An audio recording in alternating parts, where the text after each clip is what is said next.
വിലയിരുത്തി നേതൃത്വം പ്രകടമാക്കിയതിന് ശേഷവും ഷാജി കടുത്ത ഭാഷയിലാണ് സംസാരിച്ചിരുന്നത്. ഇപ്പോൾ നമുക്ക് കാണാം ദൃശ്യങ്ങളിൽ ഷാജി മാധ്യമങ്ങളോടൊന്നും സംസാരിക്കാതെ ഉള്ളിലേക്ക് കയറി പോവുകയായിരുന്നു. കൂടിക്കാഴ്ചയ്ക്ക് ശേഷം കെ എം ഷാജി മാധ്യമങ്ങളെ കാണാൻ സാധ്യതയുണ്ടോ? അദ്ദേഹത്തിന് വലിയ പിന്തുണ MK മുനീർ ഉൾപ്പെടെയുള്ളവർ ഒരു പിന്തുണയ്ക്കുന്ന രീതിയിൽ രംഗത്ത് വന്ന ഒരു സാഹചര്യമൊക്കെ ഉണ്ട്. അതുകൊണ്ട് തന്നെ പ്രതികരണം, കൂടിക്കാഴ്ചയ്ക്ക് ശേഷമുള്ള ഷാജിയുടെ പ്രതികരണം വളരെ പ്രധാനപ്പെട്ടതായിരിക്കുമോ?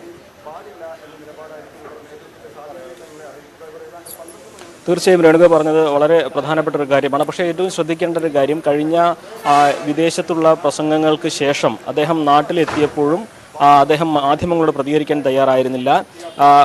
ഇന്നലെ കഴിഞ്ഞ ദിവസം മലപ്പുറത്ത് തന്നെ PK കുഞ്ഞാലിക്കുട്ടിയുമായി അദ്ദേഹം വേദി പങ്കിട്ടപ്പോഴും അദ്ദേഹം മാധ്യമങ്ങളോട് സംസാരിക്കാൻ തയ്യാറായിരുന്നില്ല. അതുകൊണ്ട് തന്നെ ഇപ്പോൾ നമ്മൾ വന്ന ഷാജിയെ കണ്ടപ്പോഴും മൈക്കുമായി സമീപിച്ചപ്പോൾ തന്നെ ഒന്നും പറയാനില്ല എന്ന നിലപാടോടുള്ളിലേക്ക് പോവുകയാണ് ഉണ്ടായത്. അതായത് മാധ്യമങ്ങളോട് ഷാജി ഇതുവരേക്കും നേരിട്ട് ഒരു പ്രസ്താവനയോ ഒരു വാക്കോ പറഞ്ഞിട്ടില്ല എന്നത് ശ്രദ്ധേയമാണ്. പൊതുവേദികളിലാണ് ഇതെല്ലാം തന്നെ പറഞ്ഞിരിക്കുന്നത്. പക്ഷേ ഇന്നത്തെ സാഹചര്യം പ്രധാനമാണ്. അതുകൊണ്ട് തന്നെ ഷാജി നേതൃത്വത്തിന് തൻ്റെ വിശദീകരണം നൽകി ഇറങ്ങിയതിന് ശേഷം മാധ്യമങ്ങൾ എന്താണെങ്കിലും അദ്ദേഹത്തിൻ്റെ പ്രതികരണം തേടുമെന്ന് ഉറപ്പാണ്. പക്ഷേ അദ്ദേഹം പ്രതികരിക്കുമോ എന്നുള്ള കാര്യത്തിൽ സംശയമാണ്. കാരണം പാർട്ടി നിലപാട് നേരത്തെ തന്നെ കർശനമാകുമെന്ന സൂചനകൾ ലഭിക്കുന്നുണ്ട്. അതുകൊണ്ട് ഷാജിക്ക് അനുകൂലമായിട്ടുള്ള ഒരു നിലപാടായിരിക്കില്ല പാർട്ടിയുടേതെന്നാണ് സൂചന. ആ ഘട്ടത്തിൽ ഷാജി പ്രതികരിക്കുമോ എന്ന് വ്യക്തമായിട്ടില്ല. നേരത്തെയും പറഞ്ഞതുപോലെ തന്നെ പ്രസ്താവനകൾ പരസ്യമായിട്ട് പൊതുവേദികളിൽ ഉന്നയിക്കുന്നല്ലാതെ ഷാജി മാധ്യമങ്ങൾക്ക് മുൻപിൽ തൻ്റെതായ ഒരു വാക്കായിട്ട് ചോദ്യങ്ങൾക്ക് മറുപടിയായിട്ട് ഷാജി ഇതുവരെയും ഒരു പ്രസ്താവന നടത്തിയിട്ടില്ല എന്നതും ശ്രദ്ധേയമാണ്. ശരി, എന്തായാലും ഗവർണറുടെ വാർത്താ സമ്മേളനം കഴിഞ്ഞാൽ ഇന്നത്തെ പ്രധാനപ്പെട്ട ഒരു വാർത്താ ഇടമാണ് അവിടം.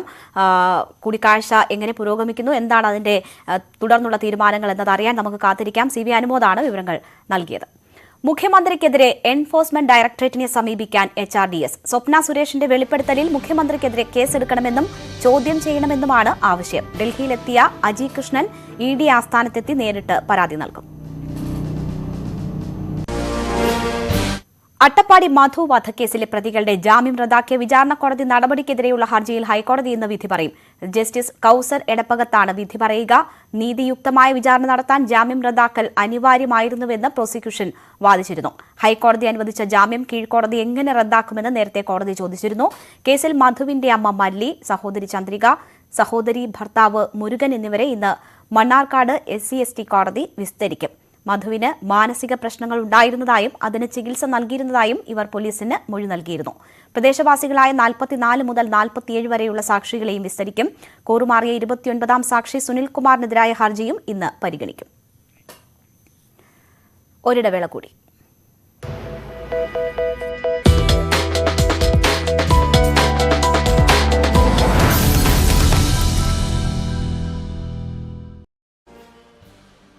തികച്ചും അസാധാരണവും കേരള ചരിത്രത്തിലില്ലാത്തതുമായ നീക്കമാണ് ഗവർണർ ആരിഫ് മുഹമ്മദ് ഖാൻ നടത്തുന്നത്. അദ്ദേഹത്തിൻ്റെ വാർത്താ സമ്മേളനം 11:45 സർക്കാരിനെതിരെ, മുഖ്യമന്ത്രിക്കെതിരെ തെളിവുകൾ സമർപ്പിക്കാൻ, സർക്കാരിനെതിരെ ആരോപണങ്ങൾ ഉന്നയിക്കാൻ ഇത്തരമൊരു വാർത്താ സമ്മേളനം ഒരുപക്ഷെ രാജ്യചരിത്രത്തിൽ തന്നെ അത്യപൂർവമെന്ന് വേണം പറയേണ്ടത്. അത്തരമൊരു നീക്കമാണ് ഗവർണർ നടത്തുന്നത്. അഴിമതി ഇല്ലാതാക്കാനുള്ള ശ്രമത്തിൻ്റെ ഭാഗമാണ്, ധൂർത്തില്ലാതാക്കാനുള്ള ശ്രമങ്ങളുടെ ഭാഗമാണിതെന്നാണ് ഗവർണറുടെ വിശദീകരണം. സർവകലാശാലകളുടെ അധികാരത്തിൽ സർക്കാർ കൈകടത്തുന്നു, കടന്നുകയറുന്നു, അവിടെ രാഷ്ട്രീയ നിയമനങ്ങളും സ്വജനപക്ഷപാതം നടത്തുന്നു. ഇത് അംഗീകരിക്കാനാകില്ല. അതിനെതിരെയാണ് തൻ്റെ പോരാട്ടമെന്നാണ് ഗവർണറുടെ ഭാഷ്യം. അതേസമയം ഗവർണർ ഇല്ലാത്ത അധികാരം പ്രയോഗിക്കുകയാണ്. ഗവർണർ ഭരിക്കാൻ ഉള്ള അധികാരം ഗവർണർക്കില്ല. ഇന്ത്യൻ ഭരണഘടന അനുസരിച്ച് ഗവർണർ ഭരണഘടനാ തലവനാണ്, എന്നാൽ ഭരണാധികാരിയല്ല എന്ന സന്ദേശം, എന്ന മറുപടി ദേശാഭിമാനി മുഖപ്രസംഗത്തിലൂടെ CPM നൽകുന്നു. ഭരണനിർവഹണം നടത്താനുള്ള ഒരു അധികാരവും ഗവർണർക്കില്ല. യഥാർത്ഥ അധികാരം തിരഞ്ഞെടുക്കപ്പെട്ട സർക്കാരിലാണ് നിക്ഷിപ്തമായിട്ടുള്ളത്. അതുകൊണ്ട് സർക്കാർ എടുക്കുന്ന തീരുമാനങ്ങൾ അംഗീകരിക്കാനുള്ള ഭരണഘടനാ ബാധ്യത ഗവർണർ നിറവേറ്റണം. അതിന് മാത്രമേ ഗവർണർക്ക് അധികാരമുള്ളൂ. ജനങ്ങളോടുള്ള ഒരു ഉത്തരവാദിത്വവും ഗവർണർക്കല്ല ഉള്ളത്. ജനങ്ങളുടെ ഉത്തരവാദിത്വം സർക്കാരിനാണ്. ഇത് മനസ്സിലാകാത്ത ഏക വ്യക്തി കേരളത്തിലെ ഗവർണറാണെന്ന് മുഖപ്രസംഗം കുറ്റപ്പെടുത്തുന്നു.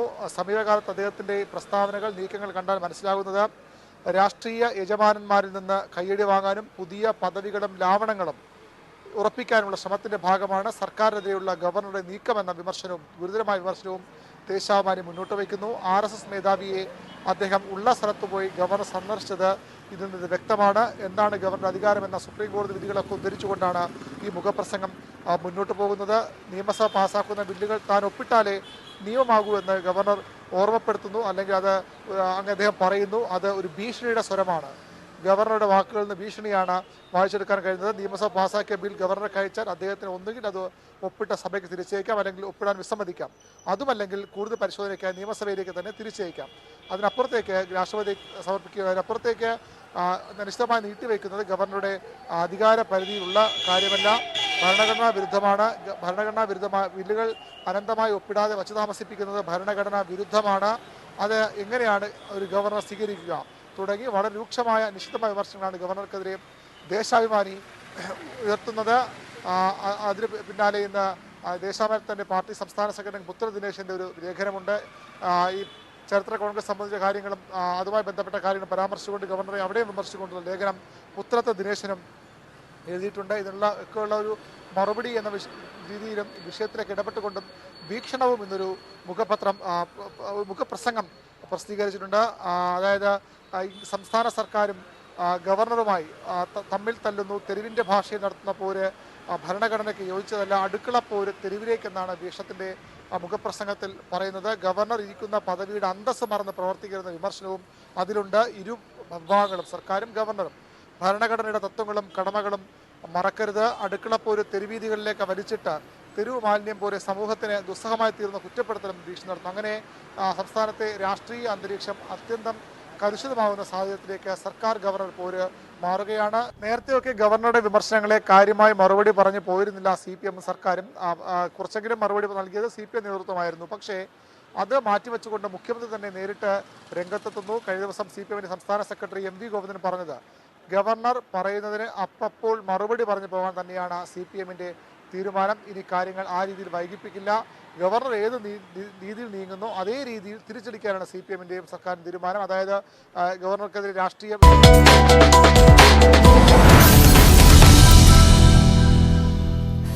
രാഹുൽ ഗാന്ധി നയിക്കുന്ന ഭാരത് ജോഡോ യാത്ര ആലപ്പുഴ ജില്ലയിൽ പര്യടനം തുടരുന്നു. പുന്നപ്ര, വാടക്കൽ മത്സ്യഗന്ധി കടപ്പുറത്ത് മത്സ്യത്തൊഴിലാളികളുമായി സംബന്ധിച്ച ശേഷമാണ് യാത്ര ആരംഭിച്ചത്. മണ്ണെണ്ണ വില വൻ പ്രതിസന്ധി ഉണ്ടാക്കുന്നതായി മത്സ്യത്തൊഴിലാളികൾ രാഹുൽ ഗാന്ധിയോട് പറഞ്ഞു. സബ്സിഡി അനർഹർ കൊണ്ടുപോകുന്നതായി രാഹുൽ ഗാന്ധി പ്രതികരിച്ചു.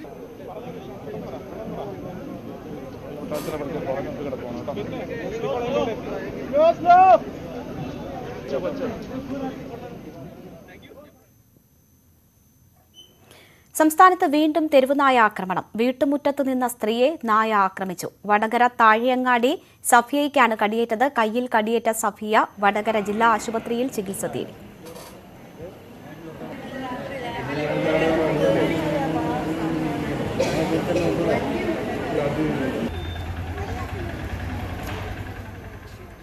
CPI മലപ്പുറം ജില്ലാ സമ്മേളനത്തിൽ അവതരിപ്പിച്ച രാഷ്ട്രീയ റിപ്പോർട്ടിലെ വിമർശനങ്ങൾക്ക് മറുപടിയുമായി KT ജലീൽ. എല്ലാവർക്കും കൊട്ടാനുള്ള ചെണ്ടയല്ല സ്വതന്ത്ര MLA-മാർ. മാധ്യമങ്ങളും വലതുപക്ഷവും നിശ്ചയിക്കുന്ന അജണ്ടകൾക്ക് ചൂട്ടുപിടിക്കുന്നവർ ആത്യന്തികമായി ദുർബലമാക്കുന്നത് ഏത് ചേരിയെയാണെന്ന് ഗൗരവപൂർവ്വം ആലോചിച്ചാൽ നന്നാകും.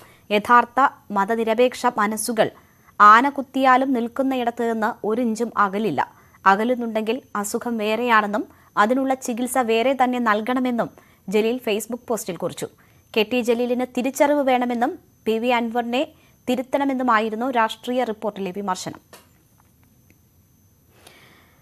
കരീബിയൻ ദ്വീപായ പ്യൂർട്ടോറിക്കോയിൽ ഫിയോണ ചുഴലിക്കാറ്റിന് പിന്നാലെ വൈദ്യുതി നിലച്ചു. 140 കിലോമീറ്റർ വേഗത്തിലാണ് കാറ്റ് വീശിയത്. ചുഴലിക്കാറ്റിലും കനത്ത മഴയിലും നാശനഷ്ടങ്ങൾ ഏറെയാണ്. US-ന്റെ പ്രവിശ്യയായ പ്യൂർട്ടോറിക്കോയിൽ പ്രസിഡന്റ് ജോ ബൈഡൻ അടിയന്തരാവസ്ഥ പ്രഖ്യാപിച്ചു. വൈദ്യുതി ബന്ധം പുനഃസ്ഥാപിക്കാൻ നിരവധി ദിവസങ്ങൾ വേണ്ടിവരും.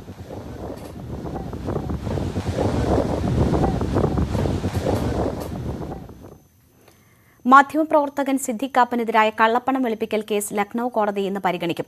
എൻഫോഴ്സ്മെന്റ് ഡയറക്ടറേറ്റ് രജിസ്റ്റർ ചെയ്ത കേസാണ് പരിഗണിക്കുക. ഈ കേസിൽ കൂടി ജാമ്യം ലഭിച്ചാൽ കാപ്പന് പുറത്തിറങ്ങാം. UP പോലീസ് രജിസ്റ്റർ ചെയ്ത UAPA കേസിൽ സുപ്രീംകോടതി കഴിഞ്ഞ ദിവസം ജാമ്യം അനുവദിച്ചിരുന്നു. ഹാദ്രസിൽ ദളിത് പെൺകുട്ടി ബലാത്സംഗത്തിനിരയായി കൊല്ലപ്പെട്ടത് റിപ്പോർട്ട് ചെയ്യാൻ പോകുന്നതിനിടെ 2020 ഒക്ടോബർ 5-നായിരുന്നു UP പോലീസ് സിദ്ദിഖ് കാപ്പനെ അറസ്റ്റ് ചെയ്തത്.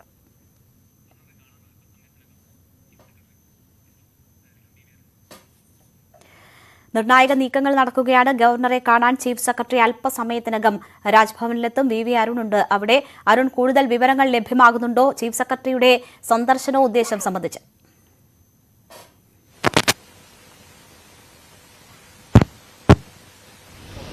രേണുക അല്പസമയത്തിനകം ചീഫ് സെക്രട്ടറി VP ജോയ് രാജ്ഭവനിലെത്തും. 11 മണിക്കാണ് ഗവർണർ കൂടിക്കാഴ്ചയ്ക്ക് സമയം അനുവദിച്ചിട്ടുള്ളത്. സംസ്ഥാന സർക്കാരിന്റെ ലഹരിക്കെതിരായ ബോധവത്കരണ പരിപാടി യോദ്ധാവ് അതിന്റെ ഉദ്ഘാടകനായി ഗവർണറെ ക്ഷണിക്കാനാണ്.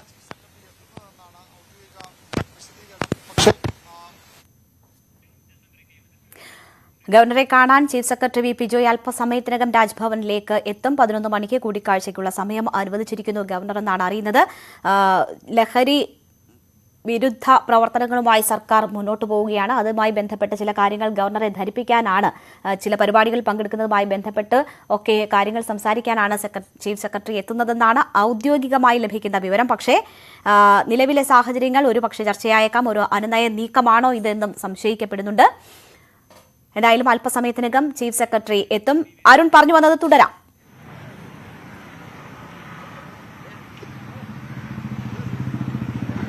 രേണുക, അതായത് സംസ്ഥാന സർക്കാരിനെതിരെ മുഖ്യമന്ത്രിക്കെതിരെ തെളിവുകൾ പുറത്തുവിടുമെന്ന് മുൻകൂട്ടി പറഞ്ഞുകൊണ്ട് ഗവർണർ ഒരു വാർത്താ സമ്മേളനം വിളിക്കുന്നു. ആ വാർത്താ സമ്മേളനത്തിന് 45 മിനിറ്റ് മുമ്പാണ് ഗവർണറെ കാണാൻ ചീഫ് സെക്രട്ടറി എത്തുന്നത്. ഇപ്പോൾ ചീഫ് സെക്രട്ടറി രാജ്ഭവനിലേക്ക് എത്തുകയാണ്. അതിന്റെ ദൃശ്യങ്ങൾ പോകാനാകുമെന്ന് കരുതുന്നു. ചീഫ് സെക്രട്ടറി രാജ്ഭവനിലേക്ക് വരുന്നു. VP ജോയ് ഗവർണറുമായി കൂടിക്കാഴ്ച 11 മണിക്കാണ്. വളരെ നിർണായകമായ ഒരു കൂടിക്കാഴ്ച എന്ന് വിശേഷിപ്പിക്കാവുന്ന സാഹചര്യം ഇന്നത്തെ ദിവസത്തിന്റെ പ്രത്യേകത കൊണ്ട് തന്നെയാണ്. കാരണം മുഖ്യമന്ത്രിക്കും സർക്കാരിനെതിരെ തെളിവുകൾ പുറത്തുവിടാൻ ഗവർണർ വാർത്താ സമ്മേളനം വിളിച്ചതിന് തൊട്ടു പിന്നാലെ അതിന് മിനിറ്റുകൾ മാത്രം ബാക്കിയുള്ളപ്പോൾ രാജ്ഭവൻ ചീഫ് സെക്രട്ടറി എത്തിച്ചേർന്നിരിക്കുന്നു. ഏതായാലും വളരെ പ്രധാനപ്പെട്ട ഒരു കൂടിക്കാഴ്ചയായി ഇത് മാറുമെന്ന് ഉറപ്പാണ്. സ്വാഭാവികമായും സർക്കാരുമായി ഇത്തരമൊരു വലിയ തർക്ക വിഷയമുള്ളപ്പോൾ അത്തരം കാര്യങ്ങളിലേക്കും ചർച്ചകൾ നീണ്ടാൽ അത്ഭുതപ്പെടാനില്ല.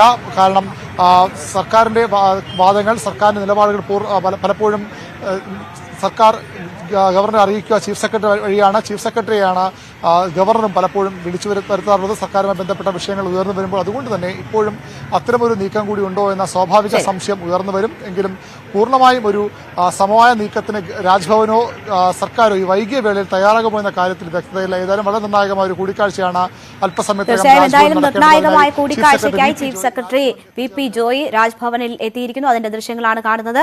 ഗവർണറുമായി കൂടിക്കാഴ്ച നടത്തും. അടുത്ത മണിക്കൂറുകൾ തന്നെ വളരെ നിർണായകമാണ്. 11:45 ഗവർണർ മാധ്യമങ്ങളെ കാണാൻ പോകുന്നത്. അസാധാരണമായ സാഹചര്യം സംസ്ഥാനത്തെ സംബന്ധിച്ച് ഉണ്ട്. ഈ അനുനയ നീക്കം എന്തെങ്കിലും മാറ്റം അതിൽ ഉണ്ടാക്കുമോ എന്നതുൾപ്പെടെയുള്ള കാര്യങ്ങൾ കാത്തിരുന്ന് കാണാം. എന്തായാലും ഇടവേളയ്ക്ക് ശേഷം ന്യൂസ് റൂം ലൈവ് തുടരും. നമസ്കാരം.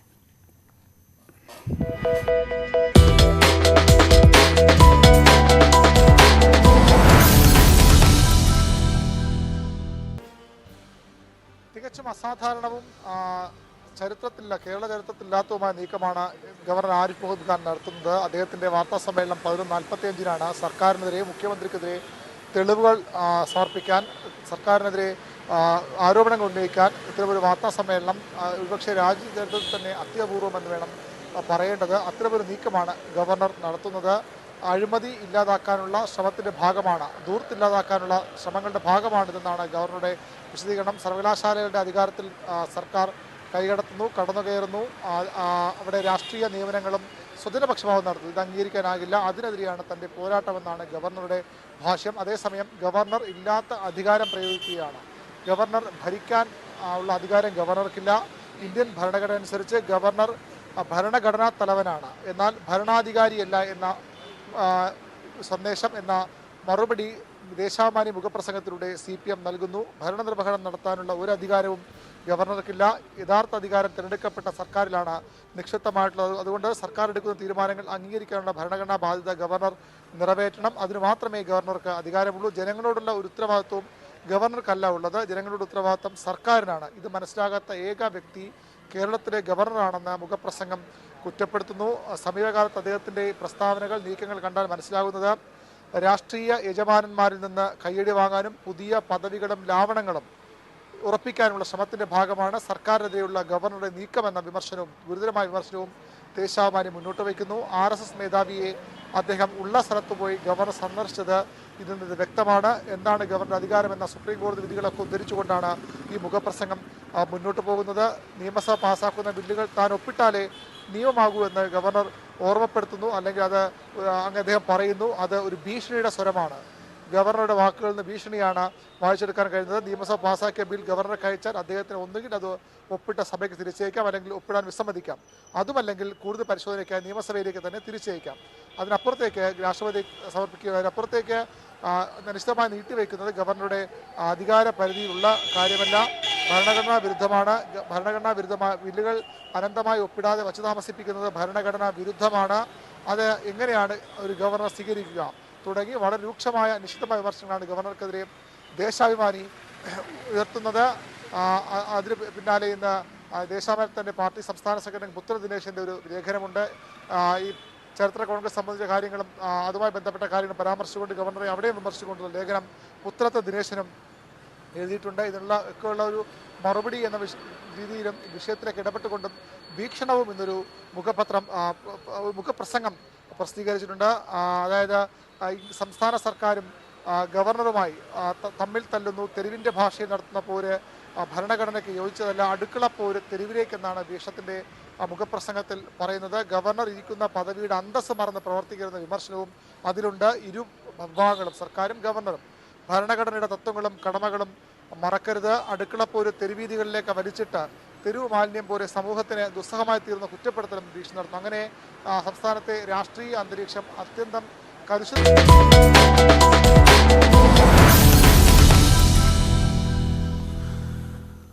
പ്രധാന വാർത്തകളിലേക്ക്. സർക്കാരിനെതിരെ അസാധാരണ നീക്കവുമായി ഗവർണർ. സർവകലാശാല നിയമനത്തിൽ ഇടപെടില്ലെന്നുള്ള മുഖ്യമന്ത്രിയുടെ കത്ത് പരസ്യമാക്കും. ചരിത്ര കോൺഗ്രസിന്റെ ദൃശ്യങ്ങളും പുറത്തുവിട്ടേക്കും. വാർത്താ സമ്മേളനം അല്പസമയത്തിനകം. രാജ്ഭവനിലെത്തി ഗവർണറെ കണ്ട ചീഫ് സെക്രട്ടറി.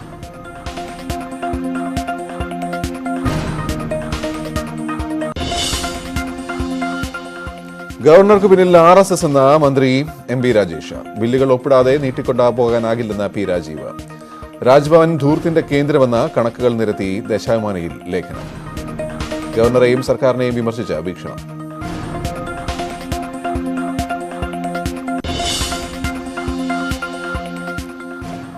മുഖ്യമന്ത്രിക്കെതിരെ EDയെ സമീപിക്കാൻ HRDS. സ്വപ്ന സുരേഷിന്റെ വെളിപ്പെടുത്തലിൽ കേസെടുക്കണം. അജി കൃഷ്ണൻ ED ആസ്ഥാനത്തെത്തി നേരിട്ട് പരാതി നൽകും.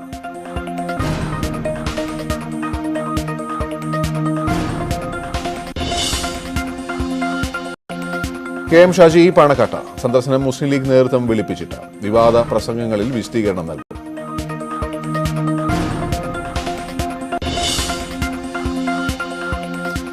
വിടുതൽ ഹർജിയുമായി ശ്രീരാം വെങ്കിട്ടരാമൻ. നടപടി K M ബഷീറിനെ വാഹനം ഇടിപ്പിച്ച് കൊലപ്പെടുത്തിയ കേസിൽ പ്രതിപട്ടികയിൽ നിന്ന് ഒഴിവാക്കണമെന്ന് ആവശ്യം.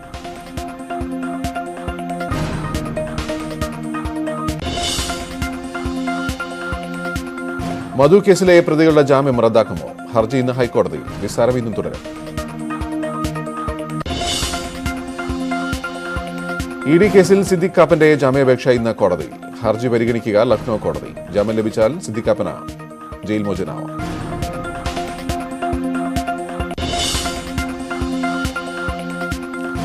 എലിസബത്ത് രാജ്ഞിക്ക് വിട നൽകാൻ ലോകം. ചടങ്ങുകൾ വൈകിട്ട് 3:30 മുതൽ. മൃതദേഹം സംസ്കരിക്കുക വെസ്റ്റ് മിനിസ്റ്റർ പള്ളിയിലെ ഗ്രാൻഡ് ഹാളിൽ.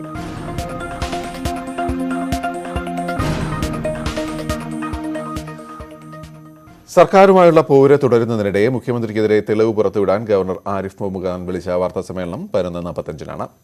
സർവകലാശാലകളുടെ പ്രവർത്തനത്തിൽ കൈകടത്തില്ലെന്ന് ഉറപ്പ് നൽകി മുഖ്യമന്ത്രി അയച്ച കത്ത് ഉൾപ്പെടെയുള്ള നിർണായക രേഖകൾ രാജ്ഭവനിൽ നടന്ന വാർത്താസമ്മേളനത്തിൽ ഗവർണർ പുറത്തുവിടുമെന്ന് പ്രതീക്ഷിക്കുന്നു. വാർത്താസമ്മേളനത്തിന് മുൻപായി ഗവർണറെ അനുനയിപ്പിക്കാൻ സർക്കാർ നീക്കം തുടങ്ങി. ഗവർണറെ കാണാനായി ചീഫ് സെക്രട്ടറി രാജ്ഭവനിലെത്തി.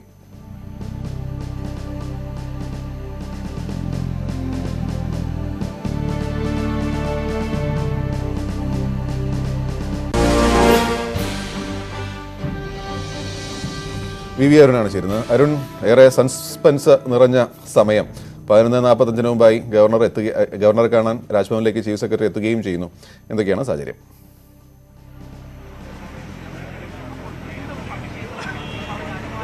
ഗോപി, കേരള രാഷ്ട്രീയത്തിലെ ചരിത്ര ദിനമെന്ന് വേണമെങ്കിൽ പറയാൻ. കാരണം ഇത്തരത്തിൽ മുഖ്യമന്ത്രിക്കെതിരെ സർക്കാരിനെതിരെ തെളിവുകൾ പുറത്തുവിടാൻ പരസ്യ നീക്കവുമായി ഒരു ഗവർണറും കേരളത്തിൽ ഇത്തരം വാർത്താ സമ്മേളനം വിളിച്ചിട്ടില്ല. അത്തരമൊരു അസാധാരണ രാഷ്ട്രീയ സാഹചര്യത്തിനാണ് ഇന്ന് 11:45 കേരള രാജ്ഭവൻ സാക്ഷിയാകാൻ പോകുന്നത്. ഗവർണർ സർക്കാരിനും മുഖ്യമന്ത്രിക്കുമെതിരെ തെളിവുകൾ പുറത്തുവിടാമെന്ന് പറഞ്ഞുകൊണ്ട് തന്നെ ഒരു വാർത്താ സമ്മേളനം വിളിക്കുന്നു. അതിന് തൊട്ട് മുന്നോടിയായാണ് 11 മണിക്കാണ് ഇപ്പോൾ ആ കൂടിക്കാഴ്ച ആരംഭിച്ചിരിക്കണം. സംസ്ഥാന ചീഫ് സെക്രട്ടറി VP ജോയ് രാജ്ഭവനിൽ എത്തിച്ചേർന്നിരിക്കുന്നത്. സംസ്ഥാന സർക്കാരിന്റെ ലഹരിക്കെതിരെയുള്ള ബോധവത്കരണ പരിപാടിയായ യോദ്ധാവ് അതിന്റെ പ്രചരണത്തിന് ഗവർണറെ ക്ഷണിക്കാനാണ് രാജ്ഭവനിൽ ചീഫ് സെക്രട്ടറി എത്തിയതെന്നാണ് ഔദ്യോഗിക വിശദീകരണം. പക്ഷേ ഇത്തരമൊരു അത്യന്തം അസാധാരണമായ അത്യന്തം കലുഷിതമായ രാഷ്ട്രീയ സാഹചര്യം നിലനിൽക്കുമ്പോൾ ചീഫ് സെക്രട്ടറിയുടെ കൂടിക്കാഴ്ച വളരെ നിർണായകമാണ്. സർക്കാരിന് വേണ്ടി പലപ്പോഴും ഗവർണറുമായി രാജ്ഭവനുമായും നേരിട്ട് ബന്ധപ്പെടുന്നത്, കാര്യങ്ങൾ സർക്കാരിന് പറയാനുള്ള കാര്യങ്ങൾ ബോധ്യപ്പെടുത്തുന്നതും ഗവർണർക്ക് ഈ സർക്കാരുമായി ബന്ധപ്പെട്ട വിഷയങ്ങളിൽ എന്തെങ്കിലും വിശദീകരണം തേടണമെങ്കിലും ആദ്യം വിളിക്കുന്നത് ചീഫ് സെക്രട്ടറിയാണ്. ചീഫ് സെക്രട്ടറിയാണ് സർക്കാർ ചുമതലപ്പെടുത്തിയിരിക്കുന്നത്. അതുകൊണ്ട് തന്നെ ചീഫ് സെക്രട്ടറി ഇതിന്റെ സന്ദർശനം കേവലം ഒരു സർക്കാർ പരിപാടിയുടെ ഉദ്ഘാടകൻ എന്ന നിലയിൽ മാത്രമായി ചുരുങ്ങി കാണാൻ കഴിയില്ല, പ്രത്യേകിച്ച് ഇന്നത്തെ ദിവസത്തിന്റെ പ്രത്യേകതകൾ കൊണ്ട് തന്നെ. ഏതായാലും ഇപ്പോൾ ചീഫ് സെക്രട്ടറി VP ജോയ് രാജ്ഭവനുള്ളിലുണ്ട്. അദ്ദേഹം കൂടിക്കാഴ്ച കഴിഞ്ഞ് പുറത്തു പോയതിനു ശേഷമാകും 11:45 ഗവർണറുടെ നിർണായകമായ വാർത്താ സമ്മേളനം. മുഖ്യമന്ത്രിക്കെതിരെ തെളിവുകൾ പുറത്തുവിടുമെന്ന് പറഞ്ഞുകൊണ്ടുള്ള വാർത്താ സമ്മേളനമാണ്. അതിൽ പ്രധാനമായും അദ്ദേഹം തെളിവുകൾ പുറത്തുവിടാൻ പോകുന്നത് മുഖ്യമന്ത്രി ഗവർണർക്ക് നൽകിയ 2 കത്തുകളാണ്. അതായത് സർവകലാശാലയുടെ ഭരണത്തിൽ സർക്കാർ ഇടപെടില്ല, ചാൻസലർക്ക് അതിൽ പൂർണ്ണ അധികാരമുണ്ട്, അവിടെ രാഷ്ട്രീയ ഇടപെടൽ ഉണ്ടാകില്ല എന്ന് ഉറപ്പ് നൽകി മുഖ്യമന്ത്രി നൽകിയ കത്താണ് അതിൽ ഒന്ന്. ആ കത്ത് പുറത്തുവിടുമെന്ന് ഗവർണർ നേരത്തെ വ്യക്തമാക്കിയതാണ്. മറ്റു ചില തെളിവുകൾ കൂടി അദ്ദേഹം പുറത്തുവിടുമെന്ന് പറയുന്നത് പ്രധാനമായും കണ്ണൂർ ചരിത്ര കോൺഗ്രസിൽ ഗവർണർക്കെതിരെ നടന്ന പ്രതിഷേധമുണ്ട്.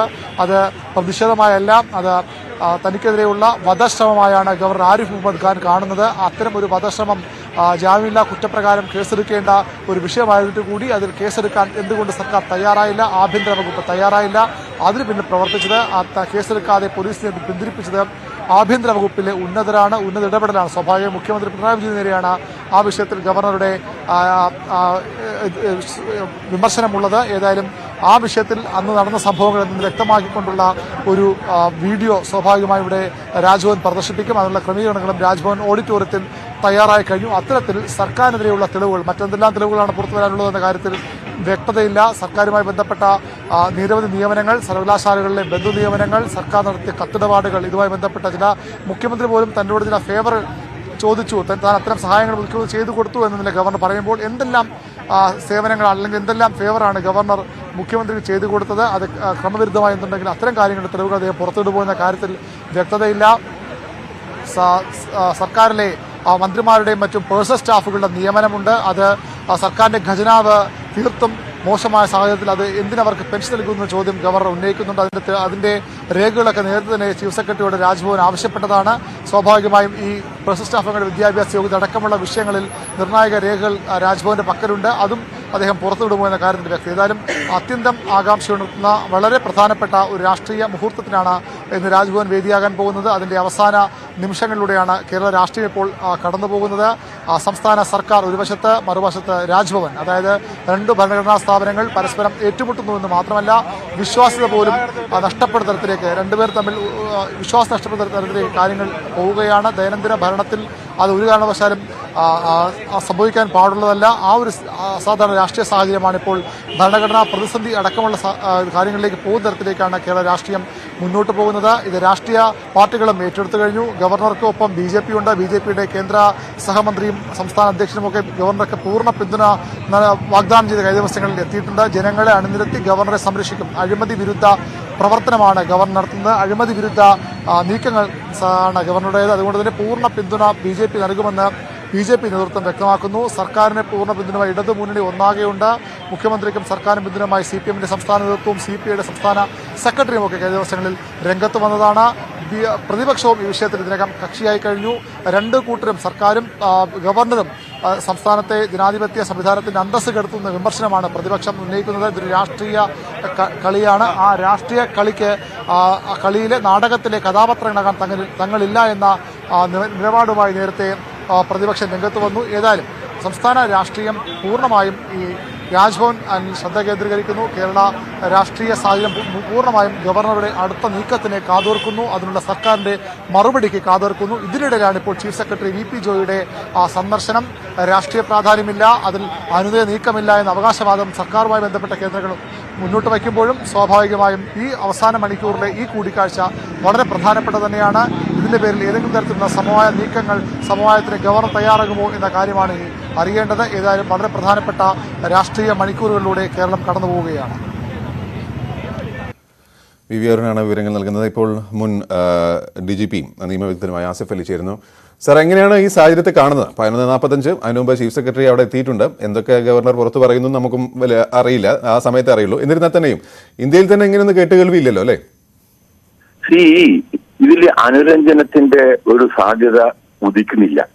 കാരണം ഗവർണർ ഒരു സാധാരണക്കാരനല്ല, ഒരു സ്റ്റേറ്റിന്റെ ഗവർണർ ഹെഡാണ്. ഒരു തവണയല്ല 2 തവണ ഗവർണർ ആവർത്തിച്ച് പറഞ്ഞ കാര്യം നമ്മൾ മുഖവിലേക്ക് എടുക്കേണ്ടതാണ്. കാരണം ഗവർണർ പറയുന്നു ഗവർണറെ വധിക്കാൻ വേണ്ടി ഡൽഹിയിൽ ഗൂഢാലോചന നടത്തി. മിനിഞ്ഞാന്ന് ഗവർണർ പറഞ്ഞത് ഇപ്പോൾ മുഖ്യമന്ത്രി തന്നെ നേരിട്ട് വന്ന സ്ഥിതിക്ക് ഇതിന്റെ പിന്നിൽ ആരാണെന്ന് വ്യക്തമായിരിക്കുന്നു എന്ന അർത്ഥത്തിലാണ് സംസാരിച്ചത്.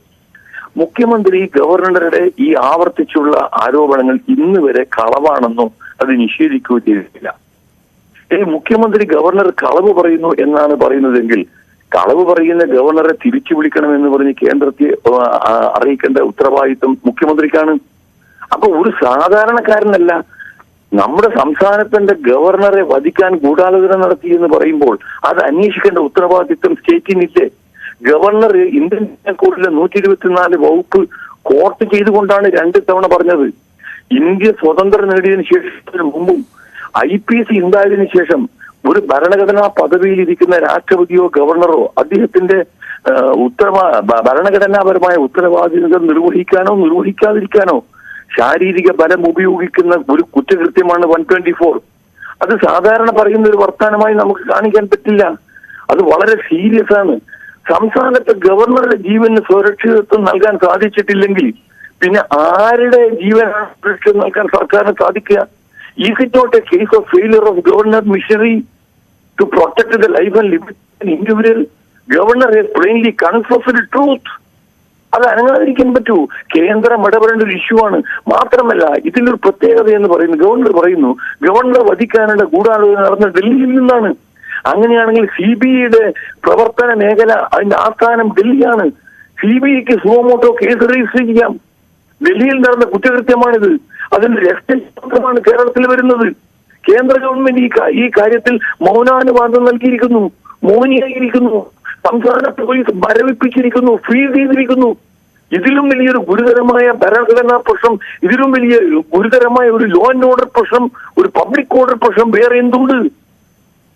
We cannot simply sit idle. It's a very serious issue.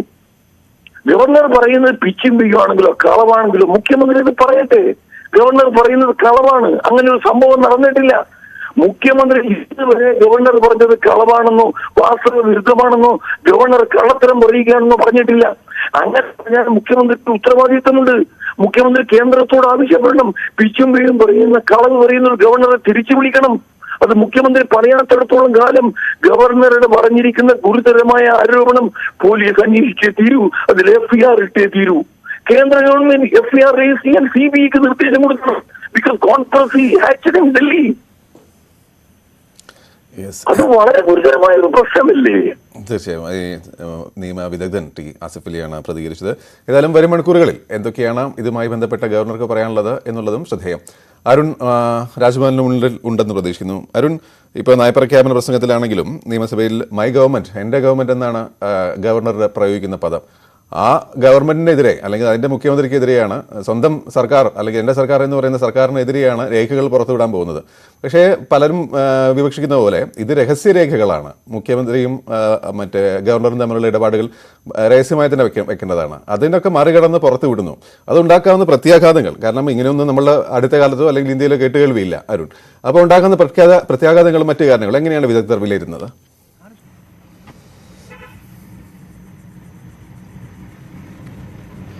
തീർച്ചയായും വലിയ പ്രത്യാഘാതങ്ങൾ ഉണ്ടാക്കാം. കാരണം രണ്ട് ഭരണഘടനാ സ്ഥാപനങ്ങൾ തമ്മിലുള്ള ഏറ്റുമുട്ടലാണ്. അതുകൊണ്ട് തന്നെ അത് അസാധാരണമായ ഒരു സാഹചര്യമാണ് അത് സൃഷ്ടിക്കുക. അതുകൊണ്ടാണ് ഇത്തരത്തിലൊരു വാർത്താ സമ്മേളനത്തിന്റെ പ്രസക്തി വർദ്ധിക്കുന്നത്. സർക്കാരിനെതിരെ അത്തരമൊരു വാർത്താ സമ്മേളനം വിളിച്ച് ഗവർണർ ഏതെങ്കിലും തരത്തിലുള്ള ആരോപണം ഉന്നയിക്കുന്നത് തീർത്തും അസാധാരണമെന്ന് തന്നെ പറയണം. മറ്റൊരു കാര്യമുള്ളത്, സർക്കാരും ഗവർണറുമായുള്ള കത്തിടപാടുകൾ അത് രഹസ്യ രേഖയാണ്. അത് പുറത്തു വരുന്നത് രണ്ട് ഭരണഘടനാ സ്ഥാപനങ്ങളുടെയും വിശ്വാസ്യതയെ പോലും ബാധിക്കുന്ന വിഷയവുമാണ്. അത്തരമൊരു കാര്യം കൂടി ഇതുമായി ബന്ധപ്പെട്ട കൂട്ടി വായിക്കേണ്ടതുണ്ട്. ഗവർണർ എന്ന രേഖകൾ പുറത്തുവിടുമ്പോൾ അത്തരമൊരു ആരോപണം കൂടി രാജ്ഭവനെതിരെ ഉയർന്നു വരും. ഏതായാലും വളരെ നിർണായകമായ ഒരു രാഷ്ട്രീയ നീക്കം എന്നതിനെ ഗവർണർ ഇത് വിശേഷിപ്പിക്കേണ്ടി വരും. ഗവർണർ നേരത്തെ തന്നെ പറഞ്ഞതാണ്, താൻ സർവകലാശാലയുടെ ചാൻസലർ ആയിരിക്കുമ്പോൾ തനിക്ക് അതിൻ്റെ അധികാരമുള്ളപ്പോൾ ഒരു തരത്തിലുള്ള ക്രമക്കേടുകളും സർവകലാശാലയിൽ അനുവദിക്കില്ല എന്ന നിലപാട് നേരത്തെ അദ്ദേഹം വ്യക്തമാക്കിയതാണ്. അതിന് വിരുദ്ധമായ കാര്യങ്ങൾ സംഭവിക്കുന്നത് കൊണ്ടാണ് ഇത്തരമൊരു അസാധാരണ നീക്കം ഗവർണർ നടത്തുന്നതാണ് രാജ്ഭവന്റെയും വിശദീകരണം. വിവരനാണ് വിവരങ്ങൾ നൽകിക്കൊണ്ടിരിക്കുന്നത്. നമ്മൾ കാണുന്ന ദൃശ്യം ഏതായാലും 11 മണിയോടുകൂടി ചീഫ് സെക്രട്ടറി രാജ്ഭവനിലേക്ക് എത്തിയിട്ടുണ്ട്. അനുനയ നീക്കമാണോ അതോ മറ്റെന്തോ സംഭവിക്കുക എന്നുള്ളത് അറിയില്ല. ഏതായാലും 11:45 വാർത്താ സമ്മേളനം പറഞ്ഞിട്ടുള്ളത്. ഗവർണറുടെ നടപടിയും അസാധാരണമാണെന്ന് ശ്രീ അൽഫോൺസ് കണ്ണന്താനം ചേരുന്നു. ശ്രീ അൽഫോൺസ് കണ്ണന്താനം, താങ്കൾ എങ്ങനെയാണ് കാണുന്നത് സാഹചര്യങ്ങളെ? അല്ല, ഇത് ദുർഭാഗ്യകരമാണ്. കാരണം ഒരു സംസ്ഥാനത്തിന്റെ ഹെഡ് ഓഫ് സ്റ്റേറ്റ് എന്ന് പറഞ്ഞാൽ ഗവർണറാണ്. ആ ഗവർണറെ ഇങ്ങനെ കളിയാക്കുക, അദ്ദേഹത്തെ വധിക്കാൻ ശ്രമിക്കുക, അദ്ദേഹത്തിന്റെ അധികാരമെല്ലാം എടുത്തു കളയാൻ നോക്കുക, ഇന്ത്യൻ ഭരണഘടനയിൽ പറഞ്ഞിരിക്കുന്ന അധികാരങ്ങളൊക്കെ എടുത്തു മാറ്റാൻ നോക്കുക. ഒരു ജനാധിപത്യ സർക്കാർ ഇങ്ങനെയല്ല ചെയ്യേണ്ടത്. ജനാധിപത്യത്തിൽ ഇന്ത്യൻ ഭരണഘടന എങ്ങനെ പറഞ്ഞിരിക്കുന്നു അതുപോലെയാണ് ഭരണം നടത്തേണ്ടത്. അത് ആരായാലും അങ്ങനെയാണ് നടത്തേണ്ടത്.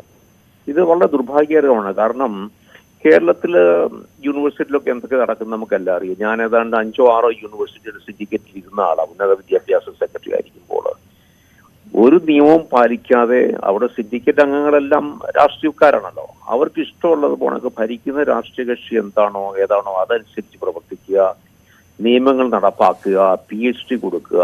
ഇല്ലാത്ത കൊള്ളരുതായ്മ ഒന്നുമില്ല ഈ യൂണിവേഴ്സിറ്റികളിൽ. വളരെ വളരെ ദുഃഖകരമാണ്. കാരണം സാക്ഷരതയിൽ ഏറ്റവും മുന്നിൽ നിൽക്കുന്ന, വിദ്യാഭ്യാസത്തിൽ ഒരു കാലത്ത് ഏറ്റവും മുന്നിൽ നിന്നിരുന്ന കേരളം ഇങ്ങനെയൊക്കെ ആയിപ്പോയല്ലോ എന്ന വലിയ ദുഃഖമുണ്ട്.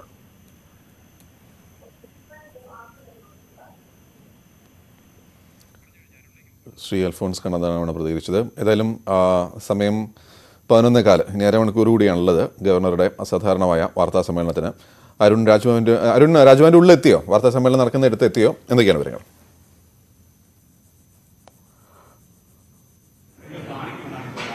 കോബി, ഇവിടെയാണ് ഗവർണറുടെ വാർത്താ സമ്മേളനം നടക്കുന്നത്. ഇവിടെ അതിനുള്ള സജ്ജീകരണങ്ങൾ പൂർത്തിയായി കഴിഞ്ഞു. ഗവർണർക്ക് ഇവിടെ ഈ ചെയറിലിരുന്നാകും മാധ്യമങ്ങളെ ഗവർണർ അഭിസംബോധന ചെയ്യുക. മാധ്യമങ്ങൾക്ക് ഒരു പ്രത്യേക സംവിധാനം ഇവിടെ ഒരുക്കിയിട്ടുണ്ട്. അതിനപ്പുറത്തേക്ക് ചില നിർണായകമായ ഡിജിറ്റൽ തെളിവുകൾ ഗവർണർ പുറത്തുവിടുമെന്ന് നേരത്തെ പറഞ്ഞിരുന്നു. അതിനുവേണ്ടിയുള്ള സജ്ജീകരണങ്ങളും പൂർത്തിയാക്കിയിട്ടുണ്ട്. ഈ ഗവർണറുടെ ഇരുവശത്തും, വലതുവശത്തും ഇടതുവശത്തുമായി ഓരോ മോണിറ്റർ വച്ചിട്ടുണ്ട്. ഇവിടെയാകാം ഒരുപക്ഷെ അദ്ദേഹം ഈ പുറത്തുവിടുമെന്ന് പറഞ്ഞ, അതായത് കണ്ണൂർ ചരിത്ര കോൺഗ്രസിൽ അദ്ദേഹത്തിനെതിരെ നടന്ന കയ്യേറ്റം അടക്കമുള്ള കാര്യങ്ങൾ ഈ സ്ക്രീനിലാകും പ്രദർശിപ്പിക്കുക. അതുൾപ്പെടെയുള്ള ഡിജിറ്റൽ തെളിവുകൾ ഉൾപ്പെടെയാണ് ഗവർണർ ആരിഫ് മുഹമ്മദ് ഖാൻ ഇന്ന് സർക്കാരിനെതിരെ പുറത്തുവിടുക. മറ്റു ചില നിർണായക രേഖകളും കത്തിടപാടുകളും ഫയലുകളുടെ മറ്റും പകർപ്പുകളും പുറത്തുവിടുമെന്നും രാജ്ഭവൻ വ്യക്തമായി കഴിഞ്ഞു. ഇവിടെ വിപുലമായ സജ്ജീകരണങ്ങളാണ് ഈ ഒരു വാർത്താ സമ്മേളനത്തിനായി രാജ്ഭവൻ ഒരുക്കിയിട്ടുള്ളത്. ഉദ്യോഗസ്ഥരൊക്കെ നേരത്തെ തന്നെ ഇവിടെ തയ്യാറായി കഴിഞ്ഞു. മാധ്യമപ്രവർത്തകർക്ക് ഇവിടെ ഇരിക്കാനുള്ള അവസരം, അതിന് തൊട്ടു മുന്നിൽ ഗവർണർക്കായി പ്രത്യേകം സജ്ജീകരിച്ച ഇരിപ്പിടം. ഇവിടെ ഇരുന്നു കൊണ്ട് കേരള രാഷ്ട്രീയത്തിലെ തീർത്തും ചരിത്രപരമായ ഒരു നിമിഷം ഇന്ന് ഇവിടെ ഈ രാജ്ഭവന്റെ ഈ ഓഡിറ്റോറിയത്തിൽ ഉണ്ടാകും. രാജ്ഭവന്റെ ഓഡിറ്റോറിയം ഒരു ചരിത്ര നിമിഷത്തിൽ തന്നെ 11:45 മുതൽ സാക്ഷിയാകാൻ പോവുകയാണ്. കാരണം ഒരു കാലത്തും സംസ്ഥാന ചരിത്രത്തിൽ, രാഷ്ട്രീയ ചരിത്രത്തിൽ ഒരു ഗവർണറും ഇത്തരത്തിൽ സർക്കാരിനെതിരെ വാർത്താ സമ്മേളനം വിളിച്ച് തെളിവുകൾ പുറത്തുവിട്ടിട്ടില്ല, അല്ലെങ്കിൽ ആരോപണങ്ങൾ ഉന്നയിച്ചിട്ടില്ല. അത്തരമൊരു അസാധാരണ നീക്കമാണ് ഇന്ന് രാജ്ഭവന്റെ ഭാഗത്തുണ്ടാകുന്നത്. അതിനുള്ള തയ്യാറെടുപ്പുകളാണ് രാജ്ഭവനിൽ പൂർത്തിയാകുന്നത്. കേരളം രാജ്യത്തിന്റെ ശ്രദ്ധയിലേക്ക് വരുന്ന അത്യപൂർവ നിമിഷങ്ങളിൽ ഒന്നുകൂടിയായി ഇത് മാറുമെന്ന് ഉറപ്പാണ്. കാരണം നമുക്ക് മറ്റു പല സംസ്ഥാനങ്ങളിലും, ഉത്തരേന്ത്യൻ സംസ്ഥാനങ്ങളിലും ബംഗാളിലുമൊക്കെ കണ്ടതാണ് ഗവർണറും സർക്കാരുമായുള്ള ഏറ്റുമുട്ടൽ തെരുവിലേക്ക് നീങ്ങുന്നത്. അത്രത്തോളം എത്തിയില്ലെങ്കിൽ ഇപ്പോൾ രാജ്ഭവനിൽ തന്നെ അത്തരമൊരു സംവിധാനം. ഇന്നലെ ഗവർണർ മാധ്യമങ്ങളെ കണ്ടപ്പോൾ പറഞ്ഞത്, മുഖ്യമന്ത്രിയുടെ പ്രധാന പരാതി താൻ മാധ്യമങ്ങളെ കാണുമ്പോൾ, മൈക്ക് കാണുമ്പോൾ പ്രതികരിക്കുന്നു എന്നുള്ളതാണല്ലോ. പക്ഷെ താൻ രാജ്ഭവനിൽ ആരെയും വിളിച്ച് സർക്കാരിനൊന്നും പറഞ്ഞിട്ടില്ല. അത് വീണ്ടും മാറുകയാണ്. ആ സാഹചര്യം മാറുകയാണ്. ഔദ്യോഗികമായി രാജ്ഭവനിലേക്ക് മാധ്യമങ്ങളെ ക്ഷണിച്ച് സർക്കാരിനെതിരെയുള്ള തെളിവുകൾ പുറത്തുവിടുകയാണ് കേരള ഗവർണർ. വളരെ ഒരു രാഷ്ട്രീയ സാഹചര്യമാണ്. സാധാരണഗതിയിൽ ഇത്തരത്തിൽ രണ്ട് ഭരണഘടനാ സ്ഥാപനങ്ങൾ പരസ്പരം കൈകോർത്ത് മുന്നോട്ട് പോവുകയാണ് സംസ്ഥാനങ്ങളുടെ ശരിയായ മുന്നോട്ട് പോക്കിന് വേണ്ടത്. പക്ഷേ ഇപ്പോൾ അത്തരത്തിലുള്ള ഒരു വിശ്വാസം പരസ്പരം നഷ്ടപ്പെട്ടിരിക്കുന്ന അത്യപൂർവ സാഹചര്യമാണ് കേരളത്തിൽ ഉണ്ടായിട്ടുള്ളത്. ഗവർണർക്കെതിരെ മുഖ്യമന്ത്രി തന്നെ രംഗത്ത് വരുന്നു. മുഖ്യമന്ത്രിയെ തുടർച്ചയായി വിമർശിച്ച് ഗവർണർ നിലപാടെടുക്കുന്നു. അത് രാഷ്ട്രീയ ചേരികൾ അത് ഏറ്റെടുക്കുന്നു. അത്തരത്തിലുള്ള ഒരു അസാധാരണ രാഷ്ട്രീയ സാഹചര്യമാണ്. അതിന്റെ തുടർച്ചയാണ്, ഒരുപക്ഷെ അതിന്റെ പാരമ്യം തന്നെ പറയേണ്ടി വരും. ഇത്തരമൊരു നീക്കം സർക്കാരിനെതിരെ മുഖ്യമന്ത്രിക്ക് തെളിവുകൾ പുറത്തുവിടാൻ ഗവർണർ വാർത്താ സമ്മേളനം വിളിക്കുന്നു. അതിനുള്ള ഒരുക്കങ്ങൾ അവസാന ഘട്ടത്തിലാണ്. ഗോപി, തീർച്ചയായും അരുൺ, ഈ ദൃശ്യങ്ങൾ തന്നെയാണ് ഈ മണിക്കൂറിന്റെ ഏറ്റവും വലിയ വാർത്ത. കാരണം ഒന്നാമത് രാജ്ഭവന്റെ ഉള്ളിലൊന്നും നമുക്ക് സാധാരണക്കാർക്ക് അധികം കാണാൻ പറ്റില്ല. ഇത് രാജ്ഭവന്റെ ഉള്ളിൽ നിന്ന് മാത്രമല്ല, ഇങ്ങനെ ഒരു വാർത്താ സമ്മേളനം അതന്നെ അപൂർവങ്ങളിൽ അപൂർവമായ ദൃശ്യങ്ങൾ. ഇപ്പോൾ അരുൺ കാണിച്ചു തരുന്ന പോലെ 2 TV-കളും അവിടെ റെഡിയാക്കി വെച്ചിട്ടുണ്ട്. ഒരുപക്ഷെ ചരിത്ര കോൺഗ്രസിലെ ദൃശ്യങ്ങളൊക്കെ എക്സ്പ്ലെയിൻ ചെയ്യാൻ വേണ്ടിയിട്ടായിരിക്കാം. ഏതായാലും ഒരു വലിയ സന്നാഹം തന്നെ ഒരുക്കിയിട്ടുണ്ട്. അരുണ, ഇതിപ്പോൾ TV-യും കാര്യങ്ങളൊക്കെ റെഡിയാക്കി വെച്ച സ്ഥിതിക്ക് ഇനിയിപ്പോൾ ചീഫ് സെക്രട്ടറി വന്നിട്ട് ഒരു അനധികൃത നീക്കത്തിലേക്ക് കടന്നാലും വലിയ കാര്യം ഉണ്ടാവാൻ സാധ്യതയില്ല അല്ലേ?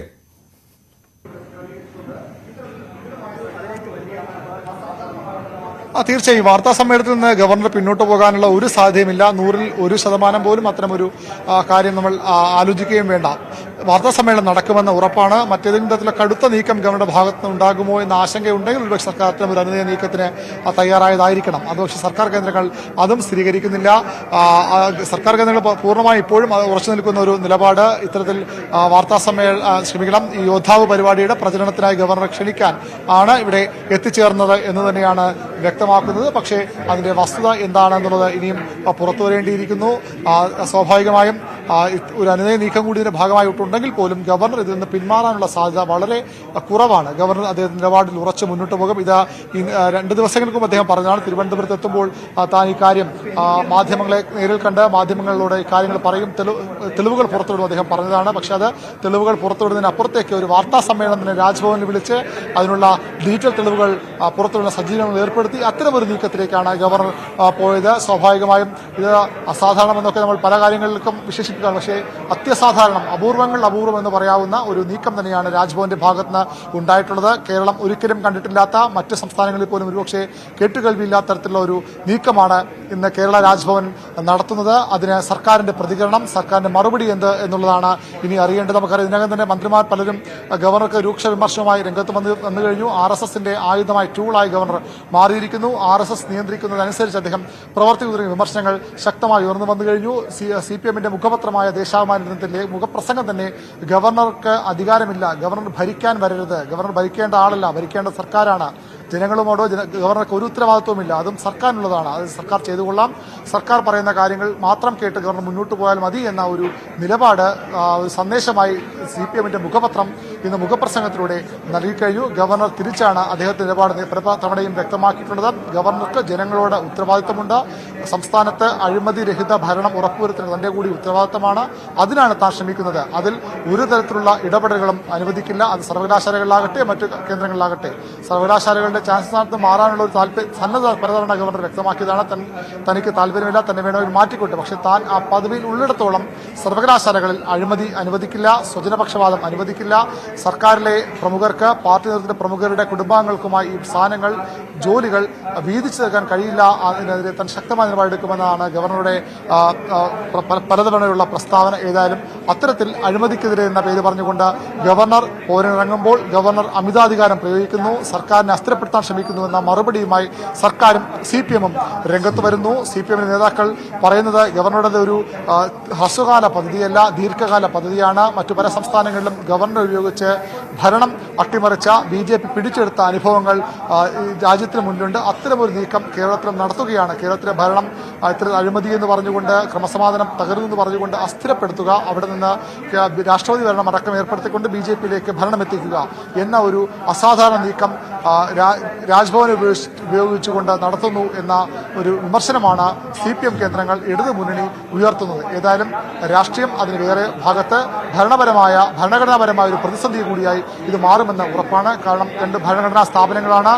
പരസ്പര വിശ്വാസത്തോടെ പരസ്പര സഹകരണത്തിൽ മുന്നോട്ട് പോകേണ്ട രണ്ട് ഏജൻസികളാണ് അല്ലെങ്കിൽ രണ്ട് കേന്ദ്രങ്ങളാണ് സെക്രട്ടേറിയറ്റും സർക്കാരും രാജ്ഭവനും. അതിന് വിരുദ്ധമായി അവർ സഹകരിക്കുന്നില്ല എന്ന് മാത്രമല്ല, പരസ്പര വിശ്വാസം പൂർണ്ണമായും നഷ്ടപ്പെടുന്ന അവസ്ഥയിലേക്ക് കാര്യങ്ങൾ എത്തുന്നു. മുഖ്യമന്ത്രി അഴിമതിക്ക് കൂട്ടുനിൽക്കുന്നു, തനിക്കെതിരെ ആക്രമണം നടന്നപ്പോൾ അതിനെ കേസെടുക്കാൻ തയ്യാറാകാതെ ഗൂഢാലോചന നടത്തുന്നു എന്ന തുടങ്ങിയ ഗുരുതരമായ ആരോപണങ്ങൾ, വധശ്രമ ഗൂഢാലോചന അടക്കം സർക്കാരിലെ പ്രധാനികൾക്ക് മേൽ ഉന്നയിച്ചുകൊണ്ടാണ് ഗവർണറുടെ നീക്കം. ഗവർണർ രാഷ്ട്രീയം കളിക്കുന്നു, ഇത് ഇനി കൈയും കെട്ടി നോക്കിയിരിക്കില്ല എന്ന മറുപടിയുമായി സർക്കാരും അതുപോലെ CPM രംഗത്തെത്തുമ്പോൾ തീർത്തും അസാധാരണമായ ഒരു സാഹചര്യം തന്നെയാണ് കേരളത്തിൽ വരുന്നത്. ഇനി ഏതാനും നിമിഷങ്ങൾ മാത്രമാണ് ഗവർണറുടെ ഈ ചരിത്രപരമായ വാർത്താ സമ്മേളനത്തിന് ബാക്കിയുള്ളത്. 11:22 11:45 ഗവർണർ മാധ്യമങ്ങളെ കാണുമെന്ന അറിയിപ്പ് നൽകിയിട്ടുള്ളത്. ചീഫ് സെക്രട്ടറി 11 മണി കൂടി ഇവിടെ എത്തിയിട്ടുണ്ട്. അദ്ദേഹം തിരിച്ചുപോയോ എന്ന കാര്യത്തിൽ വ്യക്തതയില്ല. ഏതായാലും വളരെ പ്രധാനപ്പെട്ട ഒരു വാർത്താ സമയത്ത് തൊട്ട് മുമ്പ് ചീഫ് സെക്രട്ടറി ഇവിടുത്തെ സന്ദർശനവും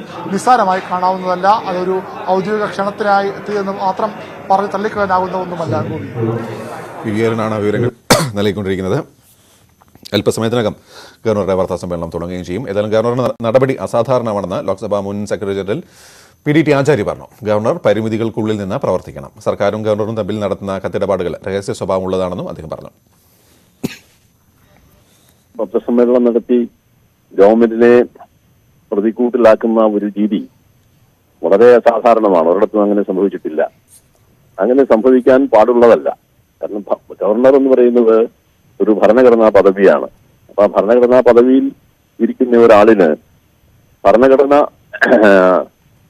ഏൽപ്പിക്കുന്ന ചില ലിമിറ്റേഷൻസ് ഉണ്ട്, ചില പരിമിതികളുണ്ട്. ആ പരിമിതികൾക്കുള്ളിൽ നിന്നുകൊണ്ട് മാത്രമേ ഒരു ഭരണഘടനാ പദവി വഹിക്കുന്ന ആള് പ്രവർത്തിക്കാൻ പാടുള്ളൂ.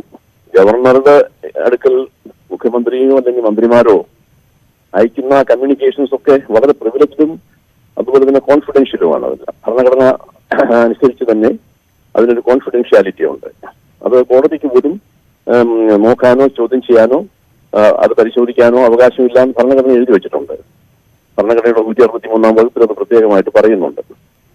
അപ്പൊ ആ ഒരു സാഹചര്യത്തില് മന്ത്രിമാരോ മുഖ്യമന്ത്രിയോ അയച്ചിരിക്കുന്ന കത്തുകൾ പരസ്യമായി പത്രസമ്മേളനം വിളിച്ചുകൂട്ടി വെളിയിൽ വിടുക എന്ന് പറയുന്നത് അത് ഒരു വിധത്തിൽ പറഞ്ഞാൽ ഭരണഘടനയുടെ ഒരു ലംഘനം തന്നെയാണത്. ഗവർണർക്കെതിരെ ആക്രമണം ഉണ്ടായപ്പോൾ പോലീസ് എന്ത് ചെയ്യുകയായിരുന്നുവെന്ന് ജസ്റ്റിസ് കമാൽ പാഷ. ഇങ്ങനെയൊരു അവസ്ഥയിൽ എത്താതിരിക്കാൻ ഇരുകൂട്ടരും ശ്രദ്ധിക്കണമായിരുന്നുവെന്നും അദ്ദേഹം പറഞ്ഞു.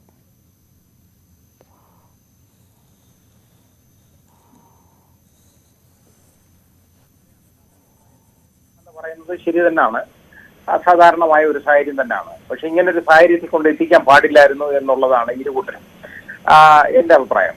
അതില് ഉള്ള ഒരു വലിയ കാര്യം എന്ന് പറയുന്നത് ഗവർണർ വളരെ അഗ്രീവ്ഡായി എന്ന് എനിക്ക് മനസ്സിലാവുന്നത് അദ്ദേഹത്തിന്റെ നേരെ ഒരു വധശ്രമം ഉണ്ടായെന്നുള്ള ഒരു ആരോപണം അദ്ദേഹത്തിനുണ്ട്. അപ്പൊ ഇവിടെ ഈ കേരള പോലീസ് എന്ന് പറയുന്ന ആളുകൾ എന്ത് ചെയ്യാണ്?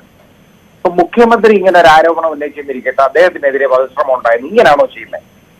അദ്ദേഹം ഹെഡ് ഓഫ് ദ സ്റ്റേറ്റ് അല്ലേ ഗവർണർ എന്ന് പറയുന്ന ആള്. ഒരു മന്ത്രിക്കോ മുഖ്യമന്ത്രിക്കോ ഇങ്ങനെ ഒരു പരാതി ഉണ്ടായാലും ഇവരിങ്ങനെയാണോ ചെയ്യുന്നത് കേരള പോലീസ്? അല്ലല്ലോ. അത് ഗവർണറുടെ അടുത്ത് എന്തിനാ ഈ വൃത്തികെട്ട നയം കാണിക്കുന്നത്? അത് ശ്രീ പിണറായി വിജയന്റെ കയ്യിൽ ആഭ്യന്തരം ഇരിക്കുന്നത് കൊണ്ടല്ലേ ഈ പണി നടത്തുന്നത്? ഗവർണർക്ക് പിന്നിൽ RSS ആണെന്ന് മന്ത്രി MP രാജേഷ്. RSS മേധാവിയുമായുള്ള കൂടിക്കാഴ്ചയിലൂടെ ഇത് കൂടുതൽ വ്യക്തമായെന്നും അദ്ദേഹം പറഞ്ഞു. ഒരു കാര്യം ഇപ്പൊ വ്യക്തമായി കഴിഞ്ഞിട്ടുണ്ട്, അത് പിന്നിൽ ആരാണ് എന്നുള്ളതാണ്. പിന്നിൽ RSS ആണ് എന്നുള്ളത് വളരെ വ്യക്തമായി കഴിഞ്ഞിട്ടുണ്ട്. അത് വ്യക്തമാക്കി തന്നതിന് വളരെ നന്ദിയുണ്ട്. അത് കഴിഞ്ഞ ദിവസത്തെ കൂടിക്കാഴ്ചയോടുകൂടി വ്യക്തമായിരിക്കുകയാണ്. ഇത് ചെറിയ ഒരു ആസൂത്രണമല്ല RSS നടത്തുന്നത്. സർക്കാരിനെതിരെ വാർത്താ സമ്മേളനം വിളിച്ച ഗവർണറുടേത് അസാധാരണ നടപടിയാണെന്ന് നിയമമന്ത്രി P രാജീവ്. ഗവർണർ പദവിക്കനുസരിച്ച് പ്രവർത്തിക്കണമെന്നും അദ്ദേഹം പറഞ്ഞു. അത് വളരെ അസാധാരണമായ സംഗതിയാണ്. സമൂഹം തന്നെ വിലയിരുത്തട്ടെ, ഇങ്ങനെയാണോ? ഇപ്പോൾ പണ്ട് കേരളത്തിൽ ഗവർണർ ഉണ്ടായിരുന്നു, അദ്ദേഹത്തിന് രാഷ്ട്രീയത്തിൽ ശക്തമായി വേണം തോന്നുന്നു, അതിന് രാജിവെച്ച് മത്സരിക്കാൻ പോയി പാർലമെന്റിലേക്ക്. നമുക്ക് എല്ലാവർക്കും അറിയാലോ, അങ്ങനെയുള്ള അനുഭവങ്ങളുണ്ട്. പക്ഷെ ആ പദവിയിലിരിക്കുമ്പോൾ പദവിയുടെ ഭരണഘടനാപരമായ മാന്യതയും ഉത്തരവാദിത്വവും പുലർത്താൻ എല്ലാവർക്കും ചുമതലയുണ്ട്. ഇപ്പോൾ നേരത്തെ മുഖ്യമന്ത്രി ഇക്കാര്യമാണ് അദ്ദേഹത്തെ നിർബന്ധിതമാക്കിയ സാഹചര്യത്തിൽ തുറന്നു കാട്ടിയത്. അതും ഇപ്പോഴും വളരെ പ്രസക്തമാണ്. അദ്ദേഹം അങ്ങനെ പറയേണ്ടി വന്നു എന്നുള്ളത് വളരെ ശരിയാണെന്നാണ് ഇപ്പോഴത്തെ അനുഭവം കൂടി തെളിയിക്കുന്നത്. ഇന്ന് സർവകലാശാല ചാൻസലർ എങ്ങനെ പ്രവർത്തിക്കണം, എങ്ങനെയാണ് വൈസ് ചാൻസലർ പ്രവർത്തിക്കേണ്ടത്, എങ്ങനെയാണ് ഭരണസമിതികൾ പ്രവർത്തിക്കേണ്ടത്, അതെല്ലാം സംസ്ഥാന നിയമസഭ പാസാക്കിയിട്ടുള്ള അധികാരത്തെ മാത്രം അടിസ്ഥാനപ്പെടുത്തിക്കൊണ്ടുള്ളതാണ്. അത് ചാൻസലറായാലും വൈസ് ചാൻസലറായാലും യൂണിവേഴ്സിറ്റി സിൻഡിക്കേറ്റ് ആയാലും എല്ലാം പ്രവർത്തിക്കുന്നതും നിയമസഭ നൽകിയിട്ടുള്ള അല്ലെങ്കിൽ ജനങ്ങൾ നിയമസഭയിലൂടെ നൽകിയിട്ടുള്ള അധികാരത്തെ അടിസ്ഥാനപ്പെടുത്തി മാത്രമാണ്. ഗവർണർക്കെതിരെ ദേശാഭിമാനിയിൽ മുഖപ്രസംഗം. ഭരണ നിർവഹണം നടത്താനുള്ള ഒരു അധികാരവും ഗവർണർക്കില്ല. യഥാർത്ഥ അധികാരം തെരഞ്ഞെടുക്കപ്പെട്ട സർക്കാരിൽ നിക്ഷിപ്തമാണ്. അതിനാൽ സർക്കാർ എടുക്കുന്ന തീരുമാനങ്ങൾ അംഗീകരിക്കാനുള്ള ഭരണഘടനാ ബാധ്യത ഗവർണർക്കുണ്ടെന്നും മുഖപ്രസംഗത്തിൽ പറയുന്നു. രാജ്ഭവൻ ധൂർത്തിന്റെ കേന്ദ്രമാണെന്ന വാർത്തയും ദേശാഭിമാനി പ്രസിദ്ധീകരിച്ചിട്ടുണ്ട്.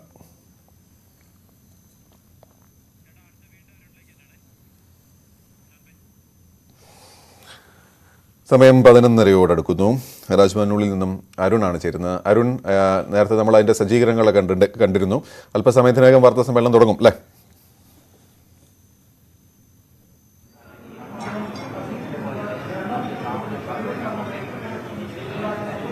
അല്പസമയത്തിനകം വാർത്താ സമ്മേളനം തുടങ്ങും. അതിനുള്ള സജ്ജീകരണങ്ങളെല്ലാം ഇവിടെ പൂർത്തിയായി കഴിഞ്ഞു. ഗവർണർ 11:45 തന്നെ ഇവിടേക്ക് എത്തുമെന്നാണ് മനസ്സിലാകുന്നത്. കൃത്യസമയം സാധാരണഗതിയിൽ ഗവർണർ പരിപാടികൾക്കെല്ലാം അത് ഉണ്ടാകാറുള്ളതുമാണ്.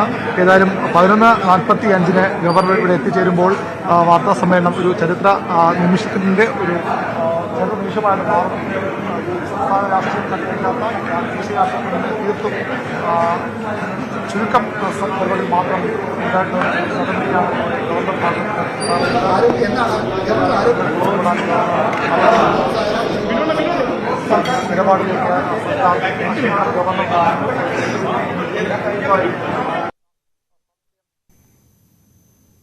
ഒരു രാഷ്ട്രീയ സാഹചര്യത്തിനിടെയാണ് ഇപ്പോൾ ഗവർണറുടെ ഈ അസാധാരണമായ നീക്കം ഉണ്ടാകുന്നത്.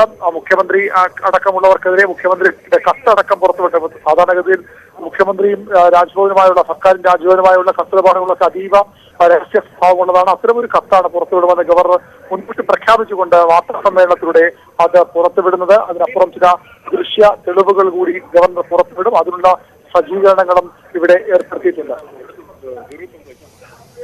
വിവരണമാണ് വിവരങ്ങൾ നൽകിയത്.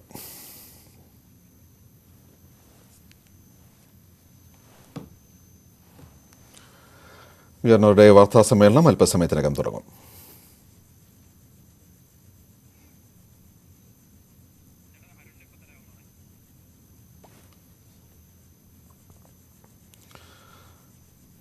മണിയോടുകൂടി ചീഫ് സെക്രട്ടറി രാജ്ഭവനിലെത്തിയിരുന്നു. അതിൻ്റെ ദൃശ്യങ്ങളാണ് നമ്മൾ കണ്ടത്. ഏതായാലും അനുനയ നീക്കമാണോ മറ്റു കാര്യമാണോ നമുക്കറിയില്ല. 11:45 ഗവർണർ വാർത്താ സമ്മേളനമുണ്ട് എന്നുറപ്പാണ്. അതിൻ്റെ സജ്ജീകരണങ്ങളെല്ലാം പൂർത്തിയായി കഴിഞ്ഞു.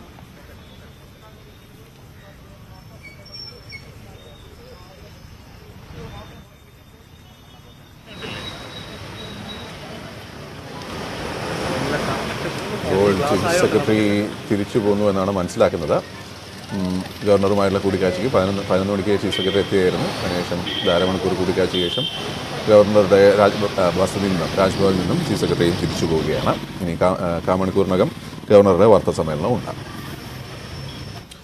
വി അരുൺ ഉണ്ടെന്ന് പ്രതീക്ഷിക്കുന്നു. അരുൺ, ഒരു വണ്ടി നേരത്തെ വന്ന അതേ വണ്ടി തിരിച്ചു പോകുന്നത് കണ്ടോ? അപ്പോൾ ചീഫ് സെക്രട്ടറിയുടെ കൂടിക്കാഴ്ച പൂർത്തിയായി എന്ന് വേണം മനസ്സിലാക്കാൻ അല്ലേ? തീർച്ചയായും ചീഫ് സെക്രട്ടറി കൂടിക്കാഴ്ച പൂർത്തിയാക്കി മടങ്ങിയിരിക്കുന്നു. അദ്ദേഹം തന്റെ ദൗത്യം പൂർത്തിയാക്കി. എന്തായിരുന്നു ദൗത്യം എന്ന കാര്യത്തിലാണ് ഇനി വ്യക്തത വരേണ്ടത്. അത് യോദ്ധാവ് പരിപാടിയുടെ ഉദ്ഘാടനത്തിന്റെ അല്ലെങ്കിൽ പ്രചരണത്തിനായി ഗവർണറാണോ അല്ലെങ്കിൽ അതിനപ്പുറത്തേക്ക് ഒരു അനുനയ നീക്കമാണോ? അങ്ങനെയെങ്കിൽ അനുനയ നീക്കത്തിൽ ഗവർണർ ഏത് രീതിയിലാണ് അതിനോട് പ്രതികരിച്ചത്? ഏതായാലും ഇതുവരെയും ഈ വാർത്താ സമ്മേളനം റദ്ദാക്കുന്നത് സംബന്ധിച്ച ഒരു അറിയിപ്പും രാജ്ഭവൻ ലഭിക്കുന്നില്ല. അതുകൊണ്ട് തന്നെ അത്തരത്തിലൊരു കാര്യം പ്രതീക്ഷിക്കേണ്ട ആവശ്യമില്ല. വാർത്താ സമ്മേളനത്തിൽ അതിരൂക്ഷമായ വിമർശനം നേരത്തെ സർക്കാരിനെ ഉന്നയിച്ച ഗവർണർ അതേ നിലപാട് ഈ വാർത്താ സമ്മേളനത്തിലും തുടരുമോ എന്ന കാര്യമാണ് ഇനി അറിയേണ്ടത്. അതിൽ മാത്രമാണ് വ്യക്തത വരേണ്ടത്. ഏതെങ്കിലും തരത്തിൽ സർക്കാരിന്റെ സമവായ നീക്കം ഫലം കണ്ടിട്ടുണ്ട് എങ്കിൽ സ്വാഭാവികമായും ഗവർണർ ഇന്നലെ നടത്തിയ വിമർശനത്തിൽ നിന്ന് പിന്നോട്ട് പോകണം. ഇതുവരെ രാജ്ഭവനിൽ നിന്നിരിക്കുന്ന അത്തരം ഒരു സമവായ നീക്കത്തിനും ഗവർണർ വഴങ്ങില്ല. അദ്ദേഹം വളരെ തീരുമാനിച്ച് ഉറച്ചെടുത്ത തീരുമാനമാണ്. പെട്ടെന്ന് ഒരു ദിവസം വാർത്താ സമ്മേളനം വിളിക്കാൻ തീരുമാനമെടുത്തതുമല്ല. നേരത്തെ തന്നെ രാജ്ഭവൻ ഇതുമായി ബന്ധപ്പെട്ട കണ്ണൂരിൽ നടന്ന ചരിത്ര കോൺഗ്രസിന്റെ ചില ദൃശ്യങ്ങൾ ഉൾപ്പെടെയുള്ളവ ശേഖരിച്ചു തുടങ്ങിയതാണ്. അവിടെ നടന്ന കാര്യങ്ങൾ കൃത്യമായി ജനങ്ങളോട് പറയാം. തനിക്കെതിരെ വധശ്രമം നടന്നു എന്ന ഒരു വിമർശനമാണ്, ആരോപണമാണ് ഗവർണർ ഉന്നയിക്കുന്നത്. അതിന് ബലം നൽകുന്ന, അതിന് ശക്തി നൽകുന്ന തെളിവുകൾ രാജ്ഭവൻ ഈ സമയം കൊണ്ട് ശേഖരിച്ചു കഴിഞ്ഞു. അതും ഈ വാർത്താ സമ്മേളനത്തിൽ പുറത്തുവിടുമെന്നാണ് അവർ വ്യക്തമാക്കുന്നത്. അതിനുള്ള തയ്യാറെടുപ്പുകളാണ് ഇവിടെ ഒരുക്കിയിട്ടുള്ളത്. ഇവിടെ നേതൃത്വം സൂചിപ്പിച്ച പോലെയുള്ള പ്രത്യേക മോണിറ്റർ അടക്കം സജ്ജീകരിച്ചുകൊണ്ട് തെളിവുകൾ പുറത്തുവിടാനാണ് രാജ്ഭവന്റെ തീരുമാനം. ഏതായാലും സംസ്ഥാനത്ത് അത്യന്തം അസാധാരണമായ രാഷ്ട്രീയ സാഹചര്യമാണ് ഇപ്പോൾ ഉണ്ടായിട്ടുള്ളത്. രണ്ട് ഭരണഘടനാ സ്ഥാപനങ്ങളുടെ ഏറ്റുമുട്ടൽ അത് ഒരുപക്ഷെ പരിഹരിക്കാനാകാത്ത, നികത്താനാകാത്ത വിധമായി തർക്കം മാറുന്നു എന്നതിന്റെ തെളിവായി വേണം ഇന്നത്തെ ഗവർണറുടെ ഈ വാർത്താ സമ്മേളനം കാണാൻ. അതിനിടെ ചീഫ് സെക്രട്ടറിയുടെ സന്ദർശനം കൊണ്ട് ഏതെങ്കിലും തരത്തിലുള്ള ഗുണമുണ്ടാകുമോ എന്ന കാര്യം മാത്രമാണ് ഇനി അറിയേണ്ടത്. വി അരുണാണ് വിവരം നൽകിക്കൊണ്ടിരിക്കുന്നത്. നമ്മൾ കാണുന്നത് സ്ക്രീനിൻ്റെ ഒരു ഭാഗത്ത് രാജ്ഭവനിൽ വാർത്താ സമ്മേളനത്തിന് തയ്യാറാക്കി വെച്ചിരിക്കുന്ന വേദിയാണ്. രണ്ട് വലിയ LED TVകളുമുണ്ട്. ഗവർണർ ഇരിക്കാനുള്ള ചെയറും ഈ കാണുന്നത് പോലെ ഇവിടെ വെച്ചിട്ടാണ് വാർത്താ സമ്മേളനം 11:45 ഗവർണർ നടത്തുക. ചരിത്ര കോൺഗ്രസിൽ ഗവർണർക്ക് നേരെ കയ്യേറ്റ ശ്രമമുണ്ടായി, വധശ്രമമുണ്ടായി എന്നുള്ള ആരോപണത്തിന് തെളിവായുള്ള ദൃശ്യങ്ങൾ ഈ TV വഴി കാണിക്കാൻ സാധ്യതയുണ്ട്. കൂടാതെ മറ്റു ചില കത്തുകൾ പുറത്തുവിടും എന്നൊക്കെയാണ് ഗവർണർ പറഞ്ഞിട്ടുള്ളത്. അതിൻ്റെ ഡിജിറ്റൽ തെളിവുകളും ഒരുപക്ഷെ ഈ TV വഴി കാണിച്ചേക്കാം.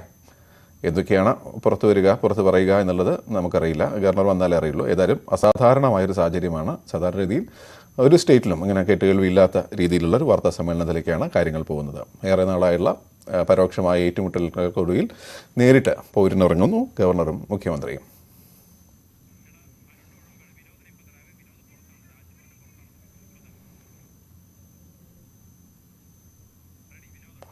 ഇപ്പോൾ വിനോദ് കൂടി ചേരുന്നു. വിനോദും രാജ്ഭവനിലുണ്ട്.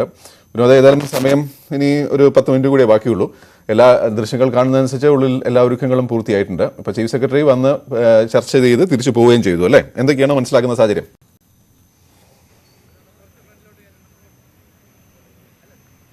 ഗോപി, തീർത്തും അസാധാരണമായ സാഹചര്യമാണ്. ഗവർണർ തന്നെ വാർത്താ സമ്മേളനം വിളിച്ച് സർക്കാരിനെതിരെയുള്ള കാര്യങ്ങൾ പുറത്തുവിടും എന്ന് പറയുന്ന ഒരു സാഹചര്യം. അദ്ദേഹം ഈ ദൃശ്യങ്ങൾ കാണിക്കുകയും മറ്റ് രേഖകൾ പുറത്തുവിടുകയും ചെയ്യും എന്നാണ് പറയുന്നത്.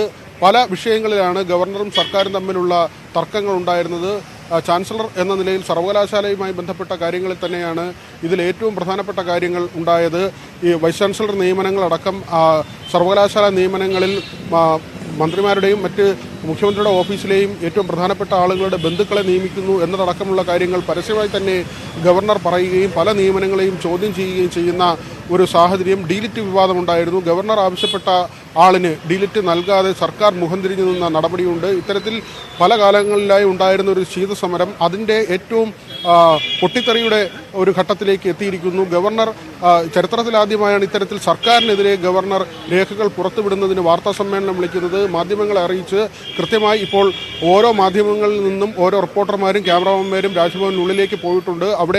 അവിടുത്തെ ഹാളിലാണ് ഈ രേഖകൾ പുറത്തുവിടും എന്ന് ഗവർണർ അറിയിച്ചിട്ടുള്ളത്. ചീഫ് സെക്രട്ടറി അല്പം മുൻപ് ഗവർണറുമായി കൂടിക്കാഴ്ച നടത്തിയിരുന്നു. അദ്ദേഹം എത്തിയത് ഈ ലഹരി വിരുദ്ധ ക്യാമ്പയിൻ്റെ സംസ്ഥാനതല ഉദ്ഘാടനത്തിന് ഗവർണറെ ക്ഷണിക്കുന്നതിന് വേണ്ടിയാണ്. ഇത് മഞ്ഞുരുക്കലിൻ്റെ ഭാഗം അല്ലെങ്കിൽ ഇത്തരത്തിലൊരു തർക്കം ഒഴിവാക്കുന്നതിന് സമവായത്തിൻ്റെ ഭാഗമായി ഗവർണറെ കണ്ട് അനുനയത്തിൻ്റെ നീക്കമായി വിലയിരുത്തപ്പെടുന്നുണ്ട്. ഏതായിരുന്നാലും തൻ്റെ തീരുമാനത്തിൽ നിന്ന് ഗവർണർ പിന്നോട്ടില്ല. അല്പസമയത്തിനുള്ളിൽ അദ്ദേഹം ഈ പുറത്തുവിടുമെന്ന് പറയുന്ന കാര്യങ്ങൾ, ഈ രേഖകൾ അടക്കമുള്ള കാര്യങ്ങൾ മാധ്യമങ്ങൾക്ക് മുന്നിൽ പ്രസിദ്ധപ്പെടുത്തും. ഏതായിരുന്നാലും കഴിഞ്ഞ ദിവസം മുഖ്യമന്ത്രി തന്നെ അതിരൂക്ഷമായ ഭാഷയിലാണ് ഗവർണർക്കെതിരെ തിരിഞ്ഞത്. ഇത്രനാളും മുഖ്യമന്ത്രി അങ്ങനെ ഒരു പ്രകടമായി അല്ലെങ്കിൽ പ്രത്യക്ഷമായി ഗവർണർക്കെതിരെ രൂക്ഷമായി പ്രതികരിക്കുന്ന ഒരു സാഹചര്യം ഉണ്ടായിരുന്നില്ല. ഇരിക്കുന്ന സ്ഥാനത്തിന് മനസ്സിലാക്കാതെ, അതിൻ്റെ ഒരു വലിപ്പം മനസ്സിലാക്കാതെ അസംബന്ധങ്ങളാണ് ഗവർണർ വിളിച്ച് പറയുന്നതെന്നാണ് മുഖ്യമന്ത്രി പറഞ്ഞത്. ഏതായിരുന്നാലും അതിനുശേഷം കഴിഞ്ഞ ദിവസം കൊച്ചിയിലും പിന്നീട് തിരുവനന്തപുരത്തും വിമാനത്താവളങ്ങളിൽ ഗവർണർ ഇതിന് മറുപടി നൽകിയിരുന്നു.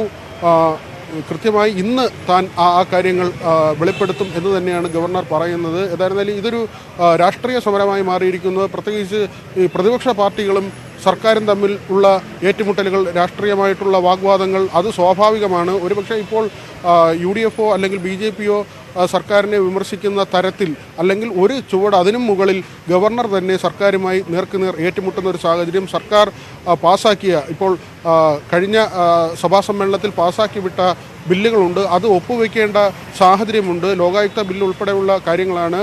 സർവകലാശാലയിലെ നിയമനം, VCകളുടെ നിയമനം ഉൾപ്പെടെയുള്ള കാര്യങ്ങൾ വരുന്ന നിയമനാധികാരം വരുന്ന 2 ബില്ലുകളാണ് സർക്കാർ പാസാക്കി രാജ്ഭവനിലേക്ക് അയച്ചത്. പക്ഷേ അതിൽ നിയമോപദേശം തേടി കാലതാമസം വരുത്തുകയാണ് ഗവർണർ. ഇത് CPM LDFും പ്രത്യേകിച്ച് CPMും പറയുന്നത് ഗവർണർ ഇതിൽ രാഷ്ട്രീയം കളിക്കുകയാണ്. ഒരു ബില്ല് സഭ പാസാക്കി ഗവർണർക്ക് നൽകിയാൽ അതിൽ വിശദീകരണം ചോദിക്കാം. അതിൽ വിശദീകരണം സർക്കാർ നൽകിയാൽ സ്വാഭാവികമായും അതിൽ ഒപ്പുവെക്കണം. അതിന് പകരം അദ്ദേഹം ഈ നേരത്തെ ഓർഡിനൻസായ 2 കാര്യങ്ങളാണ് ബില്ലായത്. ഈ ബില്ലിൽ ഒപ്പുവെക്കാതെ രാഷ്ട്രീയം കളിക്കുകയാണ്. സ്വാഭാവികമായും സർക്കാരിനെ ചൊടിപ്പിച്ചത് ഈ ബില്ലുകളിൽ ഗവർണർ ഇപ്പോൾ ഒപ്പുവെക്കാത്ത കാര്യം തന്നെയാണ്.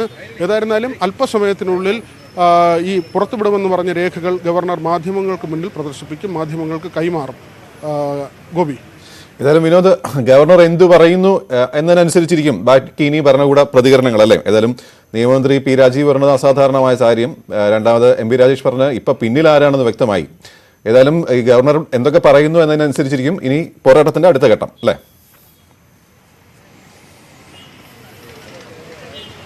ഗോപി, തുറന്ന പോരിലേക്ക് കാര്യങ്ങൾ മാറി എന്നത് വ്യക്തമാണ്. മുഖ്യമന്ത്രി തന്നെ കഴിഞ്ഞ ദിവസം ഗവർണർക്കെതിരെ വാർത്താസമ്മേളനം വിളിച്ച് തുറന്നടിക്കുന്ന ഒരു സാഹചര്യമുണ്ടായി. ഗവർണർ പറയുന്നത് അസംബന്ധമാണ് എന്നാണ് അദ്ദേഹം പറയുന്നത്. ഗവർണറുടെ കസേരയിൽ നിന്ന് എന്തും പറയാമോ എന്ന ചോദ്യം മുഖ്യമന്ത്രി ഉന്നയിക്കുന്നു. അതോടൊപ്പം തന്നെ കാനം രാജേന്ദ്രൻ ആവർത്തിച്ച് പറയുന്നത് ഇതൊരു ആലങ്കാരിക പദവിയാണ്, ഗവർണർ സ്ഥാനം തന്നെ വേണ്ടതില്ല, ഇത് തിരിച്ചെടുക്കണം എന്നാണ് CPI നിലപാട്. ഏതായിരുന്നാലും മുഖ്യമന്ത്രിയുടെ ഈ ഒരു പ്രസ്താവന വന്ന ശേഷം CPM സംസ്ഥാന സെക്രട്ടറിയും മറ്റ് മന്ത്രിമാരും അടക്കമുള്ള പ്രധാനപ്പെട്ട നേതാക്കളെല്ലാം തന്നെ ഗവർണർക്കെതിരെ തിരിയുന്ന സാഹചര്യമുണ്ടായി. ഇന്ന് ദേശാഭിമാനിയിൽ ഗവർണർക്കെതിരെ ലേഖനം വന്നു. ഗവർണർ സ്ഥാനത്തെ ആ സ്ഥാനത്തിരുന്നു കൊണ്ട് ചെയ്യുന്നത് ശരിയല്ല എന്ന നിലപാടിൽ നേരത്തെ CPIയുടെ മുഖപത്രത്തിലും ലേഖനം വന്നു. ഇത്തരത്തിൽ സർക്കാർ സംവിധാനങ്ങൾ, സർക്കാർ പ്രധാനപ്പെട്ട നേതാക്കളും ഈ സർക്കാർ കേന്ദ്രങ്ങളും പൊതുവിൽ ഇടത് കേന്ദ്രങ്ങൾ ആകെ തന്നെയും ഗവർണർക്കെതിരെ തിരിയുന്ന ഒരു സാഹചര്യം. അവിടെ ഒരു രാഷ്ട്രീയമായ ഒരു കാര്യം കൂടി നമ്മൾ വിലയിരുത്തേണ്ടതുണ്ട്. ഗവർണറെ പരിപൂർണമായും പിന്തുണച്ചുകൊണ്ട് BJP രംഗത്തുണ്ട് എന്നതാണ്. ഗവർണറെ ഭയപ്പെടുത്താൻ നോക്കരുത് എന്നാണ് കഴിഞ്ഞ ദിവസം K സുരേന്ദ്രൻ പറഞ്ഞത്. അദ്ദേഹം കൃത്യമായ കാര്യങ്ങൾ, വസ്തുതയുടെ അടിസ്ഥാനത്തിലാണ് കാര്യങ്ങൾ പറയുന്നത്. അദ്ദേഹത്തെ ഭീഷണിപ്പെടുത്തി ഏതെങ്കിലും കാര്യം ഇല്ലാതാക്കാമെന്ന് സർക്കാർ ശ്രമിക്കേണ്ടതില്ല എന്ന ഒരു നിലപാട് BJP എടുക്കുമ്പോൾ, BJP സംസ്ഥാന അധ്യക്ഷൻ എടുക്കുമ്പോൾ BJPയുടെ പരിപൂർണമായ പിന്തുണ ഗവർണർക്കുണ്ട്. മാത്രവുമല്ല, RSS മേധാവി മോഹൻ ഭാഗവതുമായി ഗവർണർ കൂടിക്കാഴ്ച നടത്തുന്നു. അതിനുശേഷം ഗവർണർ കൂടുതൽ രൂക്ഷമായി സർക്കാരിനെതിരെ പ്രതികരിക്കുന്നു. അദ്ദേഹം രേഖകൾ പുറത്തുവിടാൻ തയ്യാറായി. ഇപ്പോൾ മാധ്യമങ്ങൾ രാജ്ഭവനുള്ളിലേക്ക് പോയിട്ടുണ്ട്. അല്പസമയത്തിനുള്ളിൽ ഈ രേഖകൾ പുറത്തുവിടും. വലിയ അതിസങ്കീർണമായ, ഒരുപക്ഷെ കേരള രാഷ്ട്രീയം കണ്ടിട്ടില്ലാത്ത ഒരു സാഹചര്യം, വളരെ അസാധാരണമായ സ്ഥിതിഗതികളിലൂടെയാണ് ഇപ്പോൾ കാര്യങ്ങൾ പോകുന്നത്. ഗവർണറും സർക്കാരും പരിപൂർണമായി 2 തട്ടിൽ നിൽക്കുന്ന, മുഖ്യമന്ത്രിയും ഗവർണറും നേർക്കുനേർ ഏറ്റുമുട്ടുന്ന ഒരു സാഹചര്യം. അവിടെ എന്തുകൊണ്ട് ഈ ഒരു തർക്കത്തിലേക്ക് അല്ലെങ്കിൽ പോകുന്നു എന്നതൊക്കെയും അതിന് പിന്നിൽ രാഷ്ട്രീയമുണ്ട് എന്ന് തന്നെയാണ് പൊതുവിൽ വിലയിരുത്തപ്പെടുന്നത്. ഗവർണർ എന്തുകൊണ്ട് ഈ നിലപാടെടുക്കുന്നു? പക്ഷേ ഗവർണറുടെ കൃത്യമായ വാദം, നിയമമനുസരിച്ചും സർക്കാർ മുന്നോട്ട് പോയാൽ തൻ്റെ ഭാഗത്ത് നിന്ന് മറ്റ് പ്രശ്നങ്ങളുണ്ടാകില്ല, ഈ പ്രശ്നങ്ങളെല്ലാം പരിഹരിക്കപ്പെടുമെന്ന് ഗവർണർ പറയുന്നു. കഴിഞ്ഞ ദിവസവും അദ്ദേഹം അതുതന്നെയാണ് പറഞ്ഞത്. ഈ ബന്ധു നിയമനം, ഖജനാവ് കൊള്ളയടിക്കുന്നു എന്നാണ് അദ്ദേഹം പറയുന്നത്. അർഹതയില്ലാത്തവരെ ഇല്ലാത്ത തസ്തികകൾ ഉണ്ടാക്കി അവിടെ നിയമിക്കുന്നു. അതെല്ലാം തന്നെ ഏറ്റവും CPM നേതാക്കളുടെ പ്രധാനപ്പെട്ട ആളുകളെയാണ് ആ തരത്തിൽ നിയമിക്കുന്നത്. മാത്രമല്ല, കണ്ണൂരിൽ ചരിത്ര കോൺഗ്രസിൻ്റെ വേദിയിൽ തനിക്കെതിരെ നടന്നത് ഒരു ഗൂഢാലോചനയുടെ ഭാഗമായുള്ള അക്രമ ശ്രമമാണ്. തൻ്റെ സ്റ്റാഫിൻ്റെ ഷർട്ട് വലിച്ചു കീറുന്ന സാഹചര്യം പോലും ഉണ്ടായി. ഈ ഗൂഢാലോചനയിൽ മുഖ്യമന്ത്രിക്ക് പങ്കുണ്ട് എന്ന ഗുരുതരമായ ആരോപണം കൂടി ഗവർണർ ഉന്നയിച്ചു. ഏതായിരുന്നാലും ഈ വിഷയത്തിൽ രാഷ്ട്രീയം കലരുന്നു എന്നത് പ്രകടമായും നമുക്ക് മനസ്സിലാക്കാൻ കഴിയുന്ന കാര്യമാണ്. രാജ്യത്തിന് പുറത്തുനിന്നുള്ള ഒരു ആശയഗതി, അതൊരു രാഷ്ട്രീയ സംവിധാനമായി പ്രവർത്തിക്കുന്നു. അവരുടെ ശത്രുക്കളെ ഇല്ലാതാക്കാൻ കായികമായി ശ്രമിക്കുന്നു എന്ന ആരോപണം കമ്മ്യൂണിസ്റ്റ് പാർട്ടിക്ക് എതിരെ തന്നെ, കമ്മ്യൂണിസ്റ്റ് സിദ്ധാന്തത്തിന് എതിരെ തന്നെയും ഗവർണർ ഒരു നിലപാടെടുക്കുന്നു. അവിടെയാണ് ഈ മോഹൻ ഭാഗവതുമായുള്ള കൂടിക്കാഴ്ചയ്ക്ക് പ്രസക്തി വരുന്നത്. BJPയുടെ വലിയ പിന്തുണ ഗവർണർക്ക് ലഭിക്കുന്നത്. ആ തരത്തിൽ ഇതൊരു കൃത്യമായ രാഷ്ട്രീയ നിലപാടുകൾ വെച്ചുള്ള ഒരു തർക്കമായി മാറുന്നു. അവിടെ ഉന്നയിക്കപ്പെടുന്ന വിഷയങ്ങൾ ഇതാണ്. നിയമനവുമായി ബന്ധപ്പെട്ട വിഷയം, അല്ലെങ്കിൽ സർക്കാർ നിയമസഭ പാസാക്കി വിടുന്ന ബില്ലിൽ ഗവർണർ ഒപ്പുവെക്കാത്ത സാഹചര്യം, ഇത് സർക്കാർ ചൂണ്ടിക്കാട്ടുന്നു. ഇത്തരത്തിലുള്ള അരുൺ കൂടി ചേരുന്നു. അരുൺ, രാജ്യസഭയ്ക്ക് രാജ്ഭവന് ഉള്ളിൽ ഉണ്ട്, വാർത്താ സമ്മേളനം നടക്കുന്ന വേദിയിൽ. അരുൺ, ഇനി വളരെ കുറച്ച് സമയമേ ബാക്കിയുള്ളൂ, ഒരുക്കങ്ങളെല്ലാം പൂർത്തിയായി എന്ന് പ്രതീക്ഷിക്കുന്നു. അവിടെ നല്ല ദൃശ്യങ്ങൾ എന്താണ്, വിവരങ്ങൾ എന്താണ്?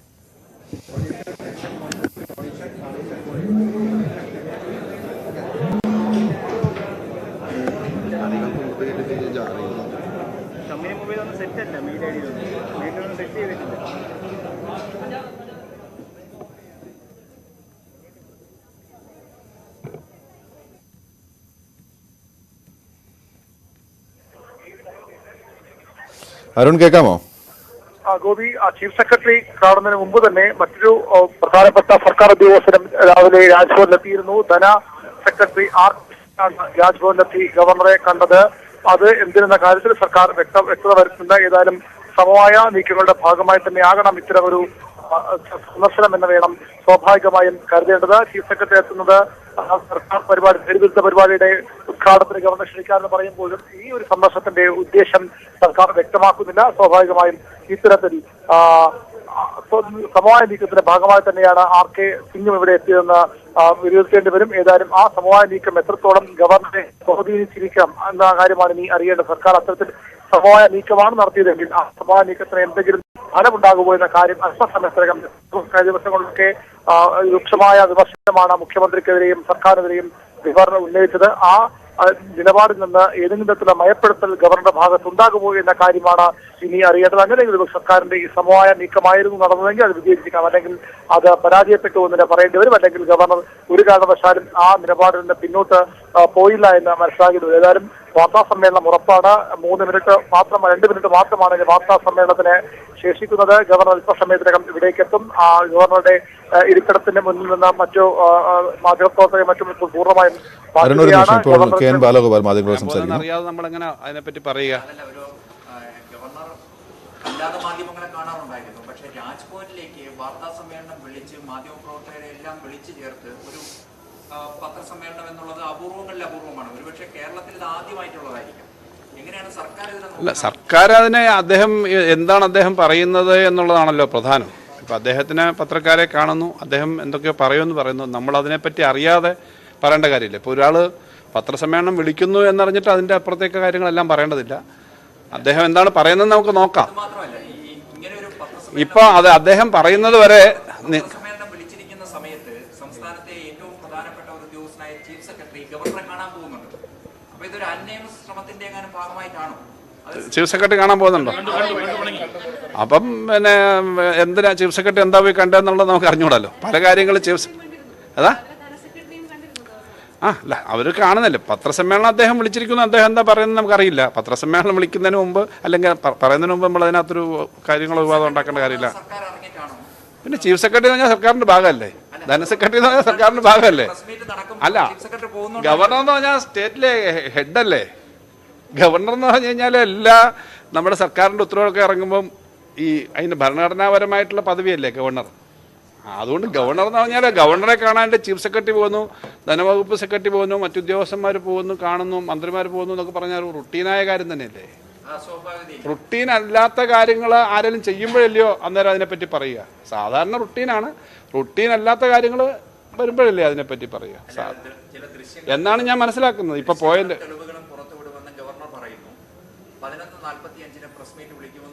ഇപ്പൊ എത്ര മണിയായി? വരട്ടെ, 45 വരട്ടെ. നിങ്ങൾക്ക് അവിടെ ഡ്യൂട്ടി ഇല്ലല്ലോ, വേറെ സെറ്റ് ഉണ്ടാവും.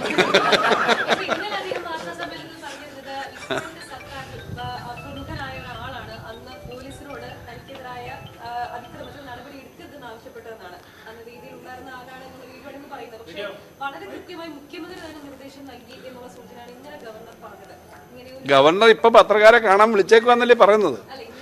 നിങ്ങളുടെ ഇതൊക്കെ അസംഷൻ അല്ലേ. അദ്ദേഹം പറയട്ടെ. അല്ല, അദ്ദേഹം പത്രസമ്മേളനത്തിനകത്ത് അദ്ദേഹം പറയാൻ പോകുന്ന കാര്യം നമുക്കിപ്പോ എന്തായാലും ഇപ്പൊ 11:45 പോകുന്നു. 1 മിനിറ്റ് കഴിഞ്ഞു. ഇപ്പൊ കേൾക്കാമല്ലോ.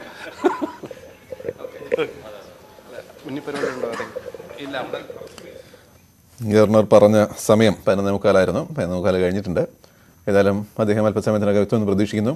വാർത്താ സമ്മേളനത്തിന് തയ്യാറാക്കിയ വേദിയും കസേരയും ഇതാണ്. അരുൺ, ധനമന്ത്രിയുടെ പ്രതികരണത്തിലേക്ക് പോയതായിരുന്നു. ആദ്യം ഗവർണർ പറയട്ടെ, എന്നിട്ട് ബാക്കി പറയാം എന്നാണ്. പൊതുവിൽ സർക്കാരിന്റെ വികാരവും അങ്ങനെ തന്നെ ആയിരിക്കും അല്ലേ? തീർച്ചയായും. നേരത്തെയൊക്കെ അദ്ദേഹത്തിന്റെ വിമർശനവുമായി മന്ത്രിമാർ രംഗത്തെത്തിയിരുന്നു. ധനമന്ത്രിയുടെ പ്രതികരണം പക്ഷേ ഗവർണർ പറഞ്ഞത് കേട്ടിട്ട് മറുപടി പറയാം എന്നുള്ളതാണ്. ഏതായാലും കടുത്ത നിലപാട് ഗവർണറുടെ ഭാഗത്തുനിന്നുണ്ടാകുമെന്ന വിലയിരുത്തൽ തന്നെയാണ് സർക്കാരിനും ഘട്ടത്തിലുള്ളത്. അതേ സമവായ നീക്കമാണെങ്കിൽ പോലും അത് ഫലം കണ്ടിട്ടില്ല എന്ന് വേണം ഈ ഘട്ടത്തിൽ മനസ്സിലാക്കേണ്ടത്. നേരത്തെ എം പി രാജേഷിനെക്കുള്ള മന്ത്രിമാരൊക്കെ ഗവർണറുടെ പുറകിൽ RSS എന്ന രൂക്ഷ വിമർശനവുമായി രംഗത്ത് വന്നിരുന്നു. RSS മേധാവിയുമായുള്ള കൂടിക്കാഴ്ചയാണ് അത്തരമൊരു ആരോപണങ്ങൾക്ക് ബലം നൽകുന്നത്. RSS മേധാവി അദ്ദേഹം ഉള്ള സ്ഥലത്ത് ഒരു പ്രാദേശിക RSS പ്രവർത്തകനെ വീട്ടിൽ പോയി ഗവർണർ എന്തിന് കണ്ടു എന്ന ചോദ്യമാണ് CPM ഉയർത്തുന്നത്. അതുതന്നെ ഗവർണറെ നിയന്ത്രിക്കുന്നത് RSS ആണെന്ന ആരോപണങ്ങൾക്ക് ശക്തി പകരും. അതെന്തായാലും CPMന്റെ അത്തരമൊരു ആരോപണങ്ങൾക്ക് ബലം നൽകുന്ന നീക്കമായി പോയി ഗവർണറുടെ ഭാഗത്തുണ്ടായെന്നും പറയേണ്ടി വരും. ഏതായാലും അത്തരത്തിൽ സർക്കാരിന്റെ വലിയൊരു ആസൂത്രണം RSS നടത്തുന്നുണ്ട്. അതിന്റെ ഭാഗമായി അതിന്റെ ടൂളായി ഗവർണർ മാറുന്നു. അതാണ് കാണുന്നത്. ദീർഘകാല ലക്ഷ്യമിട്ടുകൊണ്ട് സർക്കാരിനെ അട്ടിമറിക്കാനുള്ള ഭരണം സർക്കാരിൽ നിന്ന് തട്ടിയെടുക്കാനുള്ള ശ്രമം BJP നടത്തുന്നു. അതിന്റെ ഒരു രാഷ്ട്രീയ ആയുധമായി രാജ്ഭവൻ മാറുന്നു. മറ്റു പല സംസ്ഥാനങ്ങളിലെ ഉദാഹരണങ്ങൾ ചൂണ്ടിക്കാണിച്ചാണ് സർക്കാർ ഇത്തരം ഒരു വിമർശനം നടത്തുന്നത്. പക്ഷേ ഗവർണറാകട്ടെ അത്തരം ഒരു രാഷ്ട്രീയ ഉദ്ദേശവും തനിക്കില്ല. താൻ ഭരണഘടനയിലാണ് വിശ്വസിക്കുന്നത്. തന്റെ ഉത്തരവാദിത്വം ജനങ്ങളുടെ നിയമമാണ്, അഴിമതി രഹിതമായ ഭരണമാണ്, ക്രമസമാധാനം ഉറപ്പുവരുത്തുന്നത്. അതിനുവേണ്ട ഇടപെടലുകൾ മാത്രമാണ് താൻ നടത്തുന്നത്. ഇതാണ് ഗവർണറുടെ നിലപാട്. ഏതായാലും രണ്ട് വിഭാഗവും അത് നിലപാടുകൾ പറഞ്ഞുകൊണ്ട് മുന്നോട്ട് പോകുമ്പോൾ സ്വാഭാവികമായും ഒരു സമവായം ഇനി ഉണ്ടോ എന്ന കാര്യം, അല്ലെങ്കിൽ വലിയ വിടവ് രണ്ട് ഭരണഘടനാ സ്ഥാപനങ്ങൾ തമ്മിൽ ഉണ്ടായിരിക്കുന്നു. അതിൽ നികത്താൻ കഴിയുന്ന വിടവ് അകറ്റാൻ കഴിയുമോ എന്ന കാര്യമാണ് ഇനി അറിയേണ്ടത്. ഇപ്പോഴത്തെ ഈ കടുത്ത നീക്കങ്ങൾ വെച്ച് നോക്കുമ്പോൾ അത്തരമൊരു സാധ്യത വളരെ കുറവാണ്. ഇരു ഭാഗങ്ങളിൽ നിന്നും അത്തരം ഒരു പിന്നോട്ട് പോക്ക് ഉണ്ടാകാനുള്ള സാധ്യത കുറവാണ്. മുഖ്യമന്ത്രിക്ക് തൊട്ടു പിന്നാലെ CPIയുടെ സംസ്ഥാന സെക്രട്ടറിയും CPMന്റെ സെക്രട്ടറിയും ഒക്കെ ഗവർണറെ രൂക്ഷമായ ഭാഷയിൽ വിമർശിച്ച് രംഗത്ത് വന്നിരുന്നു. മന്ത്രിമാരും നേരത്തെ ആദ്യ പിണറായി സർക്കാരിന്റെ കാലം മുതൽ ഇത്തരത്തിലുള്ള ഭിന്നത രാജ്ഭവനും സർക്കാരുമായി ഉണ്ടാവുമെങ്കിലും അപ്പോഴൊന്നും ഇല്ലാത്ത ഭാഷയിൽ കടുത്ത വിമർശനത്തോടെ മുഖ്യമന്ത്രി പറഞ്ഞ ഒരു കാര്യം വളരെ പ്രസക്തമായിരുന്നു. എന്തൊക്കെയോ ലഭിക്കുമെന്ന പ്രതീക്ഷ ഉണ്ടായിരുന്നു. അത് അങ്ങനെ കിട്ടുന്നെങ്കിൽ കിട്ടിപ്പോട്ടെ എന്ന് തങ്ങളും കരുതി. അതുകൊണ്ടാണ് ഇതുവരെ ഒന്നും പറയാതിരുന്നത്. പക്ഷെ അതും കിട്ടിക്കണ്ടില്ല. ഇനി അത്തരത്തിൽ മിണ്ടാതിരിക്കാനാകില്ല എന്നാണ് മുഖ്യമന്ത്രി പറയുന്നത്. ഇന്ന് CPMന്റെ മുഖപത്രത്തിലെ വിമർശനവും അതുതന്നെയാണ്. RSSന് വേണ്ടി അവർ നൽകുന്ന സ്ഥാനമാനങ്ങൾക്ക് വേണ്ടിയാണ് ഇത്തരം നീക്കങ്ങൾ നടത്തുന്നത് എന്ന വിമർശനമാണ് CPM മുഖപത്രവും സ്വാഭാവികമായും മുന്നോട്ട് വയ്ക്കുന്നത്. ഏതായാലും വളരെ പ്രധാനപ്പെട്ട അത്യന്തം രാഷ്ട്രീയ പ്രാധാന്യമുള്ള ചരിത്രപരമായ ഒരു വാർത്താ സമ്മേളനത്തിലാണ് അല്പസമയത്തിനകം രാജ്ഭവൻ സാക്ഷിയാകാൻ പോകുന്നത്. കേരളം കണ്ടിട്ടില്ലാത്ത, കേരള രാഷ്ട്രീയത്തിൽ ഒരിക്കലും കണ്ടിട്ടില്ലാത്ത ഒരു വാർത്താ സമ്മേളനം. രാജ്ഭവനിൽ നേരത്തെയും ചില ഗവർണർമാർ വാർത്താ സമ്മേളനം വിളിക്കാറുണ്ട്. അത് രാജ്ഭവനുമായി ബന്ധപ്പെട്ട പ്രവർത്തനങ്ങൾ പദ്ധതികളൊക്കെ പ്രഖ്യാപിക്കാനോ പറയാനോ മാത്രമായിരുന്നു. പക്ഷേ ഇപ്പോൾ സർക്കാരിനെതിരായ ഇത്തരമൊരു നീക്കത്തിന് സർക്കാരിനെതിരെ, മുഖ്യമന്ത്രിക്കെതിരെ തെളിവുകൾ പുറത്തുവിടാനെന്ന് പറഞ്ഞുകൊണ്ട് തന്നെ ഒരു വാർത്താ സമ്മേളനം ഗവർണർ വിളിക്കുമ്പോൾ അതിന് രാഷ്ട്രീയ പ്രാധാന്യമേറെയാണ്, പ്രസക്തിയേറെയാണ്. കേരളം മാത്രമല്ല രാജ്യം ഒന്നാകെ ശ്രദ്ധിക്കുന്ന മണിക്കൂറുകളിലേക്ക്, കേരള രാഷ്ട്രീയത്തിലേക്ക്, രാജ്ഭവനിലേക്ക് ശ്രദ്ധ കേന്ദ്രീകരിക്കുന്ന രാഷ്ട്രീയ മണിക്കൂറുകളിലേക്കാണ് കേരളം കടന്നുപോകുന്നത്. 11:45 ഗവർണർ വാർത്താ സമ്മേളനം പറഞ്ഞത്. ഇപ്പോൾ സമയം അത് പിന്നിടുന്നു. ഗവർണർ എത്തിച്ചേരും. അല്പസമയത്തേക്ക് വന്നു തന്നെ പ്രതീക്ഷിക്കുന്നു. എല്ലാ സജ്ജീകരണങ്ങളും ഇവിടെ പൂർത്തിയായിരിക്കുന്നു. ഡിജിറ്റൽ തെളിവുകളടക്കം പുറത്തുവിട്ടുകൊണ്ട് തനിക്കെതിരെ കണ്ണൂരിൽ ചരിത്ര കോൺഗ്രസിന്റെ വേദിയിൽ നടന്ന പ്രതിഷേധമല്ല, ബാനറോ പ്ലക്കാർഡോ ഉയർത്തി പ്രതിഷേധം മാത്രമല്ല, ജാമ്യമില്ല കുറ്റം, ക്രിമിനൽ കുറ്റമാണ് അവിടെ ഉണ്ടായത്. തന്നെ വധിക്കാനാണ് ഗൂഢാലോചന നടത്തിയത്. അത് DC അറിഞ്ഞുകൊണ്ടുള്ള നീക്കമാണ്. അതുകൊണ്ടുകൂടിയാണ് ആ കേസിലെ പ്രതികൾക്കെതിരെ, അല്ലെങ്കിൽ തന്നെ വധിക്കാൻ ശ്രമിച്ചവർക്കെതിരെ നിയമ നടപടിക്ക് പോലീസ് തയ്യാറാകാത്തത്. അതിൽ പോലീസ് ഉന്നതരുടെ, ആഭ്യന്തര വകുപ്പിലെ ഉന്നതരുടെ കൈകളും അതിന്റെ പിന്നിലുണ്ടെന്ന് കൂടി പറഞ്ഞു നിൽക്കുമ്പോൾ സ്വാഭാവികമായും മുഖ്യമന്ത്രി പിണറായി വിജയനിലേക്കാണ് ആരോപണ നീളുന്നത്. അത് മനസ്സിലാക്കി തന്നെയാണ് സർക്കാരിന്റെ പ്രതികരണം. അന്ന് ഇതുകൊണ്ട് ഗവർണർ പരാതി നൽകാൻ തയ്യാറായില്ല എന്ന് CPM സംസ്ഥാന സെക്രട്ടറി അടക്കം ചോദിക്കുമ്പോൾ സംസ്ഥാനത്തിന്റെ ഗവർണർക്ക് അത്തരമൊരു അക്രമം ഉണ്ടായാൽ ഗവർണർ പരാതി നൽകുകയാണോ ചെയ്യേണ്ടത്, ആഭ്യന്തര വകുപ്പ് സ്വമേധയാ കേസെടുക്കണമോ എന്ന മറുചോദ്യം ഗവർണർ ഇരിക്കുന്നവരും മുന്നോട്ട് വയ്ക്കുന്നു. ഏതായാലും ഈ കാര്യങ്ങൾക്കൊക്കെ ഇന്ന് വിമർശനം. മുഖ്യമന്ത്രി തന്നെ കൊണ്ട് ചില കാര്യങ്ങൾ നേടിയെടുത്തു എന്ന് കൂടി ഇതിനെ ഗവർണർ എന്തെല്ലാമാണ് ആ കാര്യങ്ങൾ, എന്തുകൊണ്ട് അത്തരമൊരു വഴിവിട്ട ഇടപാടുകൾക്ക് ഗവർണർ കൂട്ടുന്നു എന്ന് മറുപടി പറയേണ്ട ഉത്തരവാദിത്തം കൂടി അദ്ദേഹത്തിനുണ്ട്. സ്വാഭാവികമെന്ന് അതിന് മറുപടി ഗവർണറുടെ വാർത്താ അല്പസമയത്തിനകം ചേരുമ്പോൾ തന്നെ പ്രതീക്ഷിക്കുന്നു. ഗവർണർ വരാനുള്ള തയ്യാറെടുപ്പ്, അദ്ദേഹത്തിന്റെ സുരക്ഷാ ഉദ്യോഗസ്ഥർ തയ്യാറെടുപ്പുകൾ പൂർത്തിയാക്കുന്നു. അല്പസമയത്തേക്ക്, ഏതാനും നിമിഷങ്ങൾക്കകം ഗവർണർ ആരിഫ് മുഹമ്മദ് ഖാൻ ഇവിടെ നമ്മൾ കാണുന്ന ഈ ദൃശ്യങ്ങളിൽ കാണുന്ന കസേരയിൽ വന്നിരിക്കും, മാധ്യമങ്ങളെ അഭിസംബോധന ചെയ്യും. നിരവധി ചരിത്രപരമായ മുഹൂർത്തങ്ങൾക്ക്, സത്യപ്രതിജ്ഞകൾക്ക് സാക്ഷ്യം വഹിച്ചിട്ടുള്ള രാജ്ഭവൻ ഓഡിറ്റോറിയത്തിലാണ് ഈ ഒരു വാർത്താ സമ്മേളനം നടക്കുന്നത്. മറ്റൊരു ചരിത്ര മുഹൂർത്തത്തിന്, കേരള രാഷ്ട്രീയത്തിലെ ഏറ്റവും പ്രധാനപ്പെട്ട ഒരു മുഹൂർത്തത്തിന് കൂടി ഈ രാജ്ഭവൻ ഓഡിറ്റോറിയം വേദിയാവുകയാണ്. കേരള രാഷ്ട്രീയം ഒരിക്കലും കണ്ടിട്ടില്ലാത്ത, ഇന്ത്യയിൽ തന്നെ, രാജ്യത്ത് തന്നെ അധികം കേട്ടുകേൾവിയില്ലാത്ത ഒരു നീക്കം. നമുക്കറിയാം, മറ്റു പല സംസ്ഥാനങ്ങളിലും, ബംഗാൾ ഉൾപ്പെടെ പല സംസ്ഥാനങ്ങളിലും സർക്കാരും ഗവർണറും തമ്മിലുള്ള ഭിന്നത, പോര് തെരുവിലേക്ക് സമരമായി മാറിയിട്ടുണ്ട്. ബംഗാൾ അടക്കമുള്ളവർ തെരുവിലിറങ്ങി ഗവർണർക്കെതിരെ പ്രതിഷേധിച്ചിട്ടുണ്ട്. അത്തരം നീക്കങ്ങൾക്ക് മുന്നോടിയായി ആണോ, അല്ലെങ്കിൽ അത്തരമൊരു സാഹചര്യത്തിൽ സംസ്ഥാനവും കടന്നുപോകുമോ എന്ന ആശങ്ക ഉണർത്തുന്ന തരത്തിലുള്ള രാഷ്ട്രീയ സാഹചര്യമാണ് കേരളത്തിൽ ഇപ്പോഴുള്ളത്. അതിന്റെ ഭാഗമായുള്ള വാർത്താ സമ്മേളനമാണ്. അത്യന്തം അസാധാരണമായ ഒരു വാർത്താ സമ്മേളനത്തിനാണ് രാജ്ഭവനിൽ അരങ്ങൊരുങ്ങുന്നത്. അതിനുള്ള ക്രമീകരണങ്ങൾ അവസാന വട്ടത്തിലേക്ക്, അവസാന ശ്രമങ്ങളിലേക്ക് കടക്കുന്നു. അതിന് മുന്നോട്ട് ചീഫ് സെക്രട്ടറിയും ധനസെക്രട്ടറിയും ഇവിടെ എത്തി ഗവർണറെ കണ്ടുമടങ്ങുന്നു. ഔദ്യോഗിക കാര്യങ്ങൾക്ക് അദ്ദേഹത്തെ പരിപാടികൾ ക്ഷണിക്കാനെന്ന് പറയുമ്പോഴും ഒരു സമവായ നീക്കമായിരുന്നു, അവസാന മണിക്കൂർ സമവായ നീക്കമായിരുന്നു അതെന്ന സംശയം ശക്തമാണ്. അങ്ങനെയെങ്കിൽ ഇപ്പോൾ രാജ്ഭവൻ ഈ വാർത്താ സമ്മേളന വേദിയിലേക്ക് ഗവർണർ ആരിഫ് മുഹമ്മദ് ഖാൻ കടന്നു വരികയാണ്. ചരിത്ര നിമിഷത്തിലേക്ക് അദ്ദേഹം ഇവിടെ എത്തുന്നു. അദ്ദേഹം പല ദൃശ്യങ്ങളും കാണാനാകുമെന്ന് പ്രതീക്ഷിക്കുന്നു. 8 മിനിറ്റ് കഴിഞ്ഞെങ്കിലും ഗവർണറുടെ വാർത്താ സമ്മേളനം അദ്ദേഹം എത്തിച്ചേർന്നിരിക്കുന്നു. അദ്ദേഹത്തിന്റെ വാക്കുകളിലേക്ക് നേരിട്ട് പോകാം.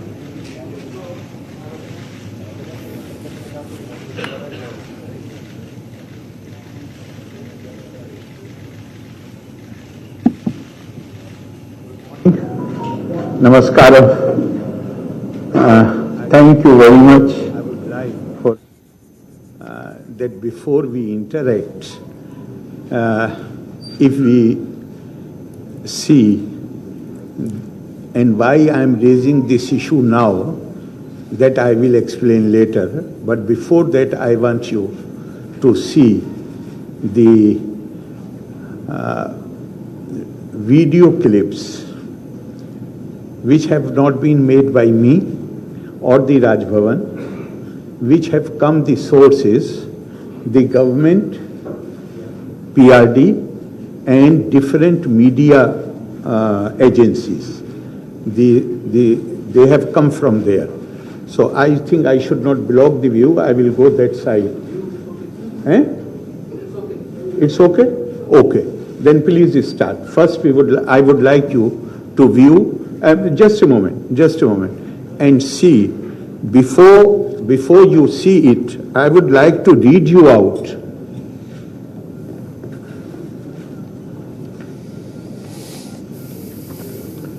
There is a section 124 of IPC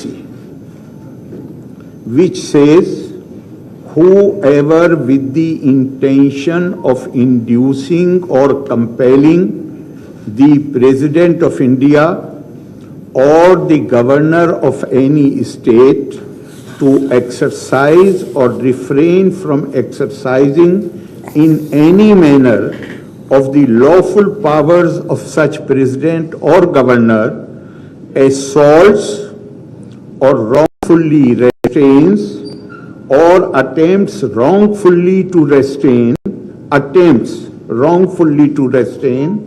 or overawes by means of criminal force or show of criminal force or attempts to overawe the President or Governor shall be punished with imprisonment of either description for a term which may extend to 7 years and shall also be liable to fine.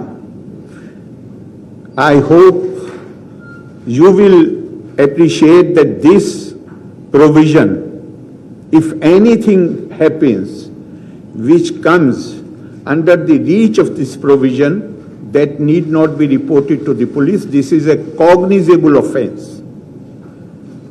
Action is not to be taken when it will be reported to the police.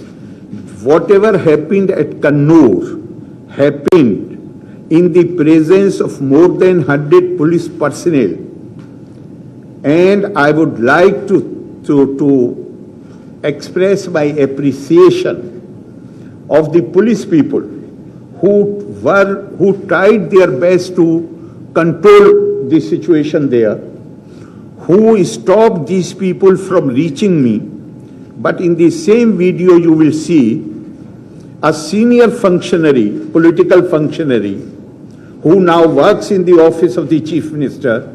He is preventing the police from acting. In the video itself you will see that he is preventing the police from discharging their lawful duties. And I can only sympathize with those who say that why matter was not reported. No, matter is not to be reported. If some criminal act happens on the road, somebody is attacked, then it is not necessary for that person. This is a cognizable offense. This is not non-cognizable. This is cognizable offense, and Indian Penal Code has made this provision only with respect to Honorable President of India and the governors of the states. Now in a state where people are arrested for wearing black shirt, this thing happens, which you will see on the screen, and then we will talk about it.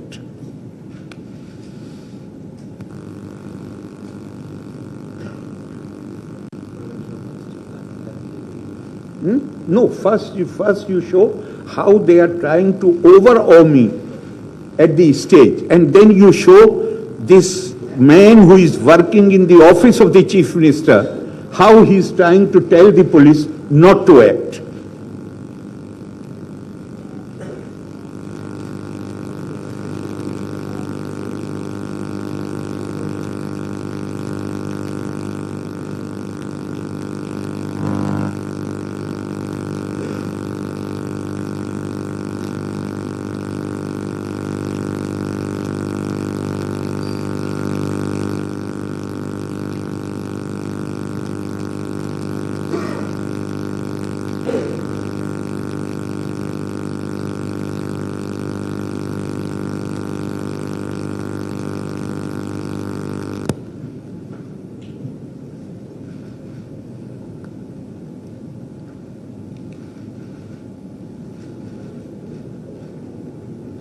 Knowing the issue, if you feel that your neighbor is feeling agitated, you come in. एक minute pause करिए. One thing I should also add before you see this: every program of the governor, final approval of minute-to-minute program is given, and the organizers are bound that there, in fact, a line is written below. No departure from the approved program shall be allowed. The program was for 1 hour. Irfan Habib Sahab was allotted 2 or 3 minutes to speak. He spoke for more than 35 minutes. He did not speak on history. He spoke on CA. He spoke about the central government, all criticism. And every time he will make a critical remark, he will look at me. It means he wanted me to respond to those remarks. He spoke for more than 35 minutes. The total duration approved was 60 minutes. I was made to sit there for more than 95 minutes. Naturally, I felt that they want me to respond the points which they have raised. Therefore, I say in the beginning of my speech that although whatever they have spoken does not pertain to the subject of the conference, but since they have made this point, they expect some response from me. Therefore, I am going to respond to the points which have been raised. Now, please start. You have very strong sense of empathy, even without knowing the issue. If you feel that your neighbor is feeling agitated, you come and join. But partition has created, it has not impacted, it has inflected the thinking in northern India. I don't know if you have watched yesterday. A leading Pakistani cricketer, Danish Kinani, what is his name? I don't exactly remember. Voice. What He's the man who has many a times been responsible for the win of the Pakistani team. And yesterday people all over the world came to know that because he's a Hindu, what kind of torture he has been subjected to. You know, I firmly believe, and I agree that partition happened in 1947. But you may say that Pakistan partition of the country is an old story. For Pakistan, Kashmir even today is the unfinished agenda of partition. For you it may be an old story. For Pakistan it is not old. Actually the whole thing started. Those who are showing, please do not disturb them. Please do not disturb them. They want to show black flag, they can very happily show. I have no problem. After Shahbano, let me tell you, after Shahbano, they are merely showing black flag. I have been attacked physically 3 occasions. 3 occasions. You have no right to violence or to create disturbance. You want to show black flag, you can show it. You have no right to create disturbance.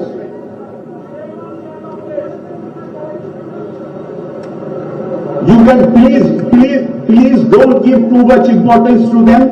Please take your places. What's so important?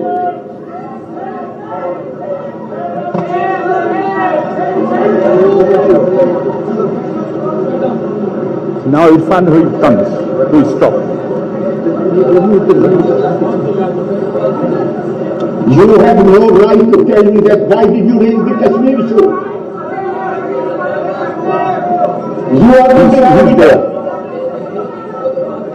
You are not the arbiter. तकलीफ दे रहा है.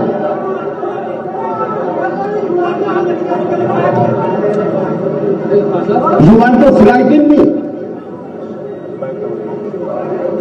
The problem is with these people. They want to deny freedom of speech to others. They want to speak, but they don't want to listen response.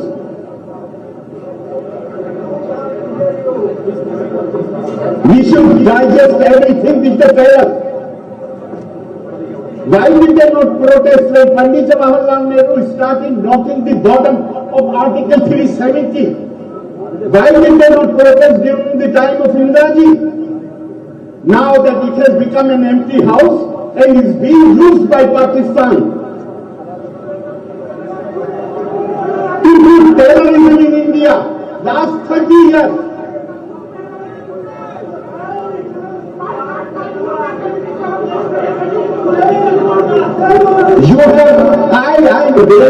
You have come with an agenda. You have a leading thought. You can't shout me down.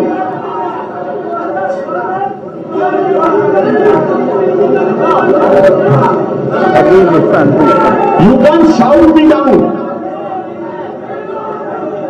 You can't shout me down.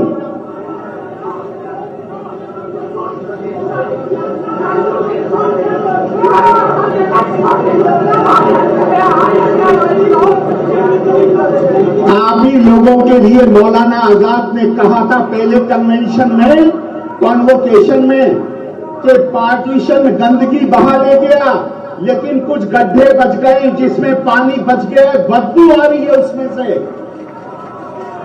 बदबू आ रही है. You are causing foul smell.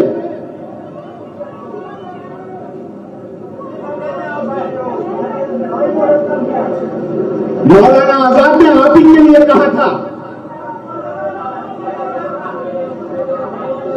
नहीं, आपकी जायदाद है मौलाना आजाद, हमारी है.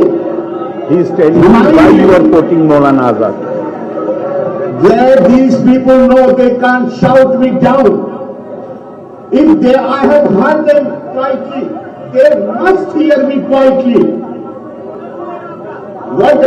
नहीं सुनेंगे आप, 1 मिनट में बाहर हो जाएंगे, नहीं सुनेंगे, नहीं सुनेंगे, आप थ्रेटिंग करेंगे हमें, आप थ्रेटिंग करेंगे, इनको जरा देखिए ये थ्रेटिंग कर रहे हैं.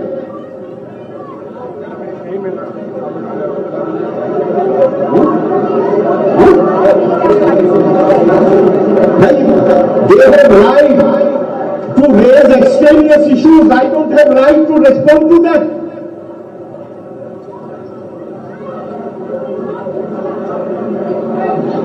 पता नहीं अगर जवाहरलाल नेहरू को कोट करना बदतमीजी है तो बेशक में बदतमीजी है. You will decide whom I should quote. That is वो तमीज है, वो तमीज है. वो आप कह रहे हैं कि ये तमीज है. जरा मुशीरुल हसन साहब को जामिया में कौन लोग थे जिन्होंने उन पर हमला किया था? कौन लोग थे?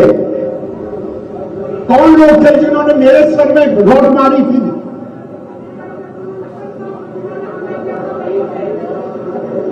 कौन थे वो लोग?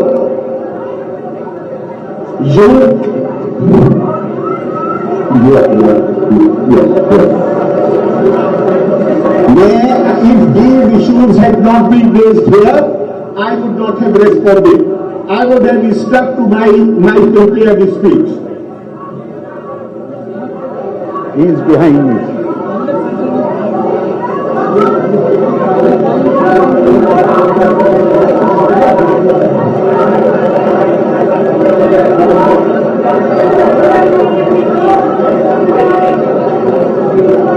मैं बोल दो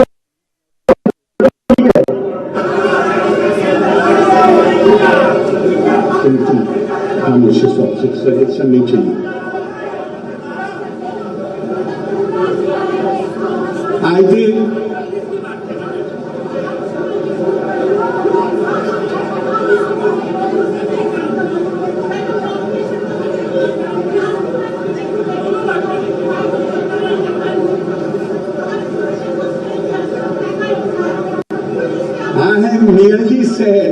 I merely said that I invited them.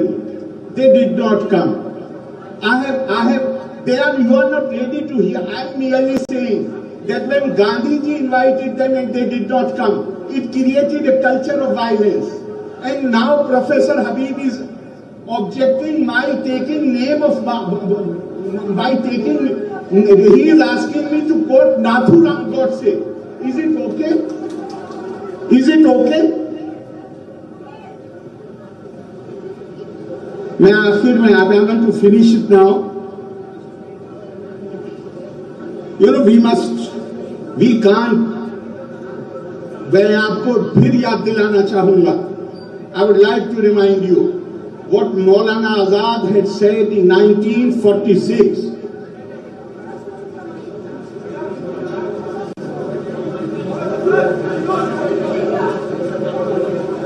I'm inviting you, come anytime, even here when I'm here. You are invited. See what Mahatma Gandhi has said, what Pandit Nehru has said, what Congress Party in its working committee resolution has said. And I wish, with these words I will inaugurate this Congress, that please, you have every right to stick to your opinion, but don't try to shut others down. Thank you very much. Jai Hind, Jai Bharat. Thank you, sir. Ladies and gentlemen, let us now rise for the national anthem.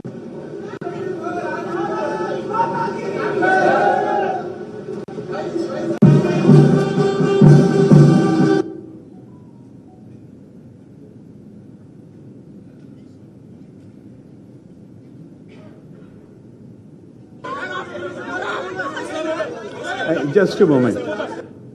They had come prepared with maybe around 100 play cards. Tell me if there was something spontaneous about it. Can you prepare play cards in 5 minutes' time? in 10 minutes' time. They had come prepared with everything, with cards. Now show it.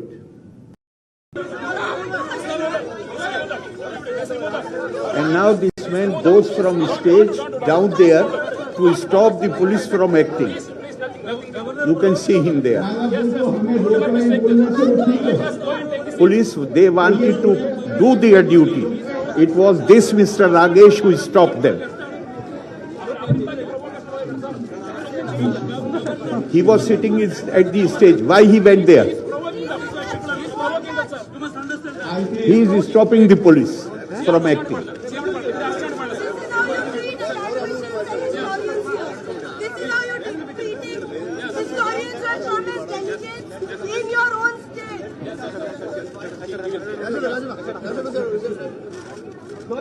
I have nearly said that I invited them. They did not come. You are not ready. During my speech, he goes down. That when Gandhiji invited them and they did not come, it created a culture of violence. And now Professor Habib is objecting by taking name of Gandhi. He is asking me to quote Nathuram Godse. Is it okay?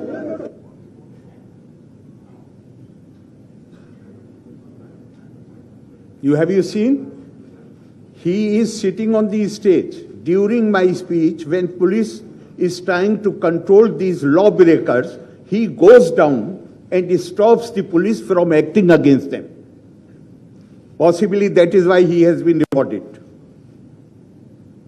Inaugurate this Congress that please, you have every right to stick to your opinion, but don't try to shut others down. Thank you very much. Jai Hind, Jai Bharat.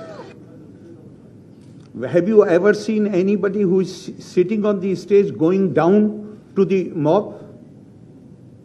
That is the job of the police. They will control them. But he rises from his seat and goes to the audience to stop police from acting. Now, you want to show something more or shall I speak? It's okay? Over? Over. And for making this event. I wish...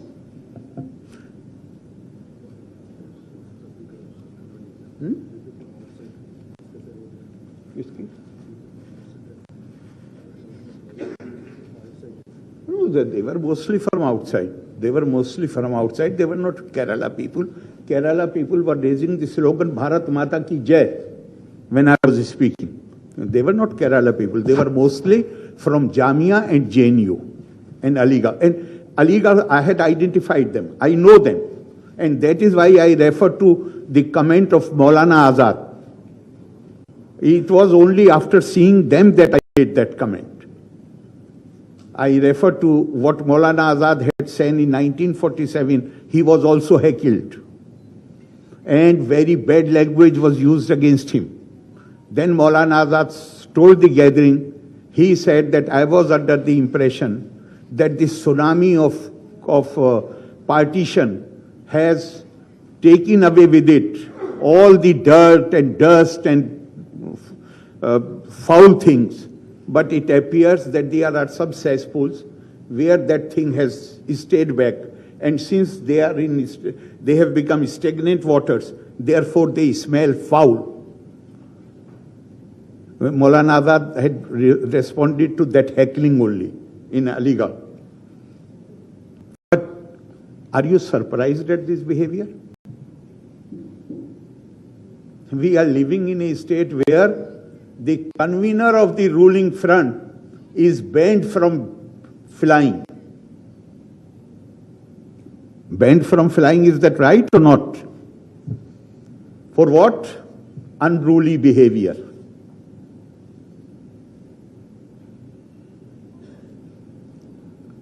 They think that it is their right to break the law. And when I said, not just convener of the UDF, one minister trashes constitution publicly and he is removed from the Council of Ministers. Another former minister challenges the territorial integrity of India by using the language of Pakistan. Do you think these incidents are merely lapse on the part of these individuals? No. This is how they are indoctrinated in their training camps. The only mistake they have committed is that they said something which is taught to them. They said it publicly. And that is why I said that there are certain ideologies which have originated outside India. They believe in the legitimacy of the use of force to silence dissent, difference of opinion, and to liquidate those whom they consider their class enemies. Who are the class enemies? Class enemies are those who have a politically different viewpoint. I did not ask whether there were members and I did not name anybody. Why CM felt that I am referring to the Communist Party? I am asking this question. There are other terrorists also. But he realized, because this is what they teach in their camps. Can he deny that the ideology he adheres to, it allows use of force against the political opponents? How come so many people have been killed in Kannur district? How come so many young lives have been lost in the campuses of Kerala universities? How many months back? Only recently, about 2 months back or 3 months back, a young bright student was killed in the campus. Why? Because to some people and their ideology, use of force. And Irfan Habib is the icon of that ideology, which believes in the use of force against those who hold different views. It is for nothing. I mean, don't you feel any sense of shame that the convener of the ruling party is barred from flying by the airline? For what? For attacking 2 persons inside the plane. So if they attack me here, if they can attack inside the plane, what is so surprising if they attack me there on the stage? Try to attack me, not attack me. Try to attack me. And one question I am raising, how come if the reaction was spontaneous or it was a reaction to some of my remark, how come these 100 of placards were there if they had not come prepared? And in the light of what I had read earlier, IPC provision, it was the duty of to anybody, if goes to the court, it will become difficult for the police to explain why they did not act. And police officers themselves told me that they wanted to act and they were prevented from acting. So my question through you is, some papers, please try to use my words. Don't try to put, because today I have seen what I said yesterday, that I'm going to ask for investigation. No, not at all. What I had said was, I want the media to investigate whether when police was prevented from taking action, whether it was also because the man giving instruction was himself party to the conspiracy, or it was merely a favor shown to the fellow cadre. I had said, I have not said that I'm going to ask any agency to investigate. No, I did not say that. I said I request you media to investigate whether like people who had come with the placards. So surely they knew that there is a plan to intimidate the governor when they were preparing the placards. So the man who gave the instruction to the police not to act, was he also part of the party to the conspiracy? The man who went down from the stage and prevented police from acting against those who were creating disturbance, has he been appointed in the Chief Minister's office because of that great thing which he did? These are my questions. I am not asking any official agency to investigate. I am asking you to investigate. Instead of devoting their attention to the roads are in bad condition, there are so many problems. Lottery and alcohol is our main source of revenue. What a shame. Instead of doing anything for the people of Kerala, instead of developing the infrastructure, instead of building the roads, instead of improving the tourism infrastructure, all their attention is focused on silencing those who differ with them. And they are not ready to spare even the Raj Bhavan. Can you imagine anybody? Nobody, and I'm saying it with all clarity in my mind, nobody has any authority to give directions to the Raj Bhavan, whom I should have in my personal staff, how the affairs should be conducted. The only authority in India is President of India. And here, a secretary of the government of Kerala is forced to write a letter to the Raj Bhavan, trying to dictate how Raj Bhavan should run its affairs. And what ultimately they had to eat humble pie. The day I asked for his removal, I was fully aware that man is innocent. But I wanted to send a message that these pressure tactics are not going to work on me. But even that has not opened their eyes. They continue. For how many days I ask you, for how many days write-ups were appearing in the press, government is going to curtail the power of governor. Was it happening before the passage of bill or not? I ask you. Who was sponsoring those articles? I have already told you, you take over as chancellor. Why don't you take over? Who are you to curtail my powers? My powers come from constitution and conventions. It is not your sweet will. You have freedom to malign, to undermine, to malign, to heap indignity on the... You are going to cut my powers? Who are you? I have administered oath of office to you, you have not. They have crossed all the limits.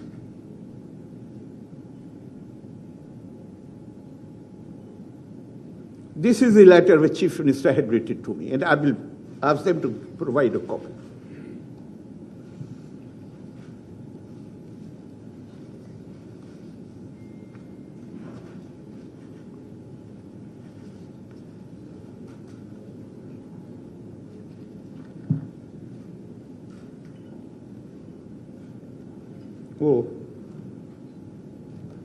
Prince Sahab, आपके पास है वो 3 letters of the Chief Minister and my replies. You have that? Yes. First letter, or this is the last letter? No, this is the first letter which I wrote on December 8. Copy will be supplied to you. Wherein I said, I am sick of this pressure which is brought upon me. And I don't want to continue as Chancellor. If I had any vested interest, why I would say that I don't want to continue as Chancellor. And I said in this letter that I know that the Assembly is not, since the Assembly is not in session, you can go for an ordinance. And I promise that I shall sign the same immediately. but you become Chancellor. Relieve me of this duty. Why I was forced to write that letter? Chief Minister personally came to Raj Bhavan and requested me that in the matter of the appointment of Kannur University Vice Chancellor, that is his home district, and I agreed with him that I will give weightage to your opinion. You are democratically elected leader. Yes, I shall give weightage to your opinion. But we have to go through a process. I mean, that we did not discuss. We started the process for the selection of the Vice Chancellor.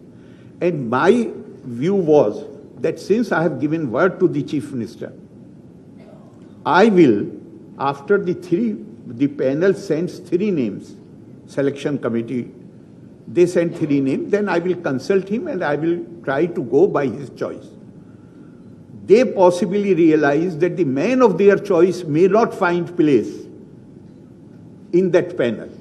Therefore, Chief Minister, office people, they contacted me, they came here, and they said that since you have given word to Chief Minister that man of his choice will be appointed, therefore why go through the process? I said, no, we should go through the process.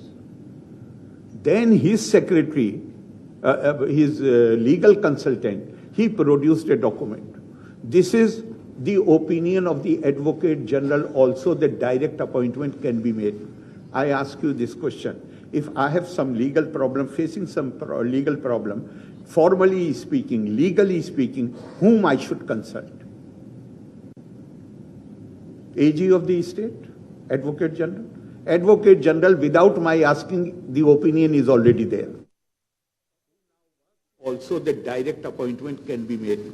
I ask you this question. If I have some legal problem, facing some legal problem, formally speaking, legally speaking, whom I should consult?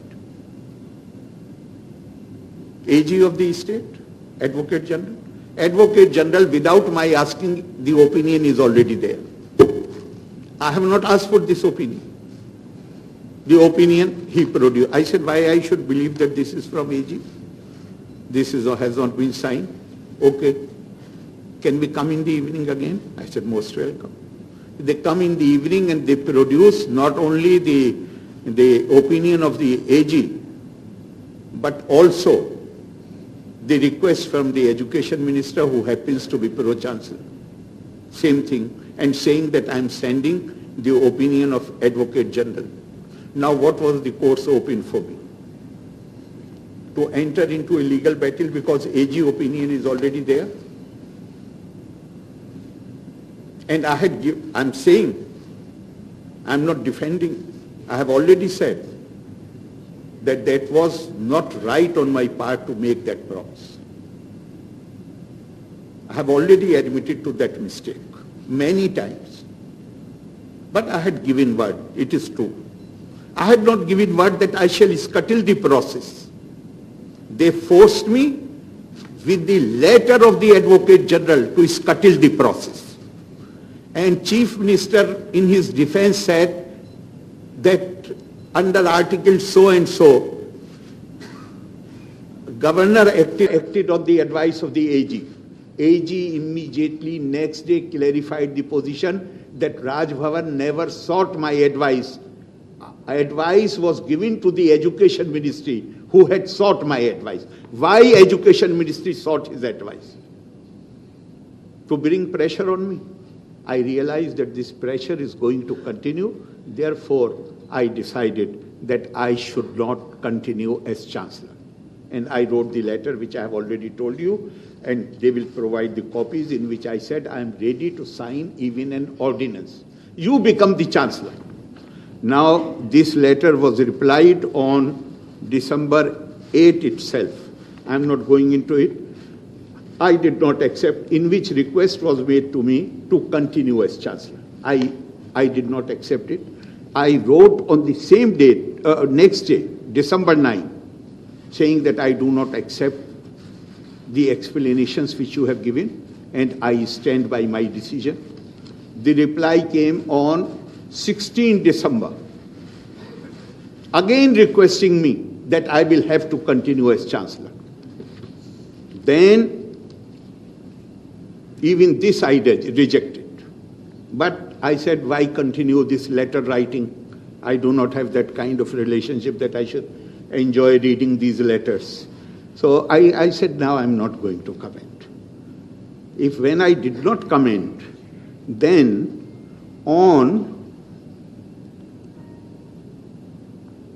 where is the last letter? Yes, it is here. The last letter. The last letter, all the ifs and buts, and to give you the complete story, a senior officer of the government came to Raj Bhavan with a draft and requesting me, asked me what I want to be written so that I can continue as Chancellor. I made some modifications in that draft. And then this letter, same evening, came from Chief Minister.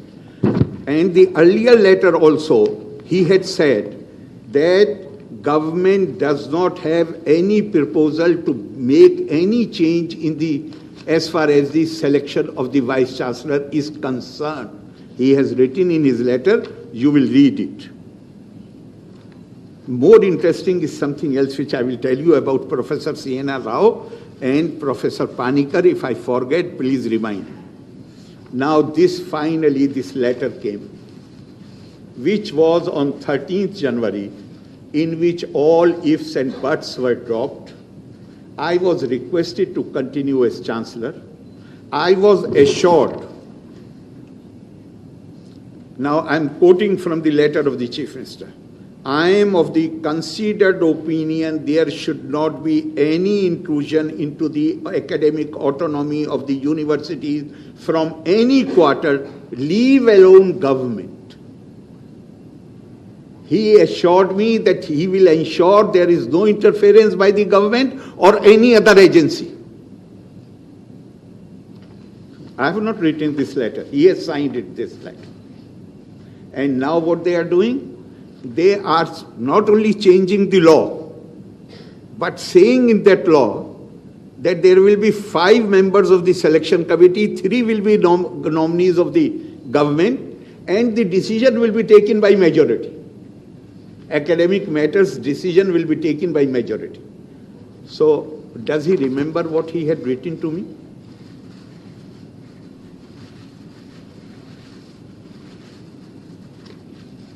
Now, I will tell you something interesting.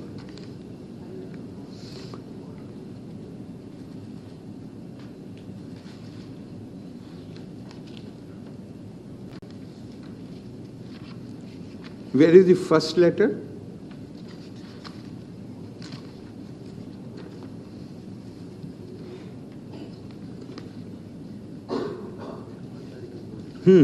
Yeah. The first letter, in which I have said that I would like to bring to your kind notice that on the day Chancellor's awards were given, I had referred to the letter of Professor C.N.R. Rao, who has expressed his concern about serious problems in the higher education sector. He says that all bright students from Kerala migrate to other states. They don't want to continue higher education in Kerala. I'm not saying this. Professor C.N.R. Rao is saying this. Letter will be made available to you. And then I also referred to Professor K M Shajiya, who was Vice Chancellor of Sanskrit University, Shankaracharya University, and also Vice Chairman. Earlier he was Vice Chairman of the Higher Education Council. In his article, Quest for Quality, he has said the same thing.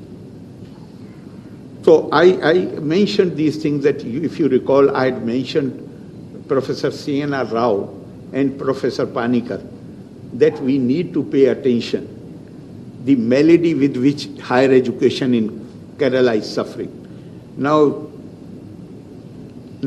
listen to the reply, the letter to the first reply. What opinion he has about Professor C.N.R. Rao, Bharat Ratna, and Professor Panakkad. He says, while the state is taking strenuous efforts to create a knowledge economy by raising quality of higher education to new levels, strident propaganda to malign the universities and to give adverse publicity about the centers of higher learning in Kerala have also been noted.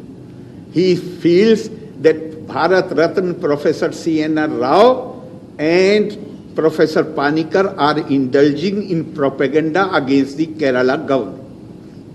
I need not comment on that. He says in his press conference, I'm asking you, have I ever invited before to the Raj Bhavan or to the airport or any place where I'm staying? No. But when I come out of my room, when I reach the airport, if I see that media people are waiting there, I consider it necessary on my part that if they have from the city, they have gone to the airport. Outside Cochin guest house, they are waiting for more than an hour. I should stay there for 5 minutes and respond to their queries. He says in his press conference, any being places mic before him and he starts speaking. Are you any being? Or you are one of the important pillar of the state? I ask you, why do you not question when these kind of remarks are made? It is the duty of the media. If you will allow to be treated in this manner, then many more people, they will. Why? I'm not fighting any personal battle. I'm not going to be here in this Raj Bhavan forever. After some time, I will go. But the man who comes after me, he will have this question about me, that I compromise the dignity of the Raj Bhavan. You have a duty for your future generations also. The words which he has used are, any being places mic before him. Is it okay? Are you just any being? Should I stop stopping when I see you, waiting for quite some time? I think this is a courtesy which must be extended to our media people. And that is why I stopped. I have never before today, I have never invited press for any interaction. Yes, if they have asked to interview me, I have done that. And famously, the man who calls you any being, it is reported that he used the words Kalakku Puratta.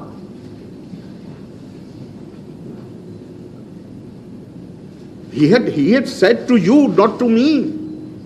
How do you tolerate these things? Kalakku Puratta.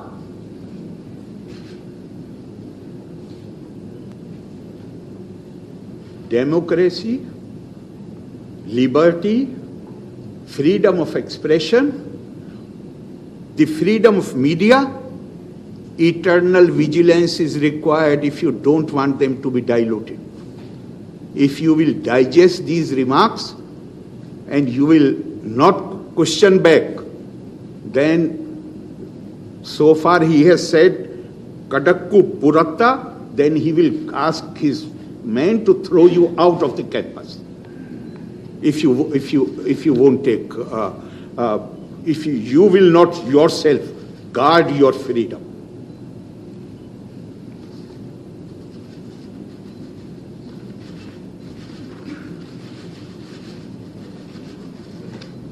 So with this, I do not want to say anything more. If you want to ask any question, I am ready. I said before, sorry. You may ask me question, and because I have said earlier, I will explain why I am raising this issue now.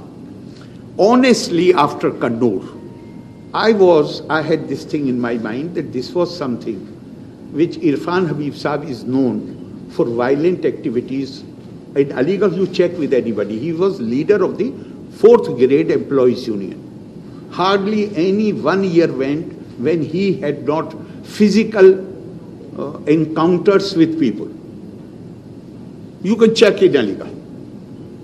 For a long period of time, he was leading this labor union, and labor union, these things happen. So I thought maybe spur of the moment he did something. But when I came to know that there were placards, which I came to know much later, I had not seen the video, I generally don't watch TV, I came to know much later. And few months later, I went to Delhi, a very senior official of the government came to see me, not in his official capacity, my junior in Aligarh, like a brother to me. And he said, Arif bhai, what your intelligence was doing? I said, why are you asking this question? He said, in Delhi, we were aware that this is going to happen 5 days before actually it happened. Hey, people in JNU generally know that this is going to happen. So what your intelligence was doing? It's okay. Then I was not aware till about a week back that this political secretary of the chief minister tried to, he asked police not to act against them. I was not aware of this. I was aware that instructions have gone not to register the case. That I was aware. But still, I wanted to give consent because I was personally involved. Therefore, I was ready to let it go. But when I realized that this was a much deeper plot, and plot was not, please don't write that I feared attack or liquidation. No, they knew the consequences, what will happen if they touch me. They simply tried to intimidate me, overawe me, to prevent me from exercising my duty as governor. And this vice chancellor was used to ensure that I am present on the, he came to invite me. I ask you one question. Irfan Habib repeatedly said why he came to the Congress. And this vice chancellor never, not even once responded that I had invited. He did not. Where is that vice chancellor? When Raj Bhavan asked the vice chancellor to send the report about the incident, then what he has written? He says, in his response, he says, he is not a security expert. Therefore, he cannot write anything about the incident. No, I think I have it. Here. That paper will be made available to you. That is not important. वो वहाँ पे already? नहीं, वहाँ पे कमरे में रखा. He says, the vice chancellor says, I am not a security expert to report about a crime which has happened in your presence with a man whom you had invited. You are writing back 2 lines to the Raj Bhavan saying that I am not a security expert. Therefore, I cannot write anything about it. Then I realized that this is a matter, particularly when I came to know that this political secretary was involved in preventing police from taking action. And this process of pressure tactics continues. I'm not talking about Kannur as an isolated case. The whole thing last 3 years, they want to ensure that I become frightened and do anything which they want me to do. No, that is not possible. I have faced much worse situations. I have been physically attacked. Even then I did not yield. I'm not going to yield their pressure tactics. Now you can go ahead with your question, please. You can go ahead with your question. Sir, all these things you will take that you will physically attack, but in these we can't give. You cannot produce even one thing. I said attempt, always. If you try to put words in my mouth, that's a different matter. Have you not seen the video? Yeah, in that video we can see that there is a protest, but there is no. Yeah, you do not see that 5 people are sitting. Why they are standing around me? Yeah, he is saying something No, I'm asking you why Irfan Habib rises from his seat. I have said an attempt was made. I have not said, in fact, I said, you checked yesterday, that they knew the consequences. What you are saying is not correct. Sir, another question.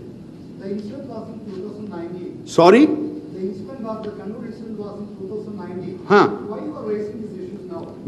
Because criminal cases do not have any time limit. Is that right? I have taken 5 minutes to explain why I am doing it now, and then you are asking the same question? Because the pressure tactics which was used in Kannur, they continue to exercise those pressure tactics even today. Therefore, I have to bring everything into picture. I can't deal with two at one time. Then you are also using a same blackmail pressure tactics to the government. How? That may be your opinion, write that. That may be your opinion, write that. Why I should respond to that? That may be your opinion and you are entitled to write it. That is your opinion. Why you want my response to that? You sit in judgment and you give that opinion, I won't mind it. One person.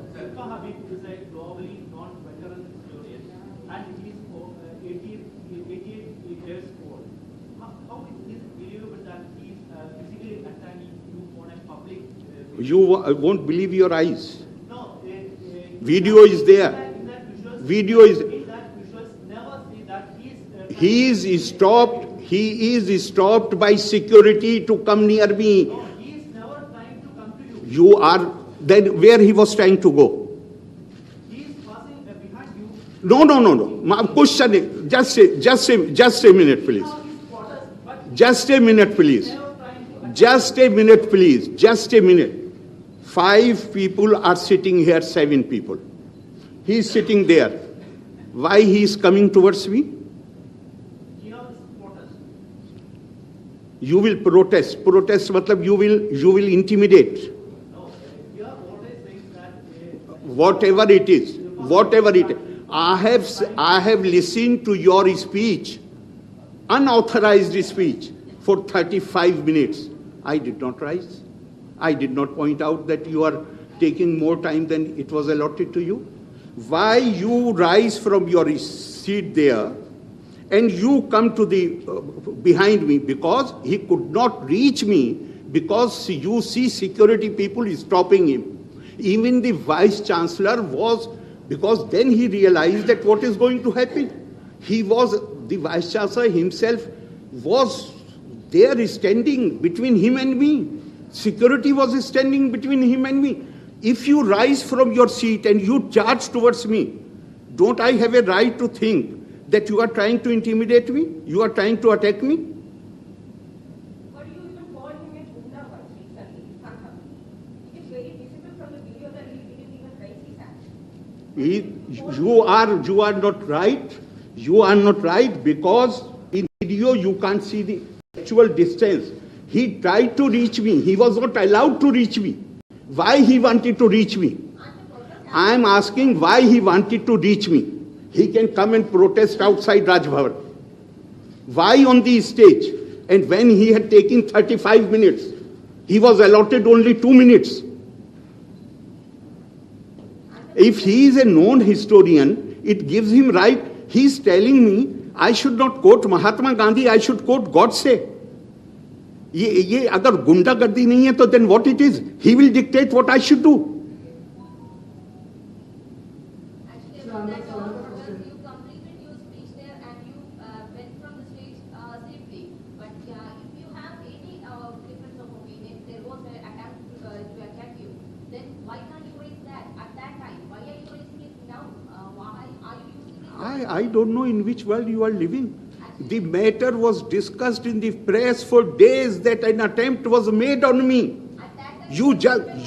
I did not wish to speak at that time because that was the beginning of the period. I have already explained that for quite some time I was under the impression that Irfan Habib acted out of his own way of doing things as he used to do in Aligarh. Actually, he was in it now. Why are you not said that all this before? At 2019. Why I did not say it? So many people said it even at that time. I chose not to say it because I thought I should not take up my matter. It is for the police to act. It is for other. I am head of the state. I should not take up my matter. Therefore, I did not. And even now, I would not have said it if the chief minister had not continued with the same attitude and threatening tactics, which I cannot accept. So therefore, now I suspect. I tell you one thing.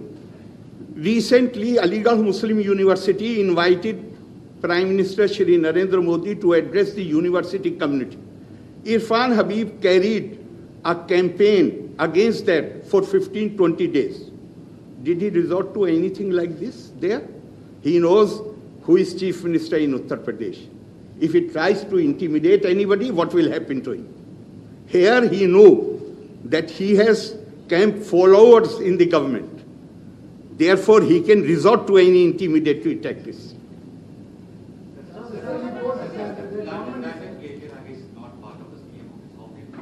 No, I have not said that. It means you don't understand what I am saying. I am saying, has he been rewarded for that? This is the question which I have raised. Has he been rewarded for that? I don't know how come I'm very sorry, maybe my language is very poor. I'm not able to convey the message. What we can see is that he's coming and standing out in the crowd and talking, but literally we can't see or hear anything. You may not see anything if you do not wish to see. But a man who is supposed to sit on the stage, is it okay in a meeting where governor is the chief guest for one of the guests to go down and it was his duty to control the crowd or it was the duty of the police? He may be talking to anybody. He may be talking to anybody. And I don't want to entertain 5 people at the same time. One person, if I am replying to her, don't interrupt me. He may be talking to anybody. Where was the need for him? Who is he? He is shown on the dice. He is shown on the dice. Why he goes away from the dice? Is it open to various kind of interpretations or not? And we can't hear anything from the video what he was talking to the police. I'm not saying I have not recorded it. You have recorded, media agencies have recorded, government department has recorded. I'm not saying. The very fact that 7 people are sitting on the dice. One of them, when disturbance takes place and police tries to control them, then one of them goes there and talks first to police and then to others. What does it mean?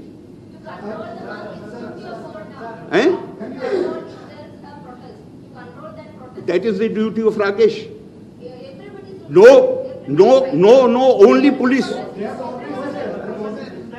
You may have your view. I don't want to join issue on this.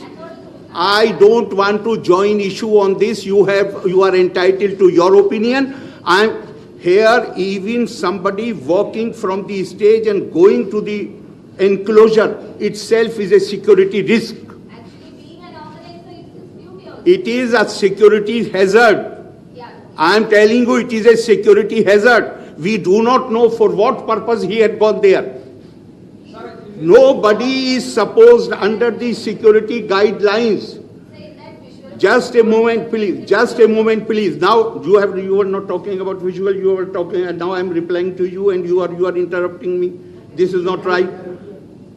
Anybody who is on the stage, they can leave their places only after governor leaves. This is a clear-cut security instruction. Has he breached that or not? No, if you don't want to see, it is up to you. You are entitled to your views. I'm not joining issue with you. Everybody on the stage is under instruction not to leave the stage before governor leaves.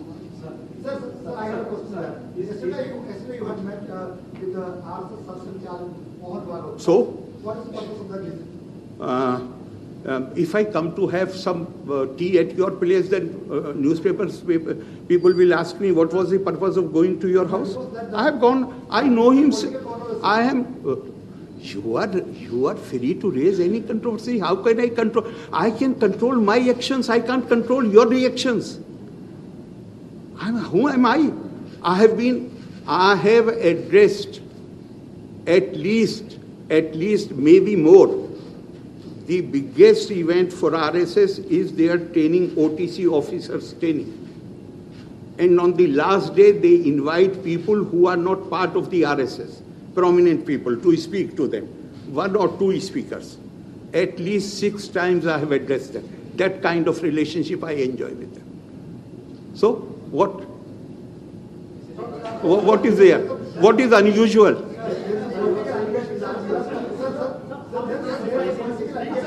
It can't be official.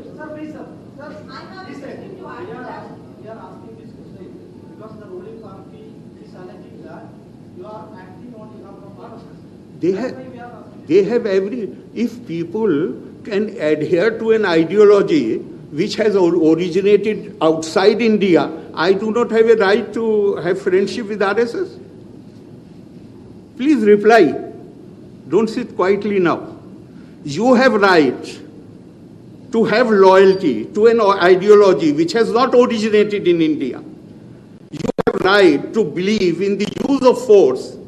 So ideology is your problem now? My ideology is not problem. Problem is actions which are born out of that ideology.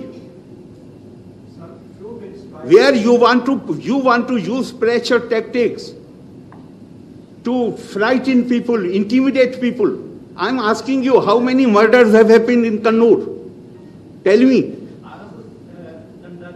You are saying that. You are saying that RSS has never been in the government. Whose responsibility is to ensure that these do not happen? Who failed in his duty? I am. What are you? Ask in a clear manner. Huh?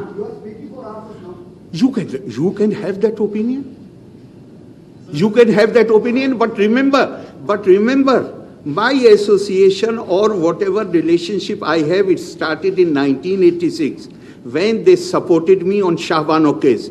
And as they were supporting me, Mr. Namboodiripad was also supporting me. But later, after Namboodiripad, the left changed its stance. Now they became supporters of personal law board. They started inviting personal law board people to their offices. RSS has consistently supported me. Left supported me till 91. So if they change, I can't be held responsible for that.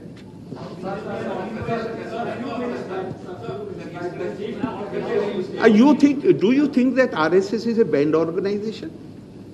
Do you think they are indulged in something?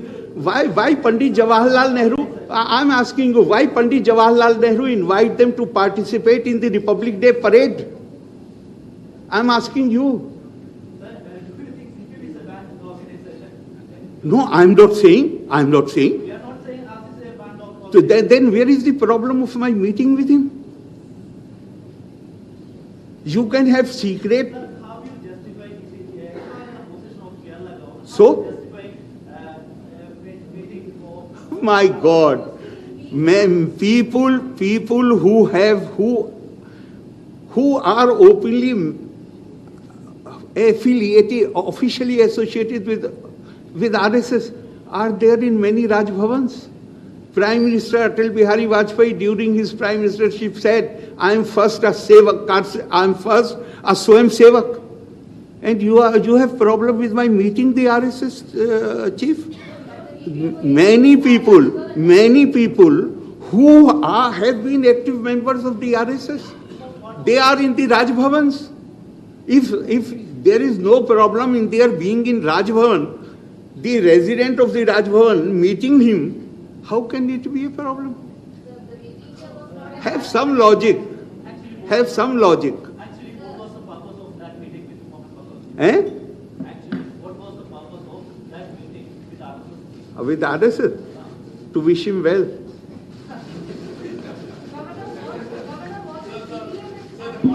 He had come to an area which is part of the state of which I am heading. Therefore, and I was in that area. I did not travel from Trivandrum. I was not even aware that he is coming. And if I come to know that I am in Thrissur and he is also in Thrissur, I have gone to meet him to wish him well. And if again he is there, I will go and meet him. Please let the lady ask. You have already asked one question. Then after that you ask. Yes. Can you for some moment, because I am not able to hear you. No, can you for some moment stand alone? Okay. What the CPM is alleging and the government is alleging is that under the behest of the RSS, you are trying to sabotage this government. Let them complain to the president. They should not complain to you. The disciplining authority is President of India. Why don't they complain to the president?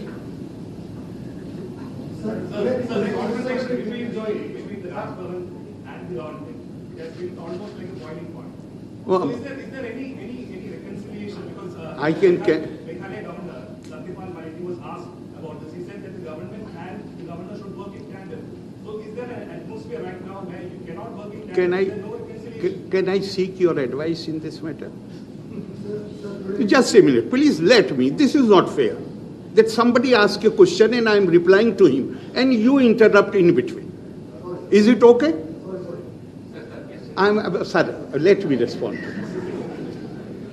I'm seeking your advice, your kind advice. If you can, shall I sign the university bill? Or relations will improve immediately.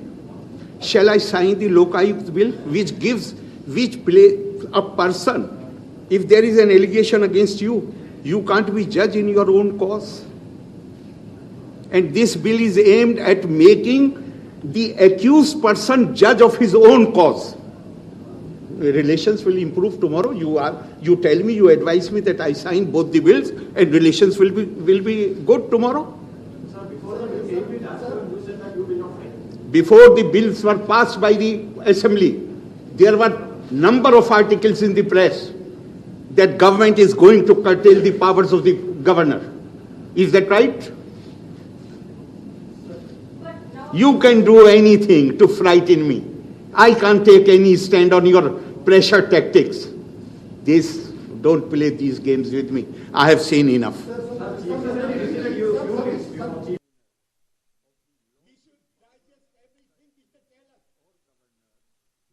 I have not been able to hear properly. He is meeting me because of the current issue, or you are asking me? No. There was nothing about there was nothing. I am ready to sit here as long as you are. But let me deal. I won't use the words which are used at Hyde Park Speaker's Corner, where the speaker says, I won't use it. Otherwise, you will. You can deal with one person at one time. So he did not. There was no discussion on any this current thing. His daughter is getting married. Therefore, he had come to invite me. Chief Secretary's daughter is going to be married.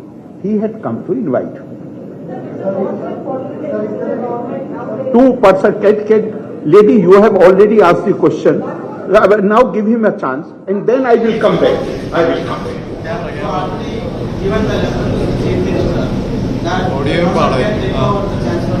Sorry? You already written the letter to the Chief Minister. The government can take over the chancellor post from the government. Do you still continue with that? I am asking you. You are quoting me. Yes. Why yes? Because if we go by the provisions which have been adopted in the new bill, then they will commit illegalities and they will ask me to endorse it. I am not going to legalize their illegalities. They have every right to pass a bill where they can take the post of chancellor to themselves, and if that bill is passed, I will sign it immediately.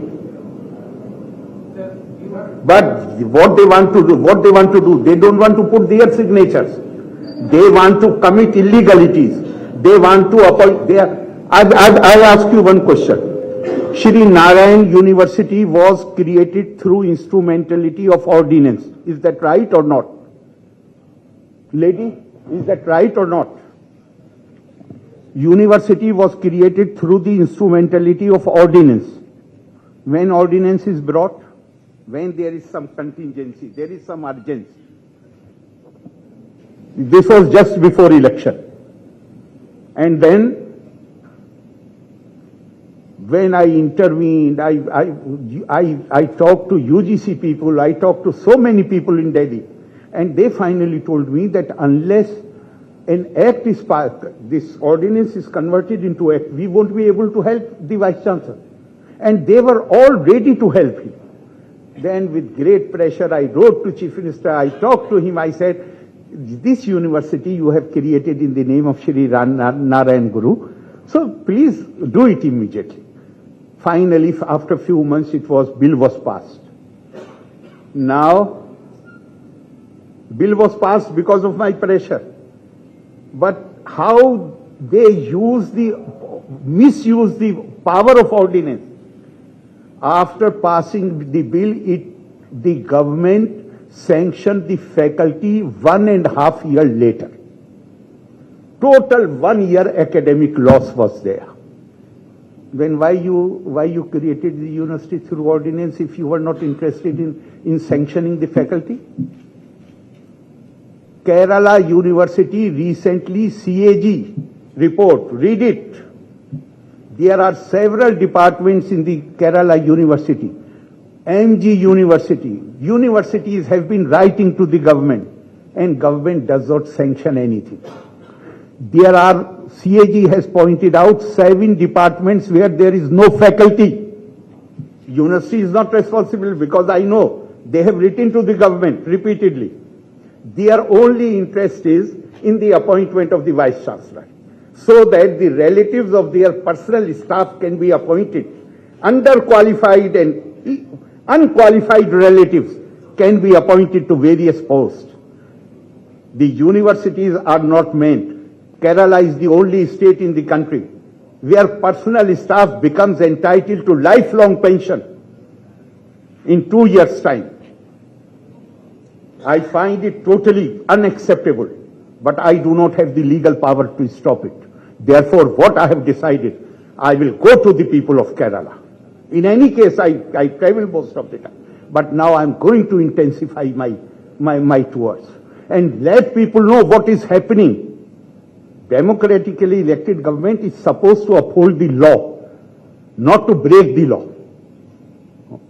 You are using public money which should be spent on the people of Kerala. Your roads are in, your faculties are without teachers, your departments are without teachers, your roads are not motorable, and you are using this money to look after your party cadre, whom you appoint as personal staff. Is it acceptable?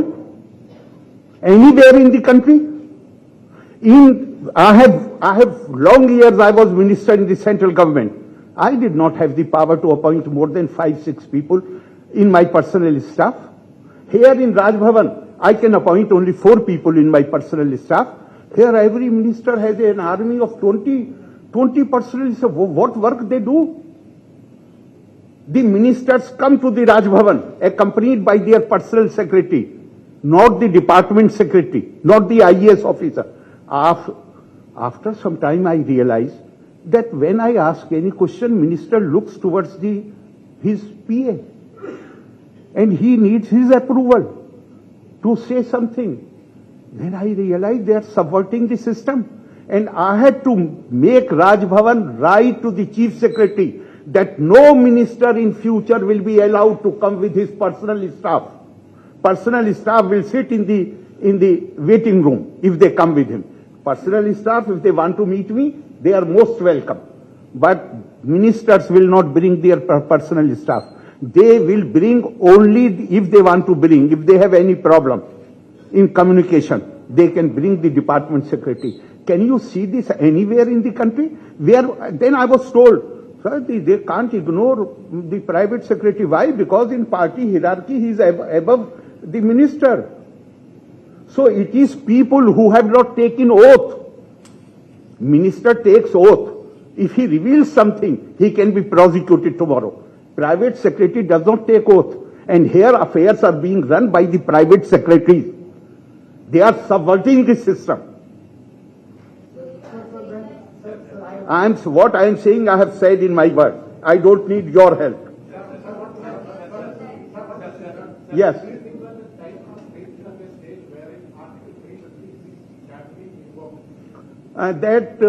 What you are suggesting, I will take into consideration, but I have not entertained any idea of that. Why? Because I do not personally. You feel that stage has come. I feel that stage has not come. Sir, I have a question that when you are raising the malpractice in the higher education sector, when you are raising questions against the malpractice in the higher education sector, especially in the office of VC and other officials, you have done a crime also, because when the chief minister met you requesting that Kanur is formed out and you should consider this nominee, then you are up to the request. Shall I reply? Yeah. I do not know how many times I have said that I committed a mistake. How many times you want me to say that? Even on the first day itself I said.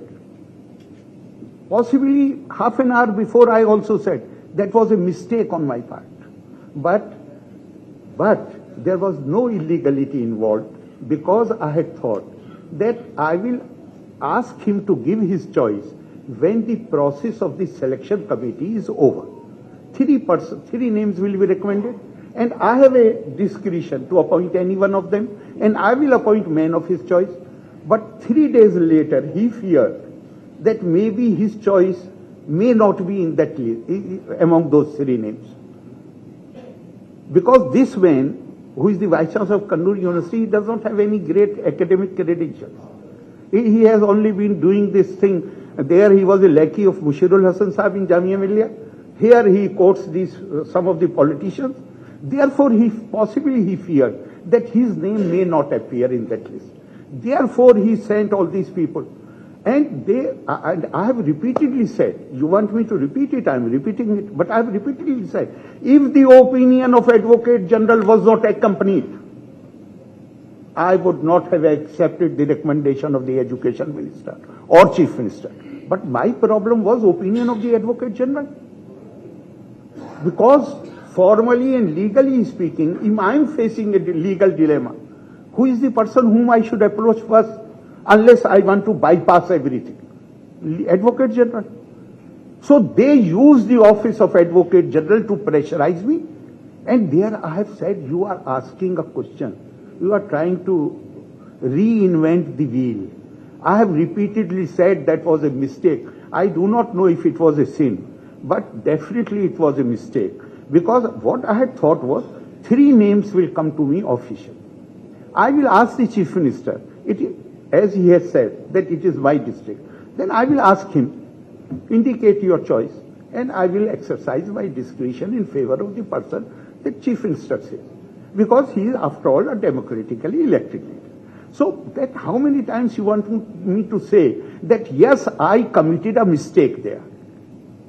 And this mistake was not so much because of the word which I had given to Chief Minister or the recommendation which was made by the Education Minister. I was left with no choice, either start a legal battle or accept that, and I was not in a mood to start legal battle. Therefore, this opinion of the AG bound my hands. Yes, please.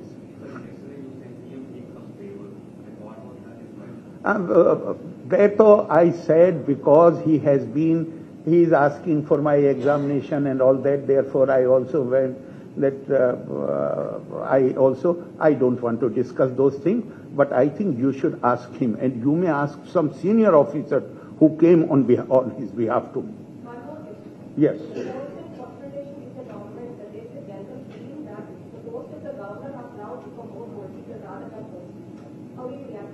I won't react to that. I will seek, I sought his advice. I will seek your advice. No, please. Relations, there will be no confrontation. Tomorrow relations will be normal. Shall I sign the university bill which gives authority not only for interference, but gives authority to appoint vice chancellors to the government? Please, now listen to me. Shall I sign a bill which proposes that a person should be given authority to sit in judgment in his own cause? I ask you.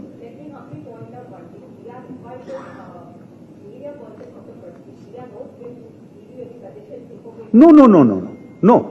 Because I had already said this thing, and you are asking the same question. I am saying there is nothing personal between Chief Minister and me. It is all because I stayed the appointment of one of his AD's relative.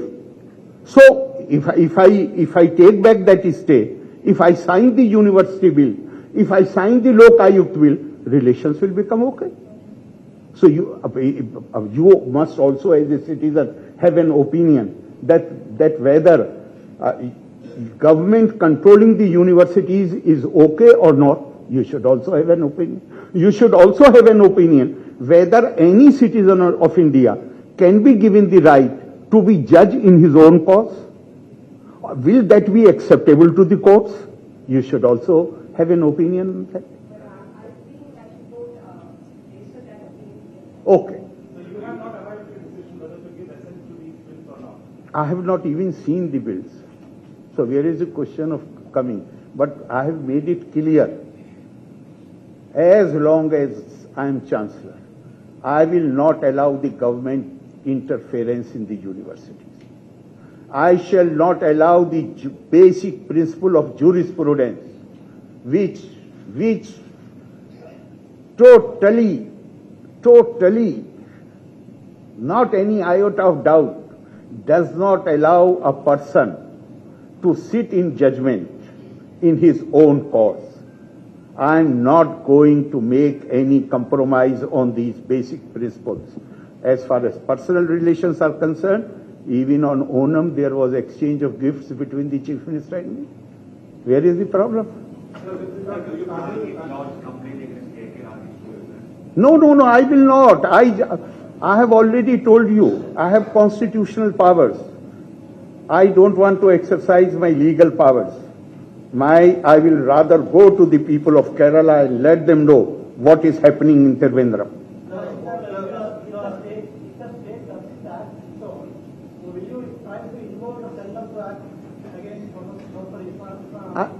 No. Here the thing is, Irfan Habib Saab is not important. Ragesh is not important. Important thing, why they did this to me. They wanted to silence me on CA. Here, why they are bringing this pressure? So that I sign the bill, so that I sign the Lok Ayukt bill, so that I sign the university bill. Please stay on the issues. Individuals are not important at all. So what action you are expecting now on this Karnal incident? What action you are expecting from the government? Why I should expect any action? I can decide my actions. I can't decide others' actions. So you are not expecting any action from the government side? I do not know what you mean to say. I don't know what you mean. I mean, it is up to them. I am only saying that because on CA they wanted to silence me, therefore they used Kannur. Now they are using these things so that I come under pressure and sign the university bill and Lok Ayukt bill. On basic principles, there is no way I can compromise.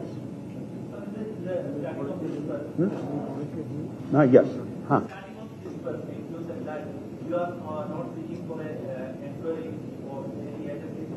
No.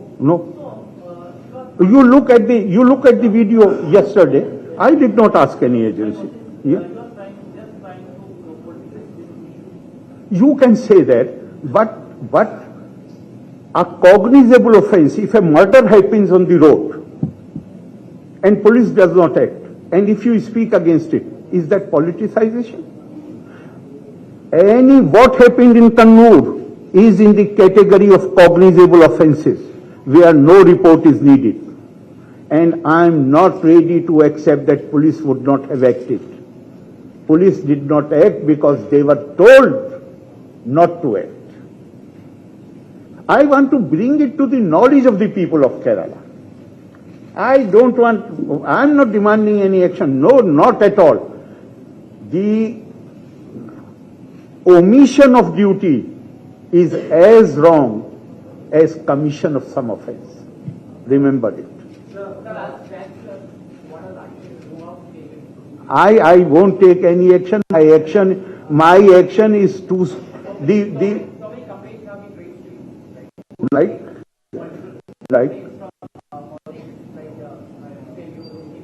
yes.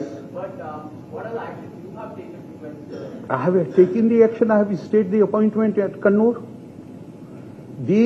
I am so happy when Chief Minister had his press conference, and I welcomed it. Why?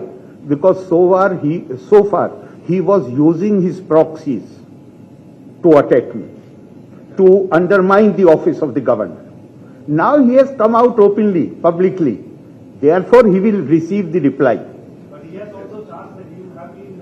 He has every. To get some benefits.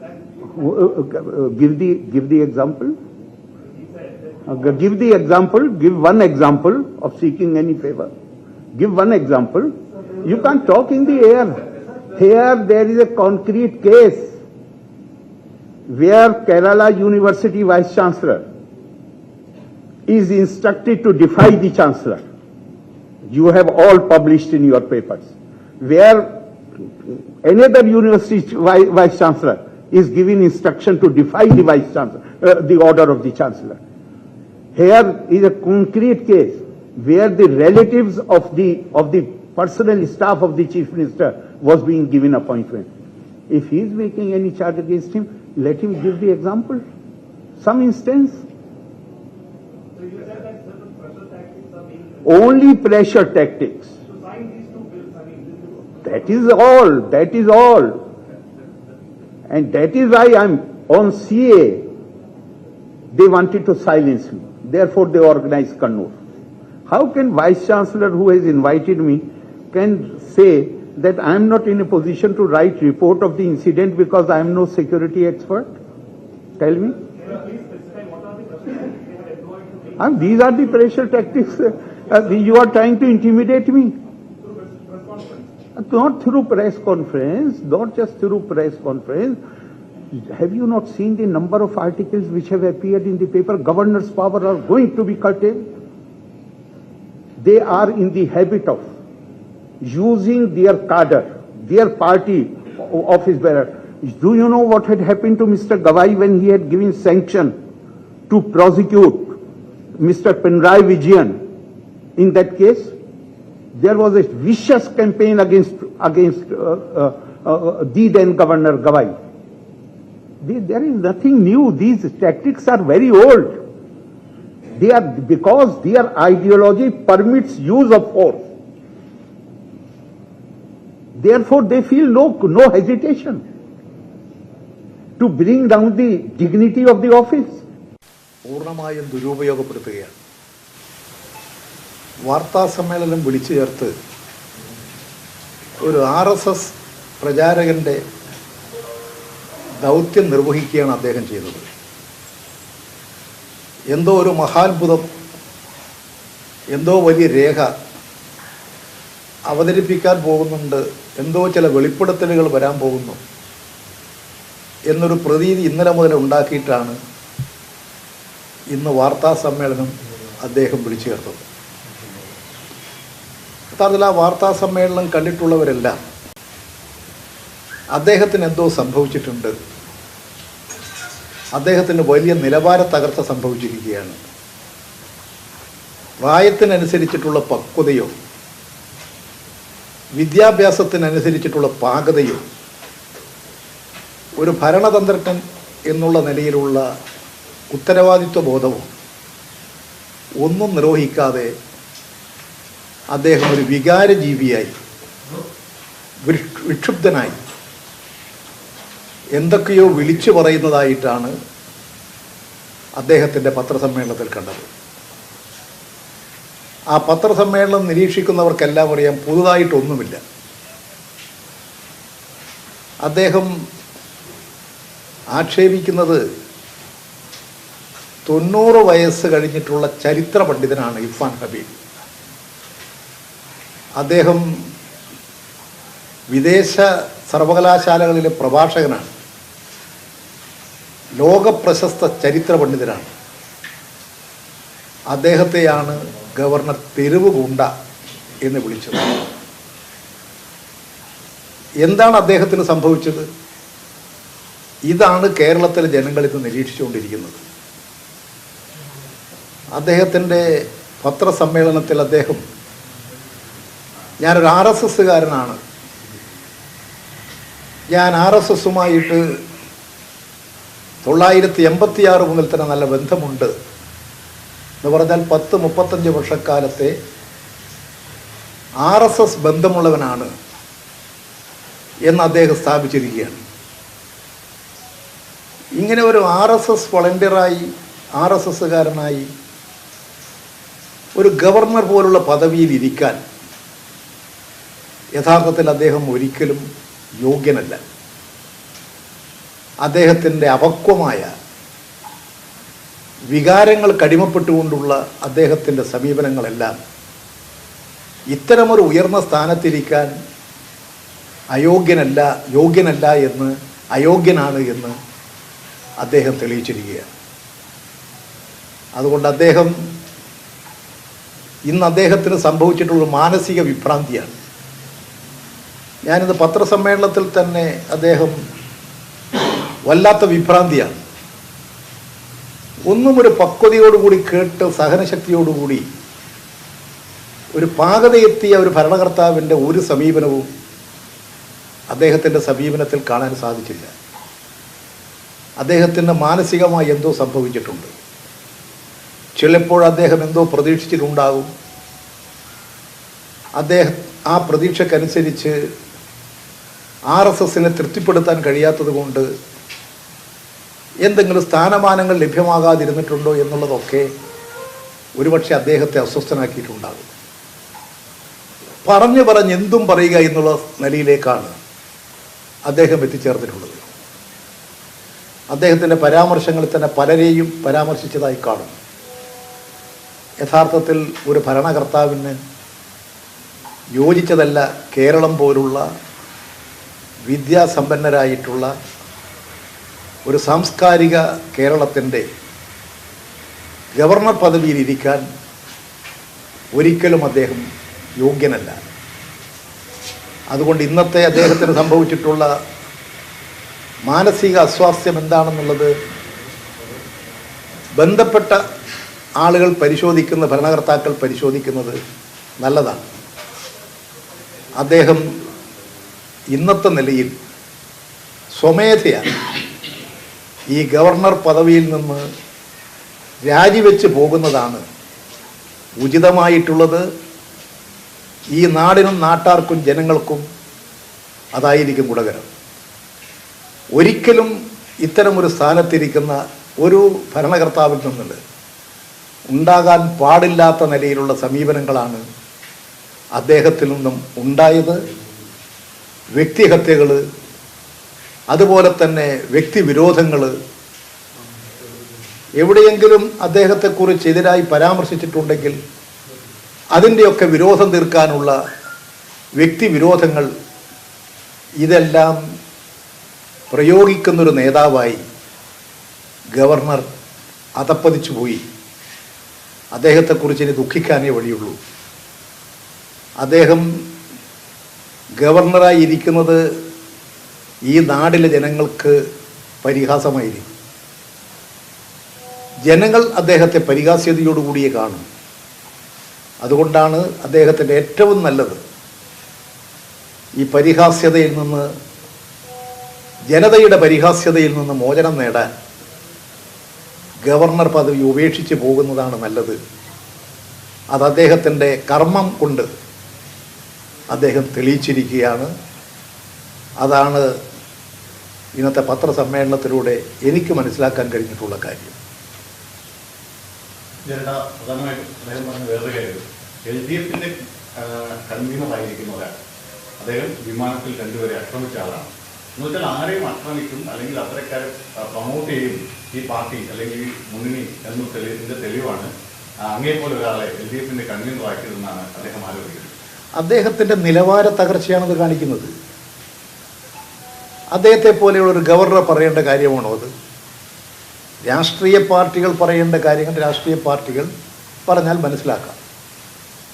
ഇത് അദ്ദേഹം എത്രമാത്രം നിലവാരം കുറഞ്ഞു, എത്രമാത്രം അദ്ദേഹം താഴോട്ട് പോയി എന്നതിൻ്റെ തെളിവാണിത്. യാത്രാ വിലക്കുള്ള ഒരു മുന്നണിയുടെ സർക്കാരാണ് കേരളം. യാത്രാ വിലക്കിൻ്റെ അനുസരിച്ച് യാത്രയെ അടിസ്ഥാനപ്പെടുത്തിയിട്ടാണോ ഇവിടെ ഓരോ സ്ഥാനങ്ങൾ നിശ്ചയിക്കുന്നത്? ഇന്ത്യൻ സ്വാതന്ത്ര്യ സമര കാലഘട്ടങ്ങളിൽ എന്തെല്ലാം നിരോധനങ്ങൾ ആർക്കൊക്കെ എതിരായിട്ടുണ്ടായിരുന്നു? ഇന്ത്യൻ സ്വാതന്ത്ര്യത്തിന് ശേഷം എത്രമാത്രം നിരോധനങ്ങൾ ഉണ്ടായിട്ടുണ്ട്? ഇന്ത്യയിൽ നിരോധിക്കപ്പെട്ടിരുന്നല്ലോ പല പാർട്ടികളെയും. അതൊക്കെയാണ് തൻ്റെ മുമ്പിലുള്ള വിശദീകരണക്കുറിപ്പെങ്കിൽ ഞാനീ പറഞ്ഞതുപോലെ അദ്ദേഹത്തെക്കുറിച്ച് ദുഃഖിക്കാനേ നിർവാഹമുള്ളൂ. ഗവർണർ റെപ്രസെന്റ് ചെയ്യുന്ന ഒരു സർക്കാരിന്റെ ഭാഗമായ ഒരു MLA, ഒരു ജനപ്രതിനിധി, അയാൾ പാകിസ്ഥാന്റെ ചാരനാണെന്ന് പരസ്യമായി വാർത്താസമ്മേളനത്തിൽ പറയുന്നു. അത്രത്തോളം ഒരു ഭരണഘടനാ വിരുദ്ധം കൂടിയാണ്. ഇതുവരെ രാഷ്ട്രീയ പാർട്ടികൾ പോലും പറയാതിരുന്നൊരു കാര്യമാണ് ഒരു ഗവർണർ പറയുന്നത്. ഞാൻ പറയുന്നത് അതാണ്. അദ്ദേഹത്തിന് എന്തോ സംഭവിച്ചിട്ടുണ്ട്, അദ്ദേഹത്തിന് മാനസികമായി എന്തോ സംഭവിച്ചിട്ടുണ്ട്. അദ്ദേഹം വല്ലാത്ത അസ്വസ്ഥനാണ്. ആ അസ്വസ്ഥതയാണ് അദ്ദേഹത്തിൻ്റെ പ്രവൃത്തിയിലും ഇപ്പോൾ പ്രതിഫലിച്ചുകൊണ്ടിരിക്കുന്നത്. അതുകൊണ്ടാണ് ഞാൻ പറയുന്നത്, ഇന്ത്യൻ ഭരണകർത്താക്കൾ ആലോചിക്കുന്നത് നല്ലതാണ്. ഇദ്ദേഹത്തിന് എന്തോ സംഭവിച്ചിട്ടുണ്ട്, ഈ കാര്യം ആലോചിക്കുന്നത് നല്ലതാണ്. നേരത്തെ ഈ ഗവർണറെ തിരിച്ചു വിളിക്കണമെന്നൊരു ആവശ്യം നേരത്തെയൊക്കെ ചെയ്തിട്ടുണ്ട്. അതായത് LDF-ന്റെ കാലത്തല്ല, മുൻ മന്ത്രിസഭകളുടെയൊക്കെ കാലത്ത് അത്തരത്തിലൊരു ആവശ്യം കേന്ദ്ര സർക്കാരിനോട് ഉന്നയിക്കാൻ മുന്നണി തീരുമാനമുണ്ടോ? അങ്ങനെ എന്തെങ്കിലും ആലോചനയുണ്ടോ? ഞങ്ങൾ ഉള്ള കാര്യങ്ങൾ ഒരിക്കലും എവിടെയും മറച്ചു വെക്കാറില്ല. ഉള്ള കാര്യങ്ങൾ അതാത് ഘട്ടങ്ങളിൽ തന്നെ പരസ്യമായി പ്രകടിപ്പിച്ചുകൊണ്ട് പ്രവർത്തിച്ചു വരുന്ന പാരമ്പര്യമാണ് ഞങ്ങൾക്കുള്ളത്. അതുകൊണ്ട് ഉള്ള കാര്യങ്ങൾ അതാത് ഘട്ടങ്ങളിൽ തന്നെ പറയേണ്ടവരോടൊക്കെ പറയുന്നുണ്ട്. ഞങ്ങൾക്ക് രഹസ്യ അജണ്ടയൊന്നുമില്ല. പക്ഷെ ഇവിടെ ഒരു പ്രശ്നം നമ്മൾ ആലോചിക്കേണ്ടത്, ഇന്ത്യ ഒരു മതനിരപേക്ഷതാ രാഷ്ട്രമാണ്. ആ മതനിരപേക്ഷതാ രാഷ്ട്രത്തിൽ ഹിന്ദുക്കളും മുസ്ലിമുകളും ക്രിസ്ത്യാനികളുമെല്ലാം അധിവസിക്കുന്നൊരു മഹാരാജ്യത്ത് കേരളം പോലുള്ള ന്യൂനപക്ഷങ്ങൾ ഒരു 10-40% കൂടുതൽ ന്യൂനപക്ഷങ്ങളുള്ളൊരു സംസ്ഥാനത്ത് ഒരു RSS വളണ്ടിയർ, ഒരു RSSകാരൻ ഗവർണറായി അധികാരത്തിലിരിക്കുക എന്ന് പറയുന്നത് മതനിരപേക്ഷതാ സംസ്കാരത്തിന് യോജിച്ചതല്ല. ഇത്തരം ഒരു RSS ബന്ധമുള്ളൊരു ഭരണകർത്താവ് മതനിരപേക്ഷതാ രാജ്യത്തിൻ്റെ ഭരണാധികാരിയാകുന്നത്, പ്രത്യേകിച്ച് ഗവർണർ പോലുള്ള പദവി, തെരഞ്ഞെടുപ്പിൽ മത്സരിച്ച് ജനവിധി പോലെയല്ല ഗവർണർ. പക്ഷെ ഒരു മതനിരപേക്ഷതാ രാഷ്ട്രത്തിൻ്റെ ഭരണനിർവഹണ രംഗത്ത്, കൃത്യനിർവഹണ രംഗത്ത് ഗവർണർ പോലുള്ളൊരു പദവിയിൽ ഒരു RSSകാരൻ അവരോധിക്കപ്പെടുക, ഞാൻ RSS ആണെന്ന് പറയുക, RSSുമായി ഇനിയും ബന്ധപ്പെടുമെന്ന് പറയുക, എത്രമാത്രം മതനിരപേക്ഷതയുടെ നിഷേധമാണിത്. അതുകൊണ്ടാണ് മതനിരപേക്ഷതാ രാഷ്ട്രത്തിൽ ഒരിക്കലും ഇത്തരത്തിൽ ഒരാൾ ഗവർണറായിട്ടിരിക്കാൻ പാടുള്ളതല്ല. ഒരു ഗൂഢാലോചന ഇതിൽ കഴിഞ്ഞ ദിവസം RSS മേധാവിയുമായി ആരിഫ് മുഹമ്മദ് ഖാൻ ചർച്ച നടത്തുന്നു. അതിനുശേഷം ഈ ദൃശ്യങ്ങളൊക്കെ സംഘടിപ്പിച്ച് ഇങ്ങനെ പ്രദർശിപ്പിക്കുന്നു, മുഖ്യമന്ത്രിയുടെ കത്ത് പുറത്തുവിടുന്നു. ഇതിൽ ഏതെങ്കിലും തരത്തിലുള്ള ഒരു ഗൂഢാലോചന നടത്തുന്നുണ്ട് എന്ന് കരുതുന്നുണ്ടോ? മുഖ്യമന്ത്രിക്കൊന്നും ഒളിപ്പിച്ചു വെക്കാനൊന്നുമില്ല. ഒരു ഗവർണർക്ക് കൊടുക്കുന്ന കത്ത്, മുഖ്യമന്ത്രി ഗവർണർക്ക് കൊടുക്കുന്ന കത്ത്, അത് മുഖ്യമന്ത്രിയുടെ ദൗത്യ നിർവഹണത്തിൻ്റെ ഭാഗമായിട്ടാണ്. ഇദ്ദേഹം ഇതെന്തോ ഒരു സംഭവം പോലെ മാധ്യമങ്ങളിൽ പ്രചരിപ്പിക്കാൻ ശ്രമിച്ചു. തുടർന്ന് ഗവർണർ ക്രമരഹിതമായും നിയമവിരുദ്ധമായും കണ്ണൂർ യൂണിവേഴ്സിറ്റിയുടെ വൈസ് ചാൻസലർക്ക് പുനർനിയമനം കൊടുത്തു എന്ന് ഞങ്ങളാണ് ഈ വിഷയത്തിൽ ആദ്യ ആക്ഷേപം ഉന്നയിച്ചത്. ഇപ്പോൾ ഗവർണർ വളരെ വ്യക്തമാക്കിയിരിക്കുന്നു, മുഖ്യമന്ത്രി രാജ്ഭവനിൽ പോയി ഗവർണറെ സ്വാധീനിച്ചിട്ടാണ്. കേരളത്തിൻ്റെ ചരിത്രത്തിൽ ഇതുവരെ ഒരു മുഖ്യമന്ത്രിയും ഒരു ഇഷ്ടക്കാരനായ വൈസ് ചാൻസലറെ നിയമിക്കാൻ ഗവർണറുടെ അടുത്ത് പോയിട്ട് സ്വാധീനം ചെലുത്തിയിട്ടില്ല. ആദ്യത്തെ കേസാണിത്. അപ്പോൾ കണ്ണൂർ യൂണിവേഴ്സിറ്റിയുടെ നിയമനത്തിൽ ഇവർ ഒത്തുചേർന്നു, രണ്ടുപേരും ഒത്തുചേർന്നു. Governor shall constitute a search committee എന്നാണ് സെക്ഷൻ 10 കണ്ണൂർ യൂണിവേഴ്സിറ്റി ആക്ട് പറയണത്. അങ്ങനെ നിയമപ്രകാരം ഗവർണർ ഉണ്ടാക്കിയ സെർച്ച് കമ്മിറ്റി ഈ ശുപാർശയെ തുടർന്നും ഈ സ്വാധീനത്തെ തുടർന്നും പിരിച്ചുവിടുകയും ഇതിൽ അപേക്ഷിക്കാൻ പോലും പറ്റാതിരുന്ന, നിലവിലുള്ള വയസ്സ് കൂടിയതുകൊണ്ട് അപേക്ഷിക്കാൻ പോലും പറ്റാതിരുന്ന നിലവിലെ വൈസ് ചാൻസലർക്ക് പുനർനിയമനം കൊടുക്കുകയും ചെയ്തു, നിയമവിരുദ്ധമായിട്ട് ചെയ്തു. ഇപ്പോൾ പറയുന്നത് ഗവർണർ ഇങ്ങനെ RSSന്റെ ആളായി സർക്കാരിനെ ഉപദ്രവിക്കുന്നെന്നാണ്. അന്ന് ഈ RSSകാരനായിട്ടും RSSന് പിന്തുണയ്ക്കുന്ന ആരിഫ് മുഹമ്മദ് ഖാനുമായിട്ട് സന്ധി ഉണ്ടാക്കാൻ, നിയമവിരുദ്ധമായ കാര്യങ്ങൾ ചെയ്യാൻ അത് സർക്കാരിന് തടസ്സമുണ്ടായിരുന്നില്ല. അതാണല്ലോ വ്യക്തം. പിന്നെ ഇപ്പോൾ 2019 കണ്ണൂരിലെ ചരിത്ര കോൺഗ്രസിൽ നടന്ന കാര്യങ്ങളെക്കുറിച്ച് ഇപ്പോൾ എന്താണ് ഗവർണർ പറയുന്നതെന്ന് വ്യക്തമല്ല. അത് ഗവർണർ പറയുന്ന കാര്യങ്ങൾക്ക് മറുപടി കൊടുക്കേണ്ടത് ആഭ്യന്തര വകുപ്പിന്റെ കൂടെ ചുമതല വഹിക്കുന്ന മുഖ്യമന്ത്രിയാണ്. പ്രതിപക്ഷമല്ല അതിന് മറുപടി പറയേണ്ടത്. അതിന് മുഖ്യമന്ത്രി മറുപടി പറയട്ടെ. ഗവർണറെ ആക്രമിക്കാനുള്ള ശ്രമം ഉണ്ടായോ? ആക്രമിക്കാൻ ശ്രമിച്ച ആളുകളെ സംരക്ഷിച്ചോ? പ്ലക്കാർഡ് നേരത്തെ തയ്യാറാക്കി കൊണ്ടുവന്നതാണോ?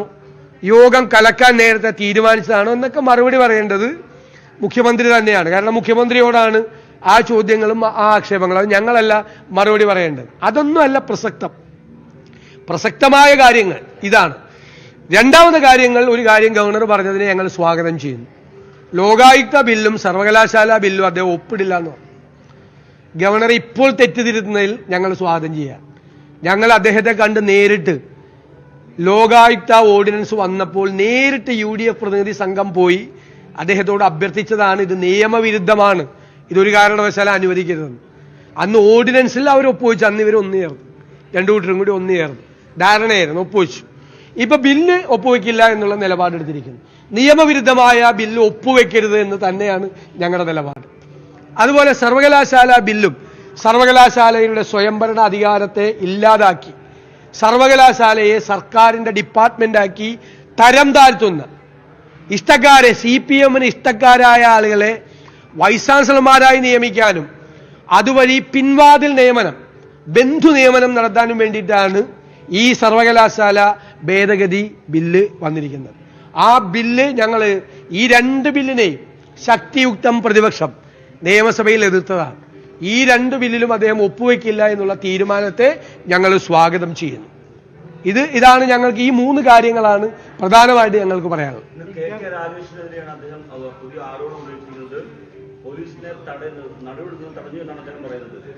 അത് മുഖ്യമന്ത്രി മറുപടി പറയട്ടെ. മുഖ്യമന്ത്രിയല്ല മറുപടി പറയേണ്ടത്, ഞങ്ങളല്ലല്ലോ മറുപടി പറയേണ്ടത്, മുഖ്യമന്ത്രിയല്ല മറുപടി പറയേണ്ടത്. ഞാൻ വളരെ വ്യക്തമാക്കി എടുത്തു പറഞ്ഞല്ലോ. ഗവർണർ പറഞ്ഞ രണ്ട് കാര്യങ്ങൾ, ഒന്ന് ലോകായുക്ത ബില്ലിൽ ഒപ്പുവെക്കില്ലെന്നും അതുപോലെ സർവകലാശാല ബില്ലിൽ ഒപ്പുവെക്കില്ല എന്നും പറഞ്ഞ രണ്ട് തീരുമാനങ്ങളെയും ഞങ്ങൾ സ്വാഗതം ചെയ്യുന്നു. കണ്ണൂർ യൂണിവേഴ്സിറ്റിയുടെ വൈസ് ചാൻസലർ മുഖ്യമന്ത്രി വഴിവിട്ട് നടത്തിയ സ്വാധീനത്തിന്റെ അടിസ്ഥാനത്തിൽ ആ സ്വാധീനത്തിന് വഴങ്ങിയാണ് താൻ ആ നിയമനം നടത്തിയത് എന്ന തെറ്റ് അദ്ദേഹം ഏറ്റുപറഞ്ഞു. അദ്ദേഹം കൂടി ആ തെറ്റിന്റെ ഭാഗമാണ്. അദ്ദേഹം ശരി ചെയ്തില്ല. അദ്ദേഹവും ഞങ്ങളും തമ്മിൽ, വളരെ പ്രതിപക്ഷവും തമ്മിൽ ഇതിനേക്കാൾ വലിയ വാഗ്വാദം ഉണ്ടായി. ഈ കാര്യത്തിന്റെ പുറത്താണ് ഇപ്പോഴെങ്കിലും ഞങ്ങളെന്ന് പറഞ്ഞത്. മുഖ്യമന്ത്രി, ഞങ്ങൾക്ക് ഗവർണറുമായിട്ട് അതിർത്തി തർക്കമില്ലല്ലോ. ഗവർണറുമായിട്ട് അന്ന് ഞങ്ങൾ തർക്കിച്ചത് കണ്ണൂർ യൂണിവേഴ്സിറ്റിയിലെ നിയമനം ക്രമരഹിതമായും നിയമവിരുദ്ധമായും ചെയ്തതിന് ശേഷം അതങ്ങനെയാണെന്ന് സമ്മതിച്ചിട്ടും അദ്ദേഹത്തോട് രാജിവെക്കാൻ പറഞ്ഞില്ല ഗവർണർ. അദ്ദേഹത്തെ പുറത്താക്കാൻ നടപടി സ്വീകരിച്ചില്ല. അപ്പോഴേക്കും ഗവർണർ മുഖ്യമന്ത്രി തമ്മിൽ ഇടനിലക്കാരുടെ സഹായത്തോടുകൂടി സെറ്റിൽമെന്റ് ഉണ്ടായി. അതാണ് ഞാൻ പറഞ്ഞത്, ഈ നാടകത്തിലെ കഥാപാത്രങ്ങളല്ല പ്രതിപക്ഷം. കാരണം ഇവർ തമ്മിൽ ഒന്നുചേരും. ഇവർ തമ്മിൽ ഒന്നുചേരാനുള്ള ഒരുപാട് സംവിധാനങ്ങൾ നമ്മുടെ നാട്ടിലുണ്ട്. അല്ല, അത് ആരിഫ് മുഹമ്മദ് ഖാൻ എന്നുള്ള സംസ്ഥാന ഗവർണറുടെ രാഷ്ട്രീയം അദ്ദേഹം വ്യക്തമാക്കി. അദ്ദേഹം RSSന്റെ ഒക്കെ നിയന്ത്രണത്തിൽ പ്രവർത്തിക്കുന്ന ഒരാളാണ്. പക്ഷെ അദ്ദേഹം ഇരിക്കുന്ന ഗവർണർ സ്ഥാനത്തിന് യോജിച്ചതാണോ? ഒരു RSSന്റെ മേധാവിയെ അദ്ദേഹം താമസിക്കുന്ന സ്ഥലത്ത് എന്ന് കണ്ടത്. ഇപ്പോൾ പ്രോട്ടോകോളിനെ കുറിച്ചൊക്കെയാണല്ലോ അദ്ദേഹം സംസാരിക്കുന്നത്. ഗവർണർ സംസാരിക്കുമ്പോൾ പ്രോട്ടോകോൾ ഉണ്ട്, ഗവർണർ സംസാരിക്കുമ്പോൾ നാഷണൽ ആന്തം വേണം, ഗവർണർ സംസാരിക്കുമ്പോൾ മിനിറ്റ് ബൈ മിനിറ്റ് പ്രോഗ്രാം വേണം. അപ്പോൾ ഗവർണറുടെ പ്രിവിലേജിനെ കുറിച്ചും സെക്ഷൻ 124നെ കുറിച്ചൊക്കെയാണ് അദ്ദേഹം പറഞ്ഞത്. ഗവർണറുടെ പ്രിവിലേജ്, അത്രയും പ്രിവിലേജ് ഉള്ള ഒരാൾ, സ്റ്റേറ്റിന്റെ ഹെഡായിട്ടുള്ള ഒരാൾ RSSന്റെ ചീഫിനെ വീട്ടിൽ പോയി കണ്ടത് അദ്ദേഹം ഇരിക്കുന്ന സ്ഥാനത്തിന് യോജിച്ചതാണോ? അല്ല.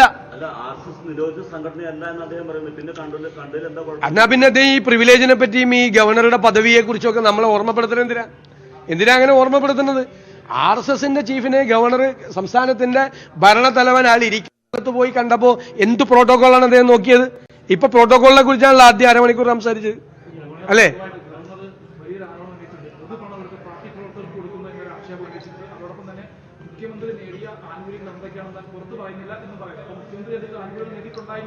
അല്ല, അതെല്ലാം അദ്ദേഹം വ്യക്തമാക്കട്ടെ.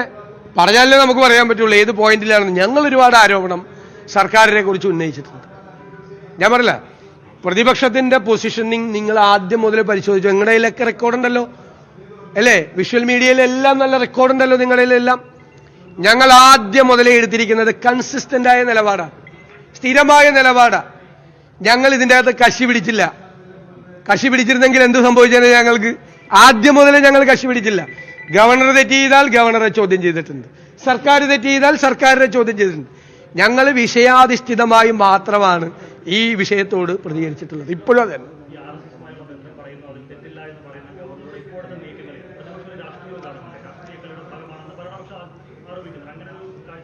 അല്ല, നീക്കങ്ങളൊക്കെ ഏത് ഇതിനു മുമ്പും അദ്ദേഹം ഗവർണർ നീങ്ങിയിട്ടില്ലേ? അന്ന് ഗവർണറുടെ പോയി കണ്ട് സെറ്റിൽ ചെയ്തിട്ടുള്ളത് ആരാ? മുഖ്യമന്ത്രിയല്ലേ. ഇതിനു മുമ്പും ഗവർണർ ഇതുപോലത്തെ പ്രശ്നങ്ങൾ ഉണ്ടാക്കിയിട്ടുണ്ടല്ലോ. അന്ന് ഗവർണറെ പോയി കണ്ട് ഏത് ഇടനിലക്കാരുടെ സഹായത്തോടു കൂടിയാണ് മുഖ്യമന്ത്രി പോയി കണ്ടത്, ഈ വിഷയങ്ങൾ സെറ്റിൽ ചെയ്ത്. നാളെയും അത് സംഭവിക്കും, മനസ്സിലായേ?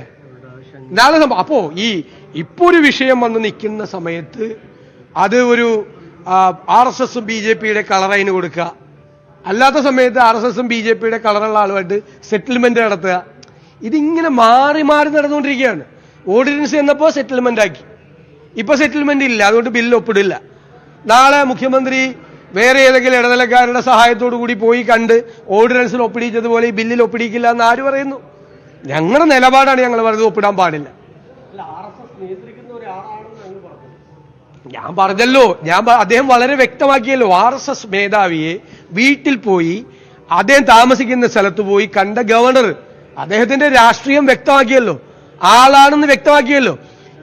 ഈ ഗവർണറുമായിട്ടല്ലേ പോയി സെറ്റിൽമെന്റ് ഉണ്ടാക്കി നിയമവിരുദ്ധമായ കാര്യങ്ങൾ ഈ ഗവൺമെന്റ് ചെയ്തത്? അതാണ് ഞങ്ങളുടെ ചോദ്യം. അപ്പൊ കുറ്റക്കാരൻ ഗവർണർ മാത്രമല്ല, അപ്പോ ഏത് RSSകാരനുമായിട്ടും, അല്ലെ, ഏത് വർഗീയവാദത്തിന് കൊടപിടിക്കുന്ന ആളുമായിട്ടും സ്വന്തം കാര്യത്തിന് സെറ്റിൽ ചെയ്യും. മുഖ്യമന്ത്രി പിണറായി വിജയനും സർക്കാരും സെറ്റിൽ ചെയ്തിട്ടുണ്ട്. സ്വന്തക്കാരനെ വൈസ് ചാൻസലറാക്കി നിയമിക്കാൻ വേണ്ടിയിട്ട് ഈ RSSന് പിന്തുണ കൊടുക്കുന്ന ആളുമായിട്ടല്ലേ ധാരണ ഉണ്ടായത്? അല്ല, അത് നിയമപരമായ ഭരണഘടനാപരമായ നടപടിക്രമങ്ങൾ അത് ആലോചിക്കണം. ഇത് ഒരു ഭരണഘടനാ പ്രതിസന്ധി കൂടിയാണ്.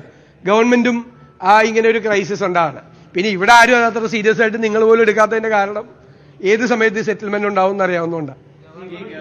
ഗവർണറെ ഉപയോഗിച്ചുകൊണ്ട് ഈ ജനാധിപത്യപരമായി തിരഞ്ഞെടുക്കപ്പെട്ട സർക്കാരുകൾക്ക് വെല്ലുവിളി ഉയർത്തുന്നു. ഇപ്പം കേരളത്തിലായാലും ബംഗാളിലായാലും തമിഴ്നാട്ടിലായാലും കേന്ദ്ര സർക്കാർ സ്വീകരിക്കുന്നു. അത് മാത്രമല്ല, ഈ കേന്ദ്ര ഏജൻസികളെ ഉപയോഗിച്ച് പ്രതിപക്ഷ കക്ഷികളെ നിരന്തരമായി വേട്ടയാടുന്ന ഒരു സമീപനവും ഈ കേന്ദ്ര സർക്കാർ സ്വീകരിക്കുന്നു. അല്ല, അതെല്ലാം ഞങ്ങൾ നേരത്തെ തന്നെ ഉന്നയിച്ചിരിക്കുന്ന ആരോപണങ്ങളാണ്. കേന്ദ്ര ഏജൻസികളായ CBI, എൻഫോഴ്സ്മെന്റ് ഡയറക്ടറേറ്റ്, അതുപോലെ പല ഏജൻസികളെ ഉപയോഗിച്ചുകൊണ്ട് പ്രതിപക്ഷ രാഷ്ട്രീയ നേതാക്കളെ കളങ്കപ്പെടുത്താനും അവരെ അപകീർത്തിപ്പെടുത്താനും ഒക്കെ കേന്ദ്ര ഗവൺമെന്റ് പണ്ട് മുതലേ തന്നെ ശ്രമിക്കുന്നുണ്ട്. ആ ഏജൻസികളെയൊക്കെ കേരളത്തിലേക്ക് ക്ഷണിച്ചു വരുത്തിയ ഒരാളല്ലേ കേരളത്തിന്റെ മുഖ്യമന്ത്രി. അവർ വന്ന് ചെയ്യണം, എല്ലാ സപ്പോർട്ടും കൊടുക്കാമെന്ന് പറഞ്ഞ ആളല്ലേ കേരളത്തിന്റെ മുഖ്യമന്ത്രി. ഞാൻ പറയുന്നത് ഈ RSS പശ്ചാത്തലമുള്ള ഗവർണറുമായിട്ട് ഇവർ നടത്തിയ അവിഹിത ഇടപാടുകൾ എന്തൊക്കെയായിരുന്നു എന്നും കൂടി പുറത്തു വരട്ടെ. ഇപ്പൊ മാത്രമല്ലല്ലോ RSS ആയത്. അദ്ദേഹം RSSനും അതുപോലെ കേന്ദ്ര ഗവൺമെന്റിന്റെയും അല്ലെങ്കിൽ കേന്ദ്രം ഭരിക്കുന്ന BJPയുടെയൊക്കെ ഒരു പിണിയാളായിട്ടാണ് ഇവിടെ പ്രവർത്തിക്കുന്നത് എന്നുള്ള കാര്യത്തിൽ ആർക്കറിയാമുള്ളത്? അത് അവരുടെ അപ്പോയിന്റി അല്ലേ, അവരുടെ നോമിനി അല്ലേ?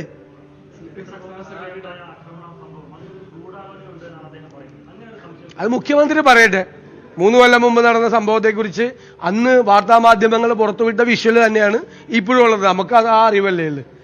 അദ്ദേഹം പറഞ്ഞിരിക്കുന്ന ഒരു പ്രധാന ആരോപണം പ്ലക്കാർഡുകളുമായിട്ടാണ് വന്നതെന്ന്. പ്ലക്കാർഡുകൾ 5 മിനിറ്റ് കൊണ്ട് ഉണ്ടാക്കാൻ പറ്റുമെന്നുള്ള ഒരു ചോദ്യമാണ്. അത് നിങ്ങൾ അതിലെ ദൃശ്യങ്ങൾ ഒന്നുകൂടി പരിഹരിച്ച് 150 പ്ലക്കാർഡ് ഉണ്ടായിരുന്നു നോക്ക്. പ്ലക്കാർഡ് ഉണ്ടെങ്കിൽ അത് ചിലപ്പോൾ പ്ലാൻഡ് ആയിരിക്കും. അല്ല, അതിന് ലിമിറ്റേഷൻ ഒന്നുമില്ല. അതായത് ക്രിമിനൽ കേസ് എടുക്കുന്നതിന് എന്ന് ക്രൈം നടന്നാലും അത് എത്ര കൊല്ലം കഴിഞ്ഞാലും അതെടുക്കാം. അത് സർക്കാർ പറയട്ടെ, അതിന്റെ മറുപടി പറയട്ടെ, എന്നിട്ട് ഞങ്ങൾ പറയാം.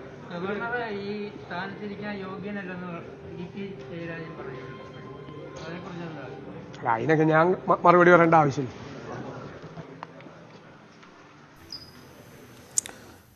ഗവർണർ സർക്കാരിനെതിരെ നിലപാട് കടുപ്പിച്ചുകൊണ്ട് കടുത്ത ആരോപണങ്ങളാണ് ഉന്നയിച്ചത്. പ്രധാനമായും തന്നെ ആക്രമിച്ചപ്പോൾ പോലീസിനെ അതിനെ പ്രതിരോധിക്കാൻ ശ്രമിച്ച പോലീസിനെ തടഞ്ഞത് അന്ന് കെ രാഗേഷാണ്. അദ്ദേഹത്തിന് അതിൻ്റെ പ്രതിഫലമായിട്ടാണ് പിന്നീട് മുഖ്യമന്ത്രിയുടെ ഓഫീസിലെ പ്രധാനപ്പെട്ട പദവി ലഭിച്ചത്. അതോടൊപ്പം തന്നെ ആസൂത്രിതമായിരുന്നു തനിക്കെതിരെയുള്ള ആക്രമണം എന്നാണ് ഗവർണർ പ്രധാനമായും പറഞ്ഞത്. അതിന് തൊട്ടു പിന്നാലെ മറുപടിയുമായി ഇടതുമുന്നണി കൺവീനർ EP ജയരാജനുമെത്തി.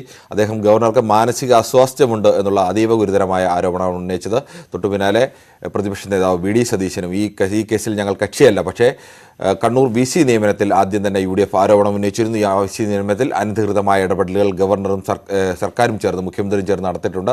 ഇത് സർക്കാരും മുഖ്യമന്ത്രിയും തമ്മിലുള്ള ഇടപാടിൻ്റെ പ്രശ്നമാണ് എന്നുള്ള ആരോപണമാണ് പ്രധാനമായും ഉന്നയിച്ചത്. എന്തായാലും വിശദമായി തന്നെ ഈ വാർത്തയിലേക്ക് വരാം, ഒരു ചെറിയ ഇടവേളയിലേക്ക്.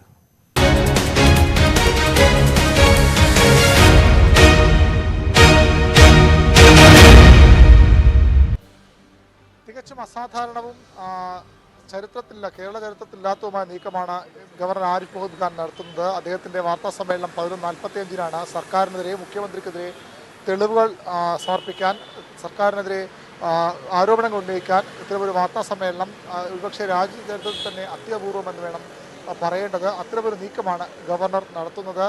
അഴിമതി ഇല്ലാതാക്കാനുള്ള ശ്രമത്തിൻ്റെ ഭാഗമാണ്, ധൂർത്തില്ലാതാക്കാനുള്ള ശ്രമങ്ങളുടെ ഭാഗമാണിതെന്നാണ് ഗവർണറുടെ വിശദീകരണം. സർവകലാശാലകളുടെ അധികാരത്തിൽ സർക്കാർ കൈകടത്തുന്നു, കടന്നുകയറുന്നു, അവിടെ രാഷ്ട്രീയ നിയമനങ്ങളും സ്വജനപക്ഷപാതം നടത്തുന്നു. ഇത് അംഗീകരിക്കാനാകില്ല. അതിനെതിരെയാണ് തൻ്റെ പോരാട്ടമെന്നാണ് ഗവർണറുടെ ഭാഷ്യം. അതേസമയം ഗവർണർ ഇല്ലാത്ത അധികാരം പ്രയോഗിക്കുകയാണ്. ഗവർണർ ഭരിക്കാൻ ഉള്ള അധികാരം ഗവർണർക്കില്ല. ഇന്ത്യൻ ഭരണഘടന അനുസരിച്ച് ഗവർണർ ഭരണഘടനാ തലവനാണ്, എന്നാൽ ഭരണാധികാരിയല്ല എന്ന സന്ദേശം എന്ന മറുപടി ദേശാഭിമാനി മുഖപ്രസംഗത്തിലൂടെ CPM നൽകുന്നു. ഭരണനിർവഹണം നടത്താനുള്ള ഒരു അധികാരവും ഗവർണർക്കില്ല. യഥാർത്ഥ അധികാരം തിരഞ്ഞെടുക്കപ്പെട്ട സർക്കാരിലാണ് നിക്ഷിപ്തമായിട്ടുള്ളത്. അതുകൊണ്ട് സർക്കാർ എടുക്കുന്ന തീരുമാനങ്ങൾ അംഗീകരിക്കാനുള്ള ഭരണഘടനാ ബാധ്യത ഗവർണർ നിറവേറ്റണം. അതിന് മാത്രമേ ഗവർണർക്ക് അധികാരമുള്ളൂ. ജനങ്ങളോടുള്ള ഒരു ഉത്തരവാദിത്വവും ഗവർണർക്കല്ല ഉള്ളത്, ജനങ്ങളുടെ ഉത്തരവാദിത്വം സർക്കാരിനാണ്. ഇത് മനസ്സിലാകാത്ത ഏക വ്യക്തി കേരളത്തിലെ ഗവർണറാണെന്ന് മുഖപ്രസംഗം കുറ്റപ്പെടുത്തുന്നു. സമീപകാലത്ത് അദ്ദേഹത്തിൻ്റെ പ്രസ്താവനകൾ, നീക്കങ്ങൾ കണ്ടാൽ മനസ്സിലാകുന്നത് രാഷ്ട്രീയ യജമാനന്മാരിൽ നിന്ന് കയ്യടി വാങ്ങാനും പുതിയ പദവികളും ലാവണങ്ങളും ഉറപ്പിക്കാനുള്ള ശ്രമത്തിൻ്റെ ഭാഗമാണ് സർക്കാരിനെതിരെയുള്ള ഗവർണറുടെ നീക്കമെന്ന വിമർശനവും, ഗുരുതരമായ വിമർശനവും ദേശാഭിമാനി മുന്നോട്ട് വയ്ക്കുന്നു. RSS മേധാവിയെ അദ്ദേഹം ഉള്ള സ്ഥലത്ത് പോയി ഗവർണർ സന്ദർശിച്ചത് ഇതിൽ നിന്ന് വ്യക്തമാണ്. എന്താണ് ഗവർണറുടെ അധികാരമെന്ന സുപ്രീം കോടതി വിധികളൊക്കെ ഉദ്ധരിച്ചുകൊണ്ടാണ് ഈ മുഖപ്രസംഗം മുന്നോട്ട് പോകുന്നത്. നിയമസഭ പാസ്സാക്കുന്ന ബില്ലുകൾ താൻ ഒപ്പിട്ടാലേ നിയമമാകൂ എന്ന് ഗവർണർ ഓർമ്മപ്പെടുത്തുന്നു. അല്ലെങ്കിൽ അത് അദ്ദേഹം പറയുന്നു, അത് ഒരു ഭീഷണിയുടെ സ്വരമാണ്. ഗവർണറുടെ വാക്കുകളിൽ നിന്ന് ഭീഷണിയാണ് വായിച്ചെടുക്കാൻ കഴിയുന്നത്. നിയമസഭ പാസ്സാക്കിയ ബിൽ ഗവർണറെ കഴിച്ചാൽ അദ്ദേഹത്തിന് ഒന്നുകിൽ അത് ഒപ്പിട്ട സഭയ്ക്ക് തിരിച്ചയക്കാം, അല്ലെങ്കിൽ ഒപ്പിടാൻ വിസമ്മതിക്കാം. അതുമല്ലെങ്കിൽ കൂടുതൽ പരിശോധനയ്ക്കായി നിയമസഭയിലേക്ക് തന്നെ തിരിച്ചയക്കാം. അതിനപ്പുറത്തേക്ക് രാഷ്ട്രപതി സമർപ്പിക്കുക, അതിനപ്പുറത്തേക്ക് നിശ്ചിതമായി നീട്ടിവെക്കുന്നത് ഗവർണറുടെ അധികാര പരിധിയിലുള്ള കാര്യമല്ല. ഭരണഘടനാ വിരുദ്ധമാണ്. ഭരണഘടനാ വിരുദ്ധമായ ബില്ലുകൾ അനന്തമായി ഒപ്പിടാതെ വച്ചു താമസിപ്പിക്കുന്നത് ഭരണഘടനാ വിരുദ്ധമാണ്.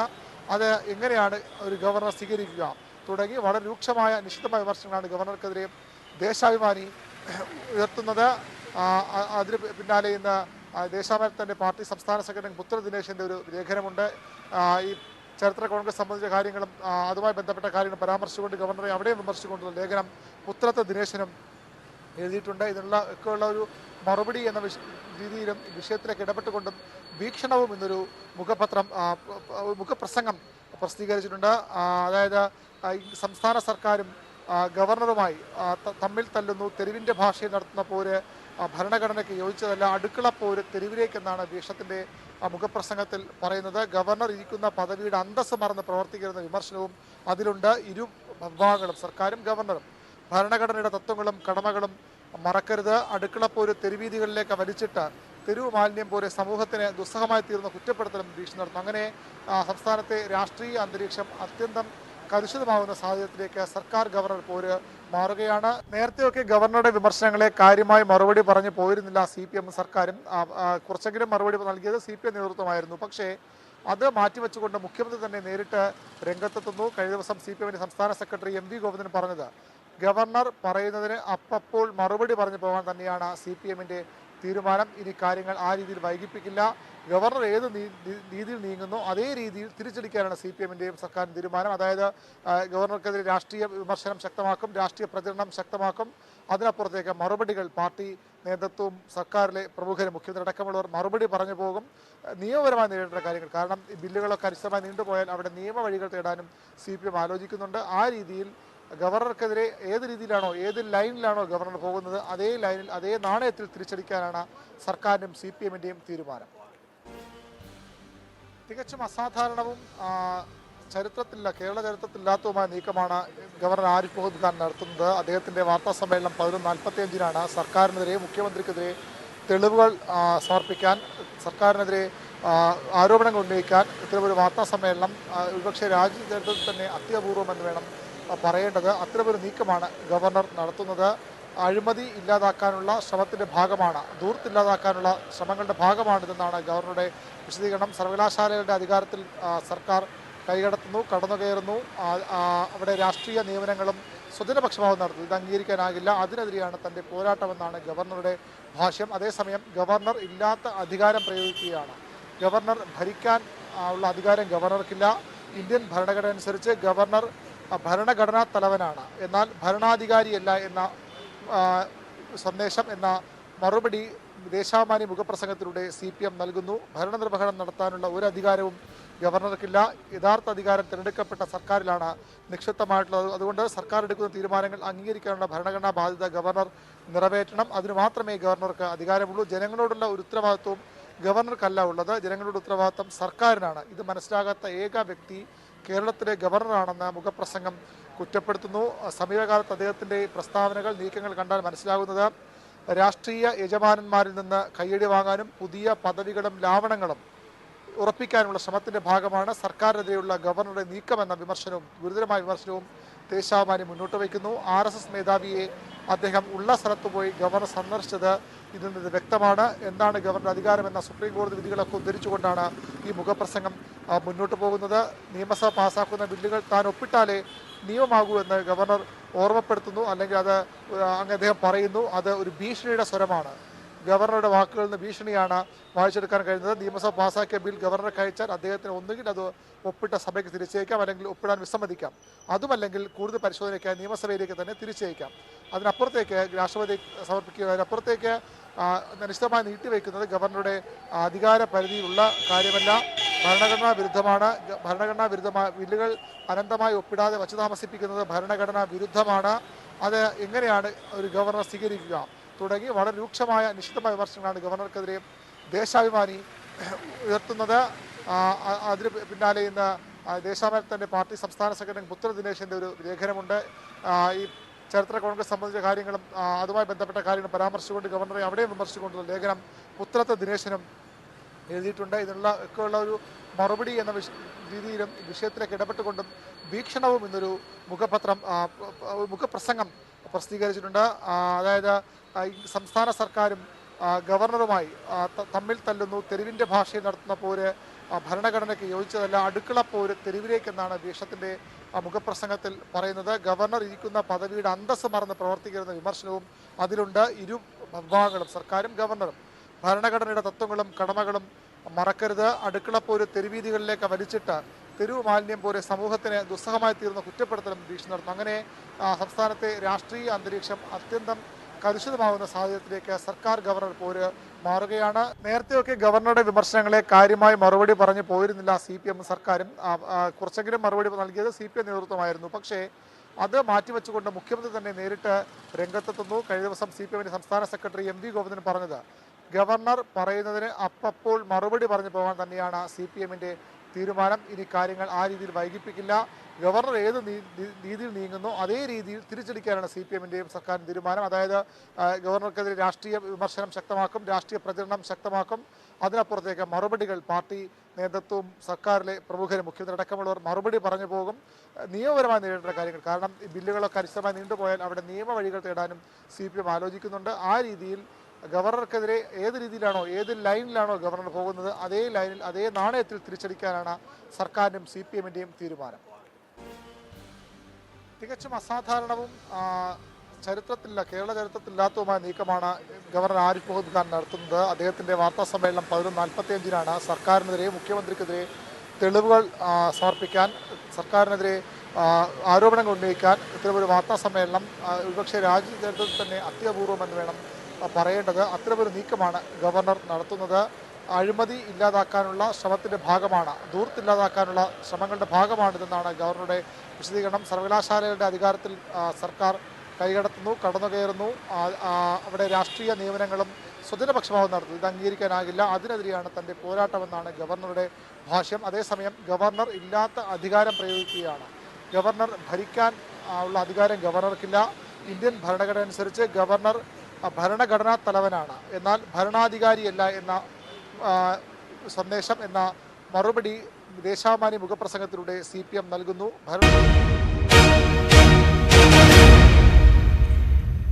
നമസ്കാരം. പ്രധാന വാർത്തകൾ.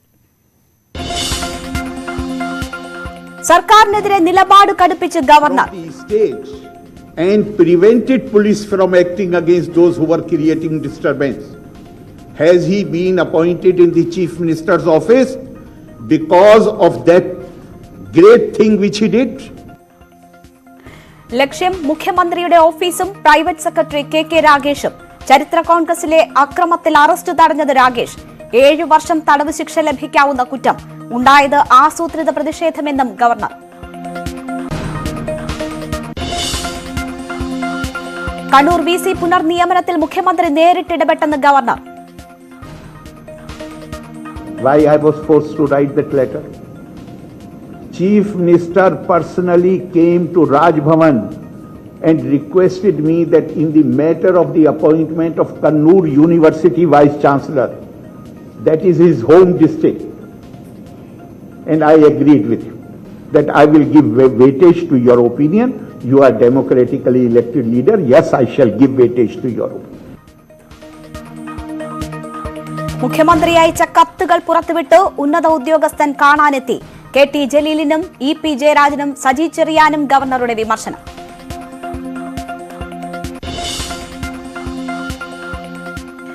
ഗവർണറുടേത് RSS പ്രചാരകന്റെ ദൌത്യമെന്ന് EP ജയരാജൻ. ഗവർണർക്ക് പ്രായത്തിലുള്ള പക്വതയില്ല. CPM-നെ കടന്നാക്രമിക്കാനുള്ള വേദിയായി രാജ്ഭവനെ മാറ്റിയെന്ന് AK ബാലൻ. ഗവർണർക്കെതിരെ MG സർവകലാശാലയിൽ SFI പ്രതിഷേധം.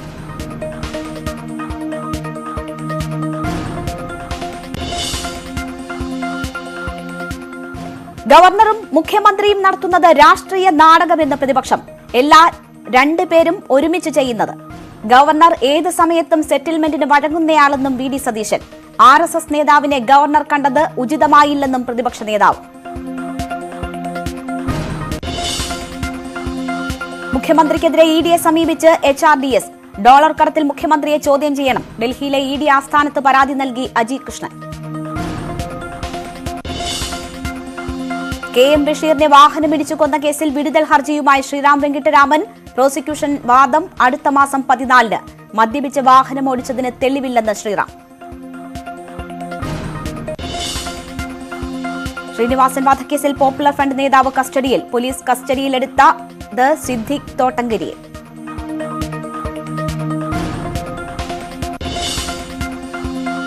ED കേസിൽ സിദ്ദിഖ് കാപ്പന്റെ ജാമ്യാപേക്ഷ ഇന്ന് കോടതിയിൽ. ഹർജി പരിഗണിക്കുക ലക്നൌ കോടതി. ജാമ്യം ലഭിച്ചാൽ സിദ്ദിഖ് കാപ്പന് ജയിൽ മോചിതനാകാം.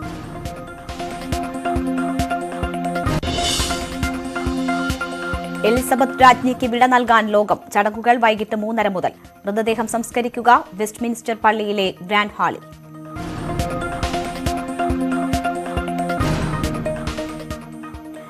സർക്കാരിനെതിരെ നിലപാട് കടുപ്പിച്ച് ഗവർണർ ആരിഫ് മുഹമ്മദ് ഖാൻ. ചരിത്ര കോൺഗ്രസിൽ തനിക്ക് നേരെയുണ്ടായത് ആസൂത്രിത അക്രമം. പ്രതിഷേധിച്ചവരെ അറസ്റ്റ് ചെയ്യാൻ പോലീസ് എത്തിയപ്പോൾ വേദിയിലുണ്ടായിരുന്ന KK രാഗേഷ് തടഞ്ഞു. ചരിത്ര കോൺഗ്രസിലുണ്ടായത് 7 വർഷം വരെ ശിക്ഷ ലഭിക്കാവുന്ന കുറ്റമെന്നും ദൃശ്യം പുറത്തുവിട്ട് ഗവർണർ പറഞ്ഞു. That is the job of the police. They will control them. But he rises from his seat and goes to the audience to stop police from acting. Has he been appointed in the Chief Minister's office because of that great thing which he did? These are my questions. മുഖ്യമന്ത്രി അയച്ച കത്തുകൾ governor പുറത്തുവിട്ടു. Chancellor സ്ഥാനത്ത് തുടരണമെന്ന് അഭ്യർത്ഥിച്ച് 2 കത്തുകൾ തന്നു. സർവകലാശാലകളുടെ പ്രവർത്തനത്തിൽ ഇടപെടില്ലെന്ന് ഉറപ്പുമായി മുഖ്യമന്ത്രി കത്ത് നൽകി. ഗോപിനാഥ് രവീന്ദ്രന്റെ പുനർനിയമനം ഉറപ്പാക്കിയത് തന്നെ സമ്മർദ്ദത്തിലാക്കിയാണെന്നും ഗവർണർ പറഞ്ഞു. Why I was forced to write that letter? Chief Minister personally came to Raj Bhavan and requested me that in the matter of the appointment of Kannur University Vice Chancellor, that is his home district, and I agreed with him that I will give weightage to your opinion. You are democratically elected leader. Yes, I shall give weightage to your opinion. KT ജലീലിനെയും EP ജയരാജനെയും സജി ചെറിയാനെയും governor രൂക്ഷമായി വിമർശിച്ചു.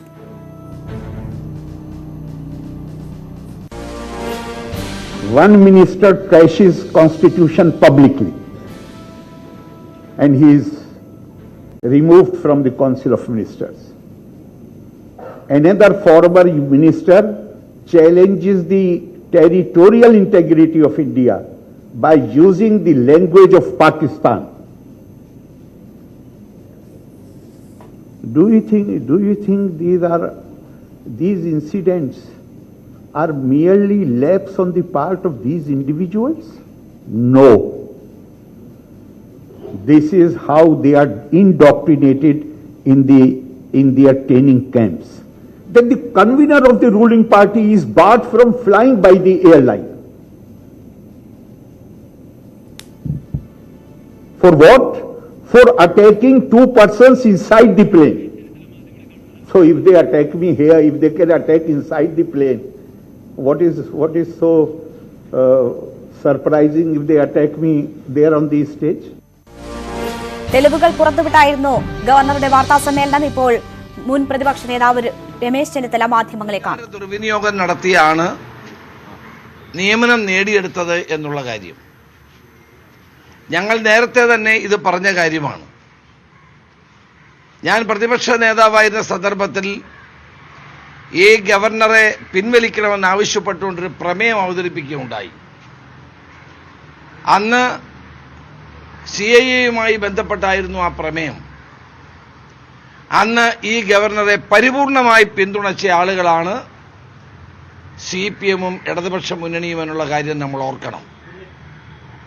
അന്ന് പരിപൂർണമായി ഗവർണറെ പിന്തുണയ്ക്കുകയും കഴിഞ്ഞ 2 വർഷക്കാലം ഗവർണറുമായി ചേർന്ന് എല്ലാവിധത്തിലുമുള്ള നിയമവിരുദ്ധമായ പ്രവർത്തനങ്ങൾക്കും നേതൃത്വം കൊടുക്കുകയും ചെയ്തൊരു ഗവൺമെന്റിനെയാണ് ഇപ്പോൾ ഗവർണർ നിശിതമായി വിമർശിച്ചിരിക്കുന്നത്.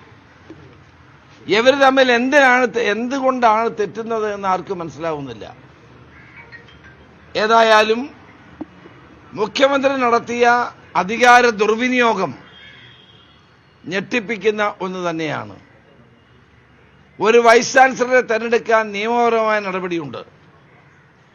കണ്ണൂർ യൂണിവേഴ്സിറ്റി ആക്ടിലെ സെക്ഷൻ 10 അനുസരിച്ചാണ് ഈ നിയമനം നടത്തേണ്ടത്. ആ നിയമനങ്ങളുടെ എല്ലാ നടപടിക്രമങ്ങളും തെറ്റിച്ചുകൊണ്ടാണ് ഗവർണർ മുഖ്യമന്ത്രി പറഞ്ഞതനുസരിച്ച് ചെയ്തു കൊടുത്തത്. അതിപ്പോൾ സുപ്രീം കോടതിയുടെ പരിഗണനയിൽ കിടക്കുന്ന കാര്യമാണ്. അപ്പോൾ ഇത് സർവകലാശാലകളെ സ്വന്തം കൈപ്പിടിയിൽ ഒതുക്കാനും ഇഷ്ടക്കാരെയും സ്വന്തക്കാരെയും നിയമിക്കാനുമുള്ള നിർബന്ധമായ ഗവൺമെന്റിന്റെ അല്ലെങ്കിൽ പാർട്ടിയുടെ താല്പര്യമാണ് ഇതിൽ നിന്ന് വ്യക്തമാകുന്നത്. ഒരു കാര്യം വളരെ വ്യക്തമാണ്, ഈ ഗവർണറും മുഖ്യമന്ത്രിയും ചേർന്ന് നടത്തിയ മുഴുവൻ കള്ളക്കളികളും ഇനിയും പുറത്തു വരേണ്ടതായിട്ടുണ്ട്. ഇത് ഒരു മഞ്ഞുമലയുടെ ഒരറ്റം മാത്രമാണ്. കഴിഞ്ഞ 2.5 വർഷമായി ഇവർ 2 പേരും കൂടി ചേർന്ന് നടത്തിയ ഓരോ കാര്യങ്ങളും ഇനിയും പുറത്തു വരണം. ഇപ്പോൾ പുറത്തു വന്നത് മഞ്ഞുമലയുടെ ഒരറ്റം മാത്രം മുഖ്യമന്ത്രിയും ഗവർണറും ചേർന്ന് നടത്തിയ എല്ലാ കള്ളക്കളികളും പുറത്തു വരണമെന്നാണ് രമേശ് ചെന്നിത്തല ആവശ്യപ്പെടുന്നത്. എന്തായാലും സർക്കാരിനെ പ്രതിരോധത്തിലാക്കുന്ന കാര്യങ്ങൾ ഗവർണറുടെ ഭാഗത്തു നിന്നും ഉണ്ടായിരിക്കുന്നു. വാർത്താസമ്മേളനത്തിൽ വി അരുണുണ്ട് വാർത്താസമ്മേളനത്തിന്റെ വിശദാംശങ്ങളുമായി. അരുൺ, ആരോപണങ്ങളിൽ ഉറച്ചുനിന്ന് നിലപാട് ആവർത്തിച്ചുകൊണ്ടാണ് ഗവർണർ ഇന്ന് വാർത്താസമ്മേളനം നടത്തിയത്. തന്റെ ആരോപണങ്ങൾ ശരിവെക്കുന്ന അല്ലെങ്കിൽ അതിനെ സാധൂകരിക്കുന്ന തരത്തിലുള്ള തെളിവുകൾ കൂടി അദ്ദേഹം പുറത്തുവിടുന്നു. മുഖ്യമന്ത്രിയാണ് മുഖ്യമായും അദ്ദേഹം ലക്ഷ്യമിടുന്നത്. അത് തനിക്കെതിരെ നടന്ന ആക്രമണ ശ്രമത്തിന്റെ കാര്യത്തിലായാലും സർവകലാശാലകളുടെ നിയമനത്തിന്റെ കാര്യത്തിലായാലും എല്ലാം സർക്കാരിനെ എത്രമാത്രം പ്രതിരോധത്തിലാക്കുന്നതാണ് ഗവർണറുടെ ഇന്നത്തെ വാർത്താസമ്മേളനം.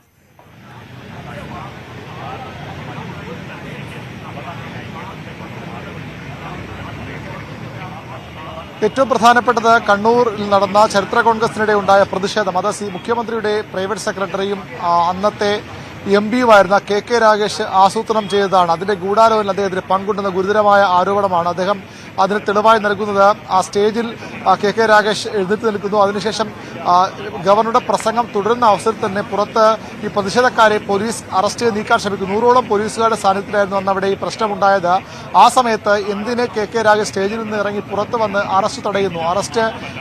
അറസ്റ്റ് പാടില്ല എന്ന് കെ രാഗേഷ് പറയുന്ന ദൃശ്യങ്ങൾ സഹിതമാണ് ഗവർണർ ഇന്ന് വാർത്താ സമ്മേളനം നടത്തിയത്. എന്തിന് അതിൽ ഇടപെട്ടു? എന്തുകൊണ്ട് അത്തരത്തിൽ അറസ്റ്റ് തടഞ്ഞു? അതിന് അദ്ദേഹത്തിന്റെ പ്രതിഫലമാണോ ഇപ്പോഴത്തെ മുഖ്യമന്ത്രിയുടെ ഓഫീസിലെ പ്രധാന പദവിയെന്ന് ആരിഫ് മുഹമ്മദ് ഖാൻ ചോദിക്കുന്നു. ആസൂത്രിതമായ അക്രമമാണ് അവിടെ ഉണ്ടായത്, പ്രതിഷേധമാണ് ഉണ്ടായത്. പെട്ടെന്ന് ആരെങ്കിലും 1-2 പ്ലക്കാർഡുകൾ എടുത്തുകൊണ്ട് പ്രതിഷേധത്തിന് വന്നതല്ല. 100ലേറെ പ്ലക്കാർഡുകൾ തയ്യാറാക്കിയിരുന്നു. ആ രീതിയിലുള്ള പ്രതിഷേധമുണ്ടായിരുന്നു. പ്രതിഷേധിച്ചവർ ആരും കേരളത്തിലുള്ളവരല്ല, ജാമിയ മിലിയയിലും അതുപോലെ തന്നെ JNUവിലും അലിഗഡ് യൂണിവേഴ്സിറ്റിയിലും ഉള്ളവരാണ്. അലിഗഡിലുള്ളവരെ തനിക്ക് തിരിച്ചറിയാൻ കഴിയുകയും ചെയ്തു. അത്തരത്തിൽ ഒരു ബോധപൂർവമായ ആസൂത്രിതമായ പ്രതിഷേധം തനിക്കെതിരെ ഉണ്ടായി. ഇർഫാൻ ഹബീബ് പലതവണ ഗവർണർക്ക് ചുറ്റും നടക്കുന്ന ദൃശ്യങ്ങൾ അദ്ദേഹത്തെ കയ്യേറ്റം ചെയ്യാൻ ശ്രമിച്ചുവെന്നാണ് ഗവർണറുടെ ആരോപണം. അത്തരം കയ്യേറ്റ ശ്രമം ഇല്ലെങ്കിൽ പോലും സാധാരണഗതിയിൽ ഗവർണർ ചടങ്ങിൽ പങ്കെടുക്കുമ്പോൾ പോലും അവിടെ കൃത്യമായ പ്രോട്ടോക്കോൾ ഉണ്ട്. ആളുകളുടെ ചലനങ്ങൾ പോലും നിയന്ത്രിക്കുന്ന പതിവുണ്ട്. പക്ഷേ അതിൽ നിന്നെല്ലാം വിരുദ്ധമായി ഇർഫാൻ ഹബീബ് പലതവണ ഗവർണർക്ക് ചുറ്റും നടക്കുന്ന ദൃശ്യങ്ങളിൽ വ്യക്തമാണ്. അതാണ് ഗവർണർ ഏറ്റവും അധികം ചൊടിപ്പിക്കുന്നത്. തനിക്കെതിരെ അത്തരമൊരു ആക്രമണ ശ്രമം നടന്നിട്ട് എന്തുകൊണ്ട് അതിനെതിരെ നടപടിയെടുക്കാൻ തയ്യാറല്ലെന്ന് മാത്രമല്ല, ആ കേസ് എടുക്കാൻ പോലീസ് തയ്യാറായപ്പോൾ അവരെ അതിൽ നിന്ന് തടഞ്ഞു. അതിന് തെളിവുകൾ തന്റെ പക്കലുണ്ടെന്ന് ഗവർണർ പറയുന്നു. അതാണ് ഏറ്റവും പ്രധാനപ്പെട്ട കാര്യം. പക്ഷേ ഇതിനെതിരെ താൻ രാഷ്ട്രപതിയോ അല്ലെങ്കിൽ കേന്ദ്ര ഗവൺമെന്റിയോ ഒന്നും സമീപിക്കില്ല. കേസ് എടുക്കേണ്ടത് സർക്കാരായിരുന്നു, അവർ അത് ചെയ്തില്ല. അത് എന്തുകൊണ്ട് എന്നൊരു ഉത്തരമായി അദ്ദേഹം പറയുന്നത് അത് ഗവൺമെന്റ് തലത്തിൽ നടന്നൊരു ഗൂഢാലോചനയുടെ ഭാഗമാണ്, അല്ലെങ്കിൽ തന്നെ ഭീഷണിപ്പെടുത്താനുള്ള, തന്നെ സമ്മർദ്ദത്തിലാക്കാനുള്ള ശ്രമങ്ങളുടെ ഭാഗമാണ്. അതിന് താൻ വഴങ്ങില്ല. അതാണ് ഒന്നാമത്തെ വിഷയം. മറ്റൊന്ന് സർവകലാശാലകളിലെ സർക്കാരിന്റെ കൈകടത്തലാണ്. സർവകലാശാലകളുടെ പ്രവർത്തനത്തിൽ ഒരു തരത്തിലും ഇടപെടില്ലെന്ന ഉറപ്പ് മുഖ്യമന്ത്രി തന്നെ നേരിട്ട് വന്ന് കണ്ട് തന്നതാണ്, കത്തിലൂടെ പറഞ്ഞതാണ്. ഇപ്പോൾ സർവകലാശാലകളിൽ ഗവർണറുടെ ചാൻസലറുടെ അധികാരം വെട്ടിക്കുറയ്ക്കാവുന്ന നിയമം കൊണ്ടുവരാൻ ശ്രമിക്കുമ്പോൾ അന്ന് പറഞ്ഞത് മുഖ്യമന്ത്രി മറന്നുപോയോ എന്ന് ആരിഫ് മുഹമ്മദ് ഖാൻ ചോദിക്കുന്നു. തനിക്കും സർക്കാരിനിടയിൽ അല്ലെങ്കിൽ മുഖ്യമന്ത്രിക്കുമിടയിൽ വ്യക്തിപരമായ ഒരു പ്രശ്നങ്ങളുമില്ല. ഓണത്തിനടക്കം പരസ്പരം ഞങ്ങൾ ഗ്രീറ്റ് ചെയ്തതാണ്. അതിനപ്പുറത്തേക്ക് ഒരു പ്രശ്നവുമില്ല. ഇപ്പോഴത്തെ പ്രശ്നങ്ങൾ പരിഹരിക്കപ്പെടാം. അതിന് അവർ ആഗ്രഹിക്കുന്ന 2 കാര്യങ്ങളാണ്. ഒന്ന്, ലോകായുക്ത ഭേദഗതി ബില്ലിൽ ഒപ്പിടണം. ഒരു കുറ്റവാളി തന്നെ അയാളുടെ ജഡ്ജായി മാറുന്ന അസാധാരണ സാഹചര്യമാണ് ആ ബില്ല് പാസ്സായാൽ ഉണ്ടാകുന്നത്. താൻ അതിന് കൂട്ടുനിൽക്കണമോ എന്ന് ആരിഫ് മുഹമ്മദ് ഖാൻ ചോദിക്കുന്നു. സർവകലാശാലകളിൽ ചാൻസലർ അധികാരം എടുത്തു കളഞ്ഞുകൊണ്ട് സർക്കാരിന് താല്പര്യമുള്ള ആളുകളെ നിയമിക്കുന്ന താൻ കൂട്ടുനിൽക്കണമോ എന്ന് അദ്ദേഹം ചോദിക്കുന്നു. അതിന് തയ്യാറാകില്ലെന്ന് അസന്ദിഗ്ധമായി അദ്ദേഹം പറയുന്നു. അതായത് 2 ബില്ലുകളിലും ഒപ്പിടില്ല. മറ്റൊന്ന്, ഗോപിനാഥ് രവീന്ദ്രന്റെ നിയമനമാണ്. ആ നിയമനത്തിന് വേണ്ടി മുഖ്യമന്ത്രി നേരിട്ട് വന്ന് തന്നെ കണ്ടു. അദ്ദേഹത്തിന്റെ ജില്ലക്കാരനാണ്, അദ്ദേഹത്തിന് താല്പര്യമുള്ള ആളാണ്. അവിടെയും മുഖ്യമന്ത്രി നേരിട്ട് വന്ന് കണ്ടതുകൊണ്ട് താൻ നിയമിക്കാം എന്ന് പറഞ്ഞു. അപ്പോഴും ചില നടപടിക്രമങ്ങൾ പാലിക്കണമെന്ന ആവശ്യം താൻ ഡിമാൻഡ് മുന്നോട്ട് വച്ചു. അത് ആകാമെന്ന് മുഖ്യമന്ത്രി പറഞ്ഞു. പക്ഷെ പിന്നീട് തന്റെ മാനദണ്ഡങ്ങൾ പാലിക്കണം, നടപടിക്രമങ്ങൾ പാലിക്കണമെന്ന ആവശ്യത്തെ പോലും മറികടന്നുകൊണ്ട് അത് ഒഴിവാക്കാനുള്ള തുടർച്ചയായ ശ്രമങ്ങൾ മുഖ്യമന്ത്രിയുടെ ഓഫീസിന്റെ ഭാഗത്ത് നിന്ന് ഉദ്യോഗസ്ഥരെ വിട്ടുകൊണ്ട് ഉണ്ടായി എന്ന ഗുരുതരമായ ആരോപണവും ഗവർണർ ഉന്നയിക്കുന്നു. ഏതായാലും ഈ പ്രശ്നങ്ങളിൽ നിന്ന് ഒരു ഇഞ്ച് പോലും പിന്നോട്ട് പോകില്ല. മറ്റൊരു കാര്യം, നമ്മൾ രാവിലെയൊക്കെ ചീഫ് സെക്രട്ടറി സന്ദർശനം ഒരു അഭ്യൂഹമായി പറഞ്ഞിരുന്നു. അത് സമവായ നീക്കമാണോ എന്നുള്ളത് അത് പൂർണ്ണമായും തള്ളിക്കളയുകയാണ് ആരിഫ് മുഹമ്മദ് ഖാൻ ചെയ്തത്. ചീഫ് സെക്രട്ടറി വന്നത് തന്നെ ഒരു പരിപാടി ക്ഷണിക്കാനാണ്. അതിനപ്പുറത്തേക്ക് ഒരു സമവായ നീക്കത്തിനുമല്ല അദ്ദേഹം വന്നതെന്ന് അദ്ദേഹം അടിവരയിട്ട് പറയുന്നു. ഏതായാലും ചുരുക്കത്തിൽ ഈ വാർത്താ സമ്മേളനത്തോടുകൂടി ഒരു കാര്യം വ്യക്തമാവുകയാണ്. ആരിഫ് മുഹമ്മദ് ഖാൻ ഒരിഞ്ച് പോലും പിന്നോട്ട് പോകില്ല. താൻ ഉന്നയിച്ച വിഷയങ്ങളിൽ നിന്ന്, താൻ ഉയർത്തിയ ആരോപണങ്ങളിൽ നിന്ന്. CPM നേതാക്കൾ മുഖ്യമന്ത്രി ഉൾപ്പെടെയുള്ളവർ ഏറ്റവും അധികം ഗവർണർക്കെതിരെ വിമർശനം ഉന്നയിക്കുന്നത് അദ്ദേഹത്തെ നിയന്ത്രിക്കുന്ന RSS ആണ്.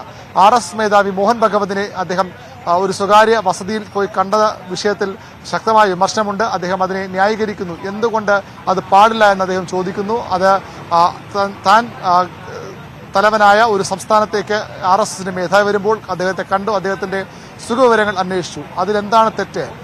പണ്ട് നെഹ്റു പോലും RSSനെ അംഗീകരിച്ചല്ലേ എന്ന് ചോദിച്ചുകൊണ്ടാണ് ആ ഒരു വിമർശനങ്ങൾ അദ്ദേഹം മറികടക്കുന്നത്. ഇത്തരത്തിൽ താൻ ചെയ്തതിൽ ഒരു തെറ്റ് മാത്രം അദ്ദേഹം പറയുന്നത് ഗോപിനാഥ് രവീന്ദ്രന്റെ നിയമനത്തിന് താൻ അനുമതി നൽകാൻ പാടില്ലായിരുന്നു.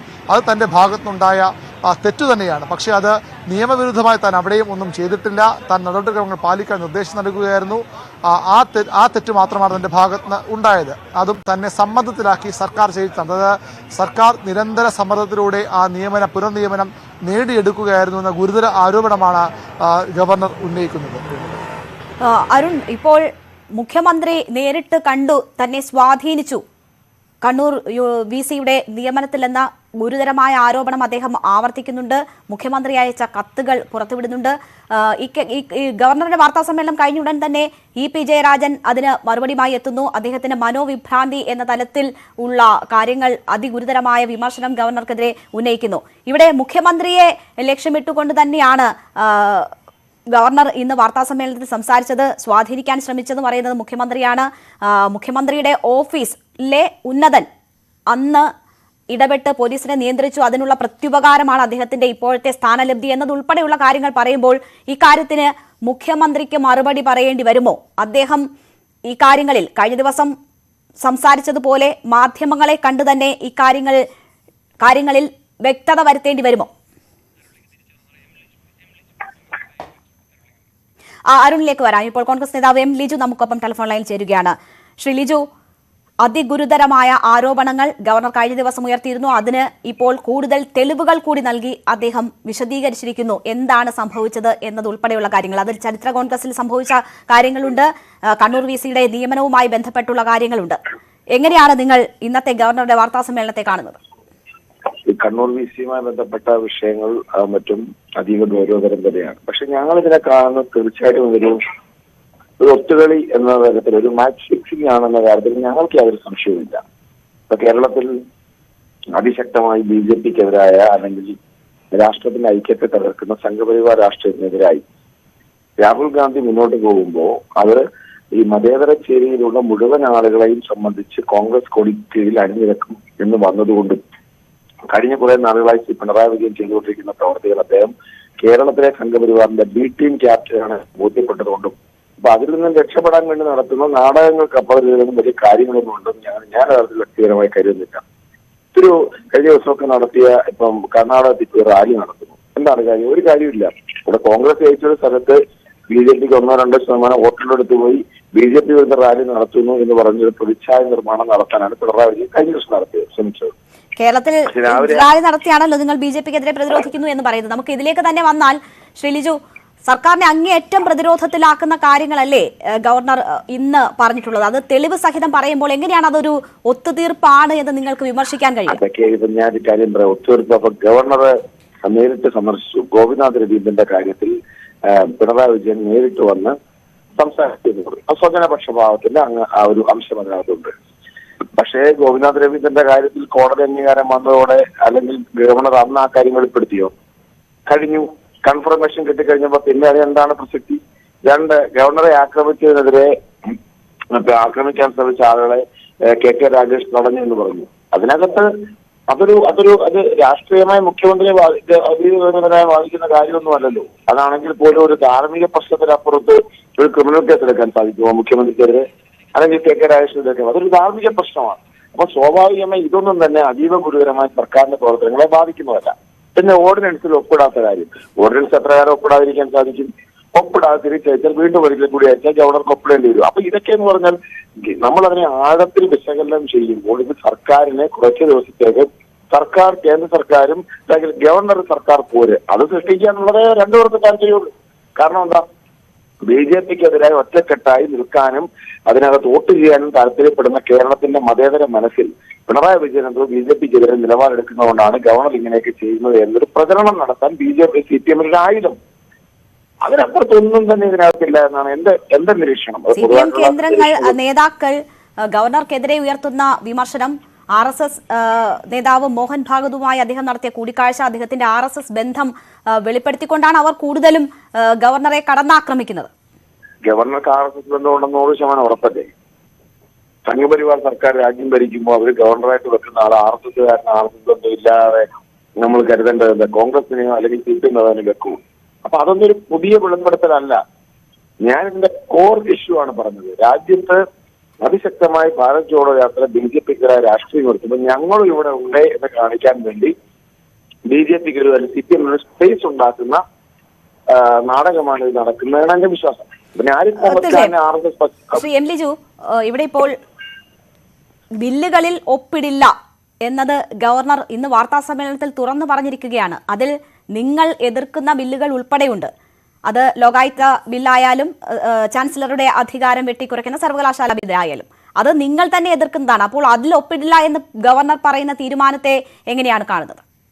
ഗവർണർ ഒപ്പിടില്ല എന്ന് പറയുന്നത് ഞങ്ങൾ സ്വാഗതം ചെയ്തു. കാരണം അന്നത് പറഞ്ഞില്ലല്ലോ, അത് ഗവർണർ ഒപ്പിടാൻ നിൽക്കുകയായിരുന്നു. ചിലപ്പോൾ വ്യക്തിപരമായി ആരിഫ് മുഹമ്മദ് ഖാന് CPM അല്ലെങ്കിൽ പിണറായി വിജയനുമായി എന്തെങ്കിലും കാര്യങ്ങൾക്ക് അപ്പുറം ഇതൊക്കെ ആത്യന്തികമായി സെറ്റിൽ ചെയ്യാനുള്ള ശ്രമം ഇവരുടെ എല്ലാം പൊതു യജമാനന്മാരായ അമിത്ഷായുടെയും നരേന്ദ്രമോദിയുടെയും ഭാഗത്ത് ഉണ്ടാകുന്ന കാര്യത്തിൽ സംശയമൊന്നും തന്നെ ഇല്ല. ഇപ്പോൾ ഉണ്ടാക്കുന്ന വിവാദങ്ങൾ തീർച്ചയായിട്ടും ഞാൻ കരുതുന്നത് ഈ ഭാരത് ജോഡോ യാത്രയ്ക്കുണ്ടായിരിക്കുന്ന അഭൂതപൂർവമായ ജനപിന്തുണയും കേരളത്തിന്റെ മതേതര മനസ്സിന്റെ ഏകീകരണം കോൺഗ്രസ് അനുകൂലമായി ഉണ്ടായിക്കൊണ്ടിരിക്കുന്നു പറയുമ്പോൾ ഞങ്ങൾക്കും ഇതിനകത്തൊരു സ്പേസ് ഉണ്ട്. ഞങ്ങളും BJPക്ക് എതിരാണെന്ന് കാണിക്കാനുള്ള ഒരു ആസൂത്രിതമായ ഒരു നീക്കത്തിന്റെ ഭാഗം മാത്രമാണ്. എനിക്കൊരു സംശയം കാര്യത്തിലില്ല. ശരി, വളരെ നന്ദി ശ്രീ എം ലിജു ഞങ്ങളോട് സഹകരിച്ചതിന്. ഗവർണർ സർക്കാർ പോര് ആസൂത്രിതമാണ്, അത് ഭാരത് ജോഡോ യാത്രയുടെ ശ്രദ്ധ അല്ലെങ്കിൽ അതിന് കിട്ടുന്ന പ്രസക്തി കുറയ്ക്കാനാണ് എന്നതാണ് എം ലിജു ആരോപിക്കുന്നത്. നമുക്ക് ഈ വാർത്തയിലേക്കും അതിന്റെ വിശദാംശങ്ങളിലേക്കും തന്നെ തിരിച്ചെത്താം ഇടവേളയ്ക്ക് ശേഷം.